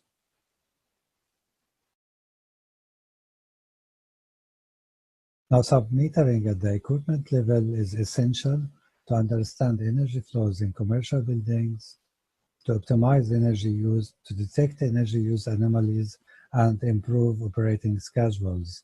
However, submetering of HVAC equipment is still uncommon in most existing buildings due to practical issues in the metering infrastructure. Moreover, physical meters are subjected to issues such as space limitation, improper installation, failure, and degradation over time. Virtual metering overcomes these issues by using available data from a building automation system and provide insights into unmeasured quantities at no additional cost. Now, the primary sources of heat gains and losses at a perimeter zone are internal heat gains from lights, occupants, and equipment, heat transfer through the envelope, heat added or extracted through the discharge air diffusers, solar heat gains, and heat added by radiant heaters. In this research, I wanted to develop a virtual metering algorithm to estimate the heat added by the radiant heater. It is uncommon to measure this heat despite its impact on the building energy consumption and operating schedules. The methodology of this research consists of 2 parts as shown here. In the first part, 3 modeling approaches are applied to formulate zone models structures: a steady-state modeling approach, a transient modeling approach, and a load disaggregation modeling approach. Now, datasets collected from 7 zones in an academic building in Ottawa are used to train the 3 models. The genetic algorithm is used to identify model parameters. In the second part, the values of the parameters are used to develop virtual meters that can estimate the heat added by the radiant heaters in the 7 zones.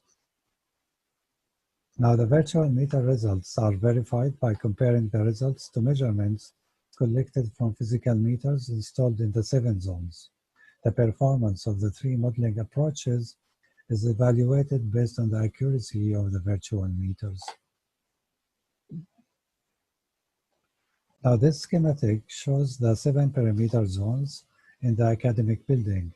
These zones are served by 2 VAV terminal boxes, VB1 and VB2, that receive supply air from an air handling unit and discharge it into the zones through discharge air diffusers.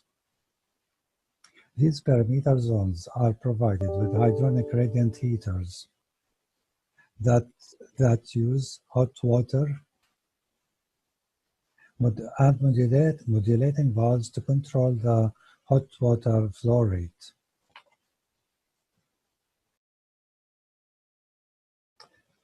Now virtual meters are developed to estimate the heat added by the radiant heaters in these 7 zones by applying 3 inverse modeling approaches. First, a steady-state gray box modeling approach that assumes that energy is not stored within the zone. And the second approach is a transient gray box modeling approach that accounts for the thermal mass of the zone. These 2 modeling approaches, the steady state and the transient, require measurements of zone air temperature, discharge air temperature, modulating valve state, X1 to X7 here, discharge air flow rate, and occupancy indicator. Now the third modeling approach is the load disaggregation modeling approach. Hot water is provided by a steam hot water heat exchanger that distributes hot water to the radiant heaters in the 7 zones.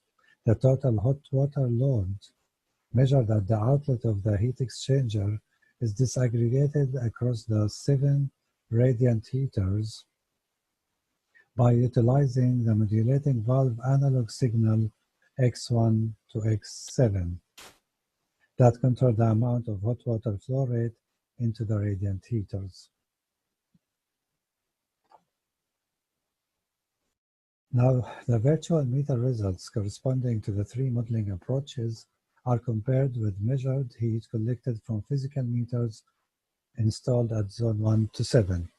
As shown in this table, the 3 modeling methods could estimate the daily heat added by radiant heaters at an average normalized RMSE between 13 and 23%. These results indicate better performance for the transient and the load disaggregation modeling approach as compared to the steady-state modeling approach.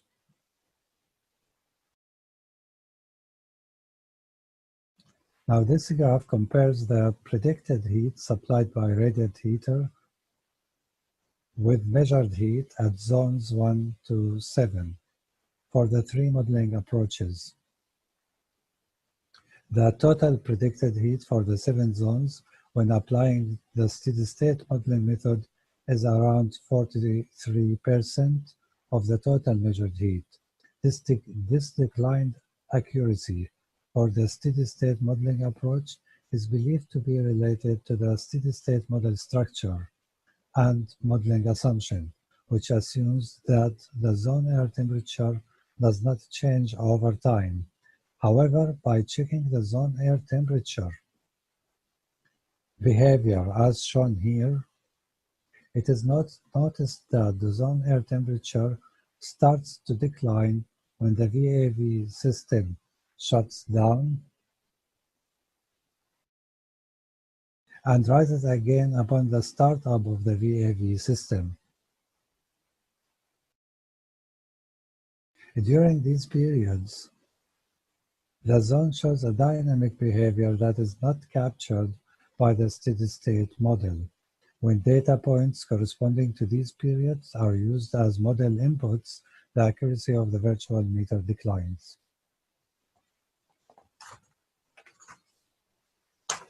Now, a simplified visualization of the results can be used as a tool by building operators and facility managers to identify zones of high energy consumption and improve the overall building energy performance. For example, this figure shows a graphical representation of the estimated heat supplied by radiant heaters at zone 1 to zone 7. By comparing the heat added by radiant heaters in the 7 zones, the building operator can identify zones of high energy consumption and investigate the underlying operational conditions of these zones. In conclusion, Three inverse modeling approaches were used to create virtual meters to estimate the heat added by zone level perimeter heaters. The models were trained using data collected from 7 zones, and model parameters were identified using the genetic algorithm. The results were compared to heat measurements collected from physical meters, and the accuracy of the three modeling approaches was between 13% and 23%, and the performance of the three modeling approaches was examined for modeling assumptions and prediction accuracy. Finally, the following issues are still unresolved. First, the steady state and transient modeling approaches require discharge air temperature measurement. The models need to be modified for buildings that do not measure the discharge air temperature. Second, the number of zones could impact the accuracy of the virtual meters. Future research is planned to check the impact of increasing number of zones on the accuracy of the virtual meters. And finally, visualization tools need to be developed to present the results to different building stakeholders to support operational decisions. Thank you, everybody, for watching this presentation. I will be glad to answer your questions during our live session on November 18th. Thank you.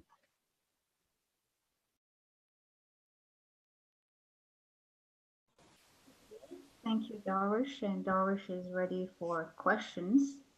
So we've got a question for you, Darwish. Are you ready? Yeah, I'm here. Hi.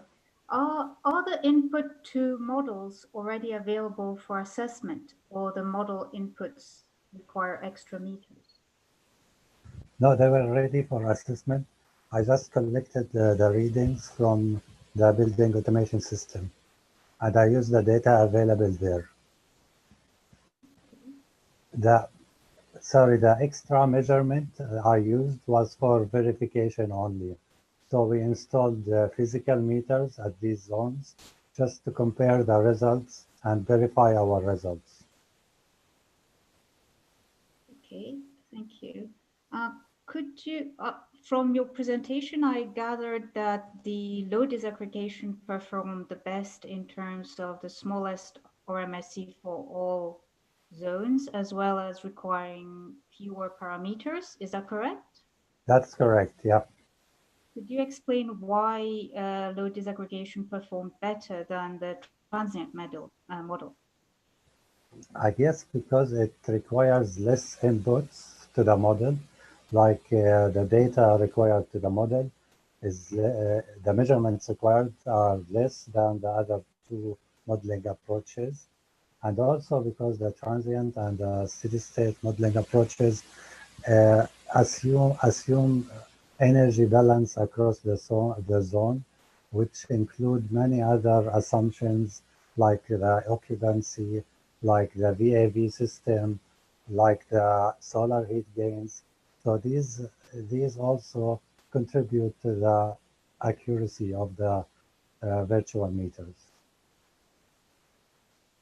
And I understood that you use a genetic algorithm to select the parameters, but what method did you use for the load disaggregation itself?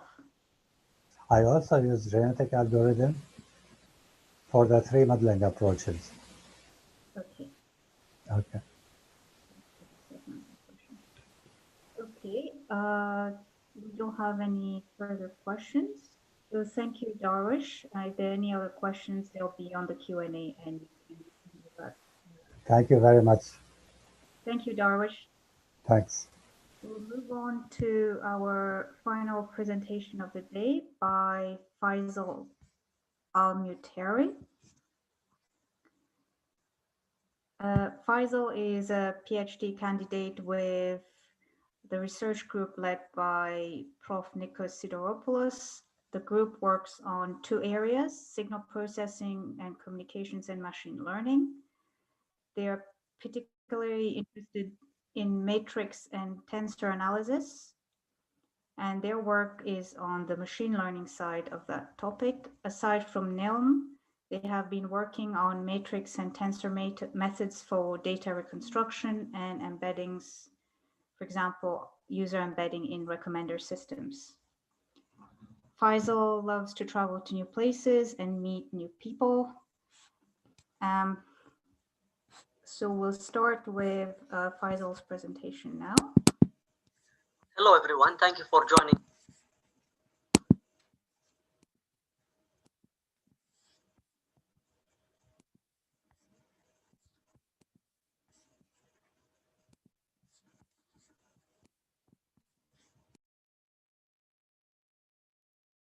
Hello, everyone. Thank you for joining this presentation. I am Faisal Al-Muteri, and I'm gonna present my work with my lab mates, Dr. Konar and Dr. Zamzam, and my advisor, Professor Sidiropoulos. In energy disaggregation or non-intrusive load monitoring, NILM, we are given the time series of the total power consumption of a household, and we wish to decompose it into appliance specific series. For example, the power consumed by laptops, a stereo, a fridge, and a freezer. In this work, we propose an optimization-based energy disaggregation method that recognizes the structure of the power system distribution networks, and it also utilizes the class of set functions known as submodular functions, which find a widespread use in machine learning applications. Most of NILM studies focus on disaggregation as a feedback to consumers to improve the energy efficiency. Research studies shows a very significant saving that can be up to 15% when consumers are giving a detailed feedback. However, NILM can find many other applications as well. For example, smart home applications such as real-time monitoring, alarms, and security systems. Other applications include home categorization for targeted marketing, recommendations, and life coaching for elderly, for example, by anomaly detection or monitoring on and off events that indicate human activities. The rest of the presentation is structured as follows. I will show a brief summary of the literature on energy disaggregation, then a background on power distribution systems that feed the premises. Then I will show the formulation and algorithm of our proposed method called phased, then finally some experiments and conclusions. NILM started as a classification method where switching events in the aggregated signal are classified into the different types of appliances. Another popular approach is based on factorial hidden Markov models, where each appliance is modeled as a hidden Markov model. This class of methods is usually not scalable and requires either adding restrictive assumptions or relaxing constraints to solve the problem. Another line of work is dictionary learning or matrix and tensor factorization, where latent factors or bases are learned from appliance-specific training data. The main problem with these models is the assumption that the training and test data have a common factor. Neural networks has been recently applied and developed for energy disaggregation using both convolutional and recurrent neural networks. The main drawback lies in the amount of data needed for training. Recently, we developed a method based on combinatorial optimization that utilizes submodular functions and their special properties to derive a scalable and efficient algorithm. Our work here is also based on submodular functions. All these methods ignore the structure of power distribution systems. Our proposed method phased, on the other hand, takes the connectivity structure into account. There are two main types of power distribution systems. The first one is single phase, which is commonly used in North America for residential buildings. In single phase, the transformer takes a single phase input and provides a 240 volt output with a center tab that is connected to the ground. The voltage between the two live conductors is 240, whereas the voltage between one live conductor and the neutral is 120 volt. Light loads, such as lighting, are connected between one live conductor and the neutral to receive 120 volt, whereas heavy loads such as the fridge receive 240 by being connected between two live conductor. The second type is three phase. In a similar way, the power is delivered over 3 live conductors and a neutral. The voltage between any 2 live conductors live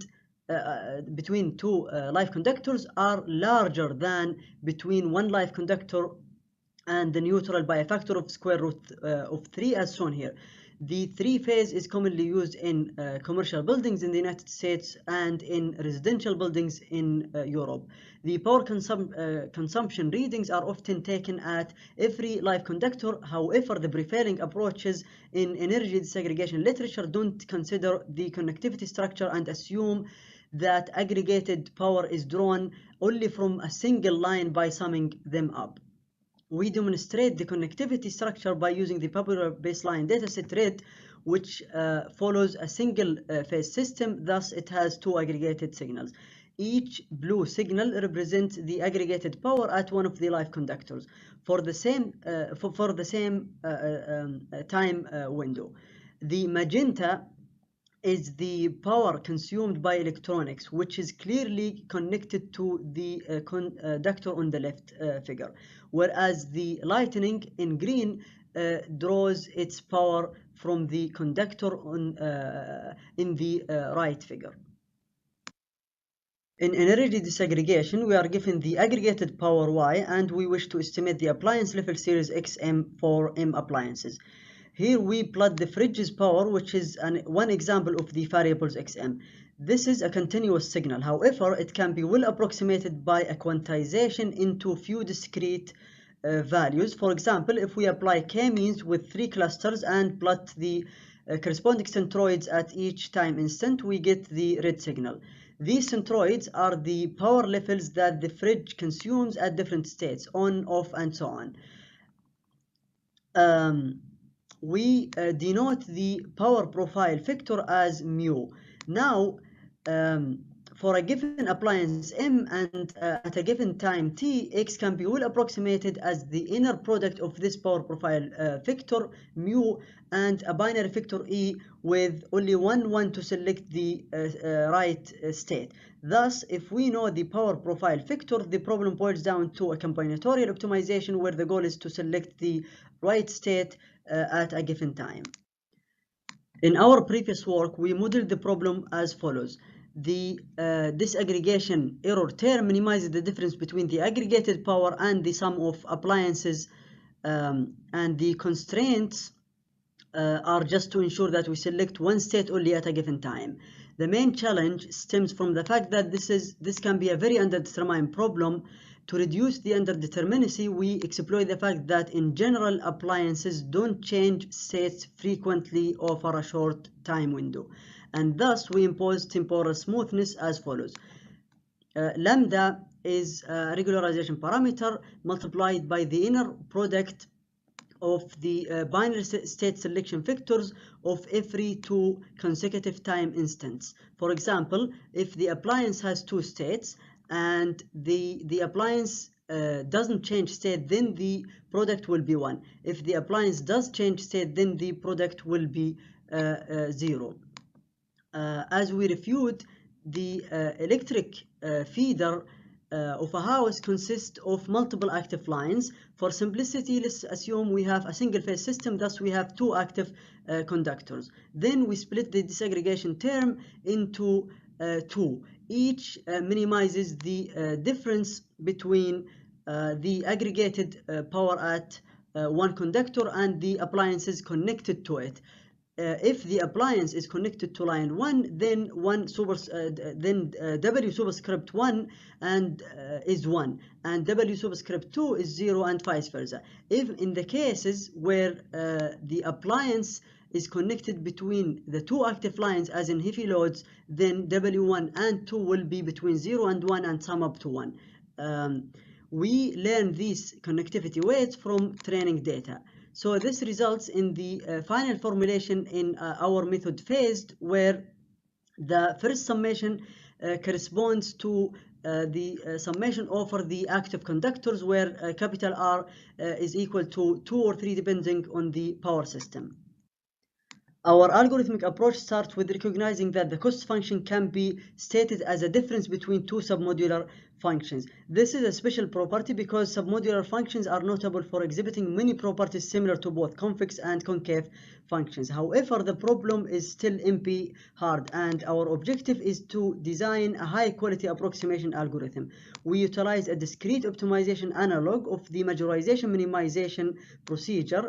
This is an iterative procedure and consists of two steps. In the majorization step, we derive an upper bound of the time smoothness term and a lower bound of the disaggregation error term.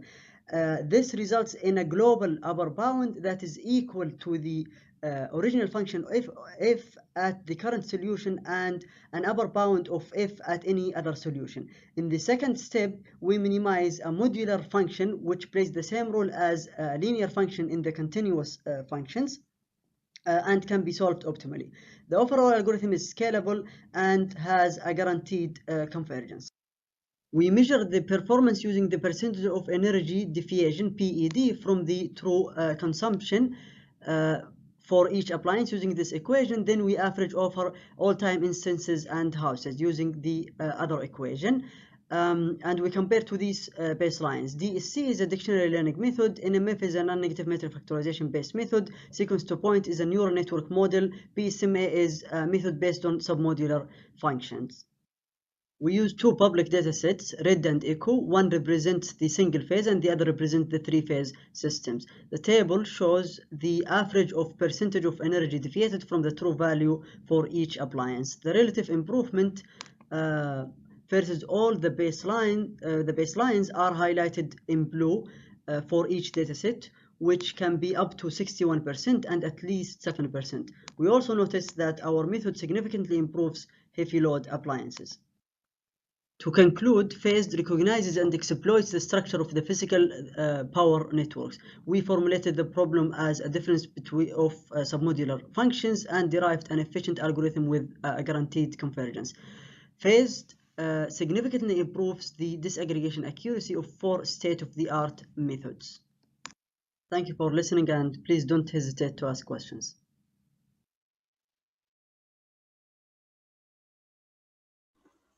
So thank you for this last presentation, Faisal. So Faisal, are you available for questions? Yes, I'm here. Okay, hi. So our first question from the audience is, does this method require knowledge of the power of all appliances? The power consumption of all the appliances, or yes, if that's okay. So we only use the power consumption of our appliances to get the power profile vectors, and this is typically for most supervised and semi-supervised energy disaggregation methods. Okay, and how do you see the benefit of using exploiting the connectivity structure for specific appliances? When you looked at performance, would things like electronics or lighting perform better? Is there a benefit for particular type of appliances? I mean, so the benefit is that instead of using one measurement, you are using 2 or 3, and that benefits all appliances ideally, but we notice difference between appliances, and that's mainly because of the unmodeled appliances, because the real data we use, the aggregated signal. So basically, the sum of appliances doesn't add up to the aggregated, because there are unmodeled appliances in the houses where the data were collected. But yeah, so the benefit is having extra measurements, which should benefit all appliances basically. Okay, so you haven't been able to show the difference, through studies of doing the sum of these 2 phases and dealing with them separately. Can you repeat the question again? Sorry, I couldn't. You said summing the 2 phases as an aggregate or right. them separately. Did you compare the study or you did not? Oh, so this is one of the main differences between our method and the other baselines. Okay, that's Right, yeah. So we've got one final question before we move on to our social. How do we distinguish 240 volts and 120 volt loads from the red data set? Sorry, what was the question? The question was, how can you distinguish 240 volts and 120 volt loads from the red data set? Oh, okay, I see. So the way we know that is to figure out if the appliance is connected to only one line or between the two lines. And yeah, and we do that by learning the W variables I showed in the formulation. And if one of the W is approximately 1 and the other is 0, then this means that the appliance will be connected to only one line, which is 120 volt. But if the two Ws have values, for example, let's say 0.5 and 0.5 or 0.7 and 0.3, then that means this appliance draw 240 volt. Okay, thank you. I'd like to close this session now and thank all presenters for their presentations and their question and answers. There will be further discussion on the Slack channel, and I'll hand over to Mathieu now to, yeah.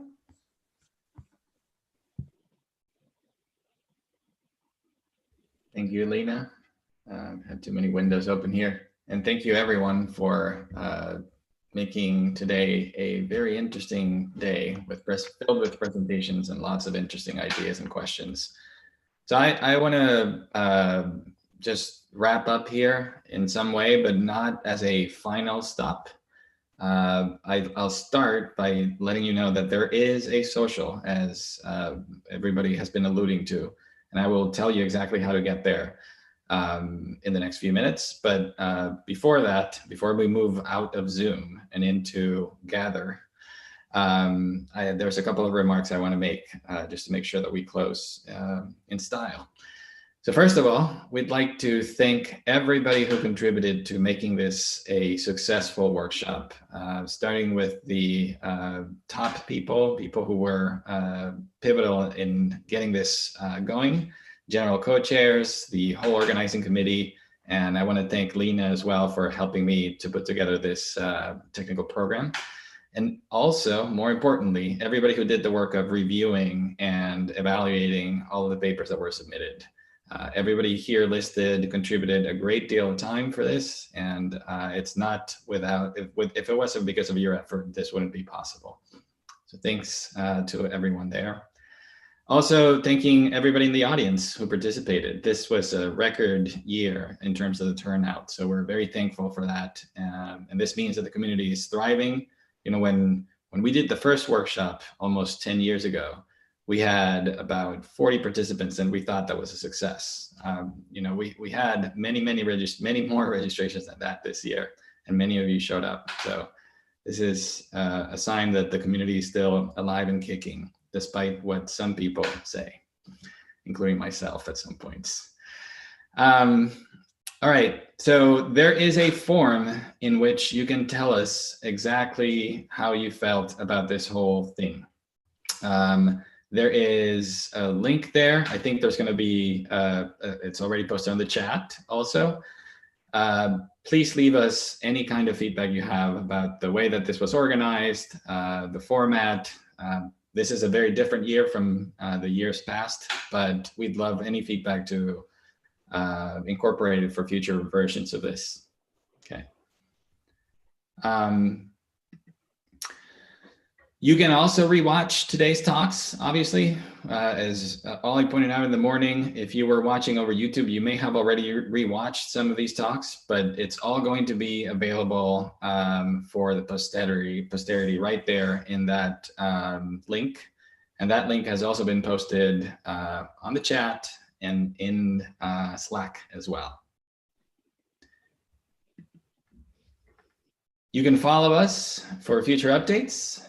These are the two Twitter handles that we've been using for these things. also posted in the chat in case you want to take them. And don't forget to also, when you're sharing things on social media, on Twitter, use these hashtags so that we can repost, retweet. There is a LinkedIn group where you can network with other people in addition to the networking session that we will have in a few minutes. That is also posted here and in the chat window. You can follow it. You know, in typical conferences, many of these things would not be as necessary because we would all be already networking in many of the coffee sessions and things like that. But this year, it's especially useful for us to remind you that there are opportunities for us to connect outside of just these technical sessions. There's more conversation to come. In addition to what we're going to be doing over GatherTown, you can register for BuildSys. BuildSys is actually starting in a few hours and will go on for the next 2 days. There's a number of topics there that are of interest, and there is, as Ollie said, a full session just on non-intrusive load monitoring. You can register for free and then go and attend the conference via Zoom and participate in the Slack discussions there. All right, so this is where things get interesting. If you want to join the session that we're going to have, the networking session afterwards, you will have to follow a simple link, and you can use your tablet or your computer, although I think the computer is better tested than the tablet. The version for the tablet is in beta still. But follow this link that was posted in the chat just now, and you should be placed directly in a virtual world, like right here, with an avatar. And the first question they will ask is, please state your name and give us permission to use your microphone and video. So enable video, enable microphone, and then in your name, if possible, make some remark about NILM, so that we can find each other more easily in this virtual town that is right now only for BuildSys and Census attendees, including ourselves. But since there are other workshops and there are many other people there, we want to be able to recognize the NILM participants. So maybe put brackets, NILM, in close brackets after your name or before your name for that. You will be dropped at a special location that everybody's dropped in this world.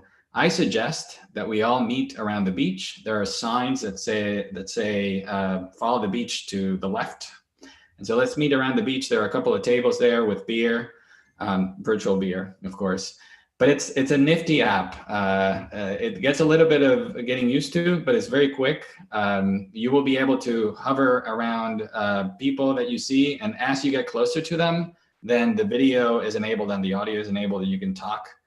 So I'm hoping that we have a good discussion there. I tried this out yesterday on another workshop that I was hosting, and it was a success. So I have high hopes for this in the next few minutes. Okay. Don't leave yet. There's maybe one more slide.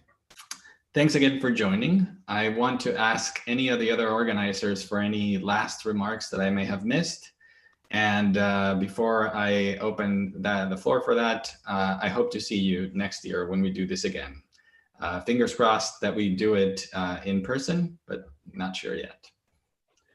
Okay, so over to anyone from the organizing committee who wants to close this up in any other way. Yeah, I'd like to just drop in to say a few words. Just to say, first of all, a massive thank you to the American NILM contingent from the European Party. It was really nice when we kind of got together our ideas as to where and how we'd be able to host this. And it was the US team that basically had already done all the work with BuildSys that invited us as the European side to join this event. So we really thank them for that. And all the hard work from David and Stephen, and especially Mario, who has always managed to fit it in between like lectures at bright early in the morning for you guys out in that side of the pond. So from the European contingent, massive thank you for helping drive it all forward and keeping us all motivated.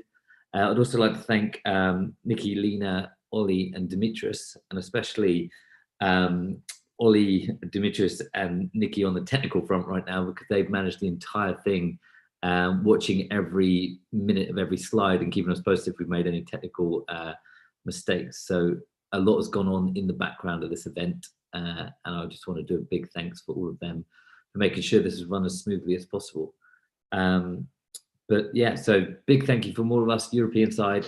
Really looking forward to seeing you at the next one in person. And I will now be heading to the beach with my little avatar. So I hope to catch anyone there for the official coffee networking. So massive thanks from us, and thanks again to the American side. Well, thanks also from the American side to the European side. This was a great collaborative effort, and I hope we can do it again. Okay.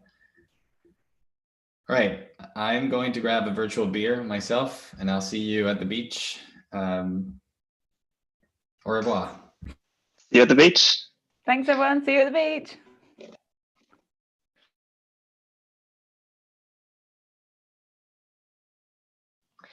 Don't forget to grab the Gather Town link before you leave if you haven't done it already.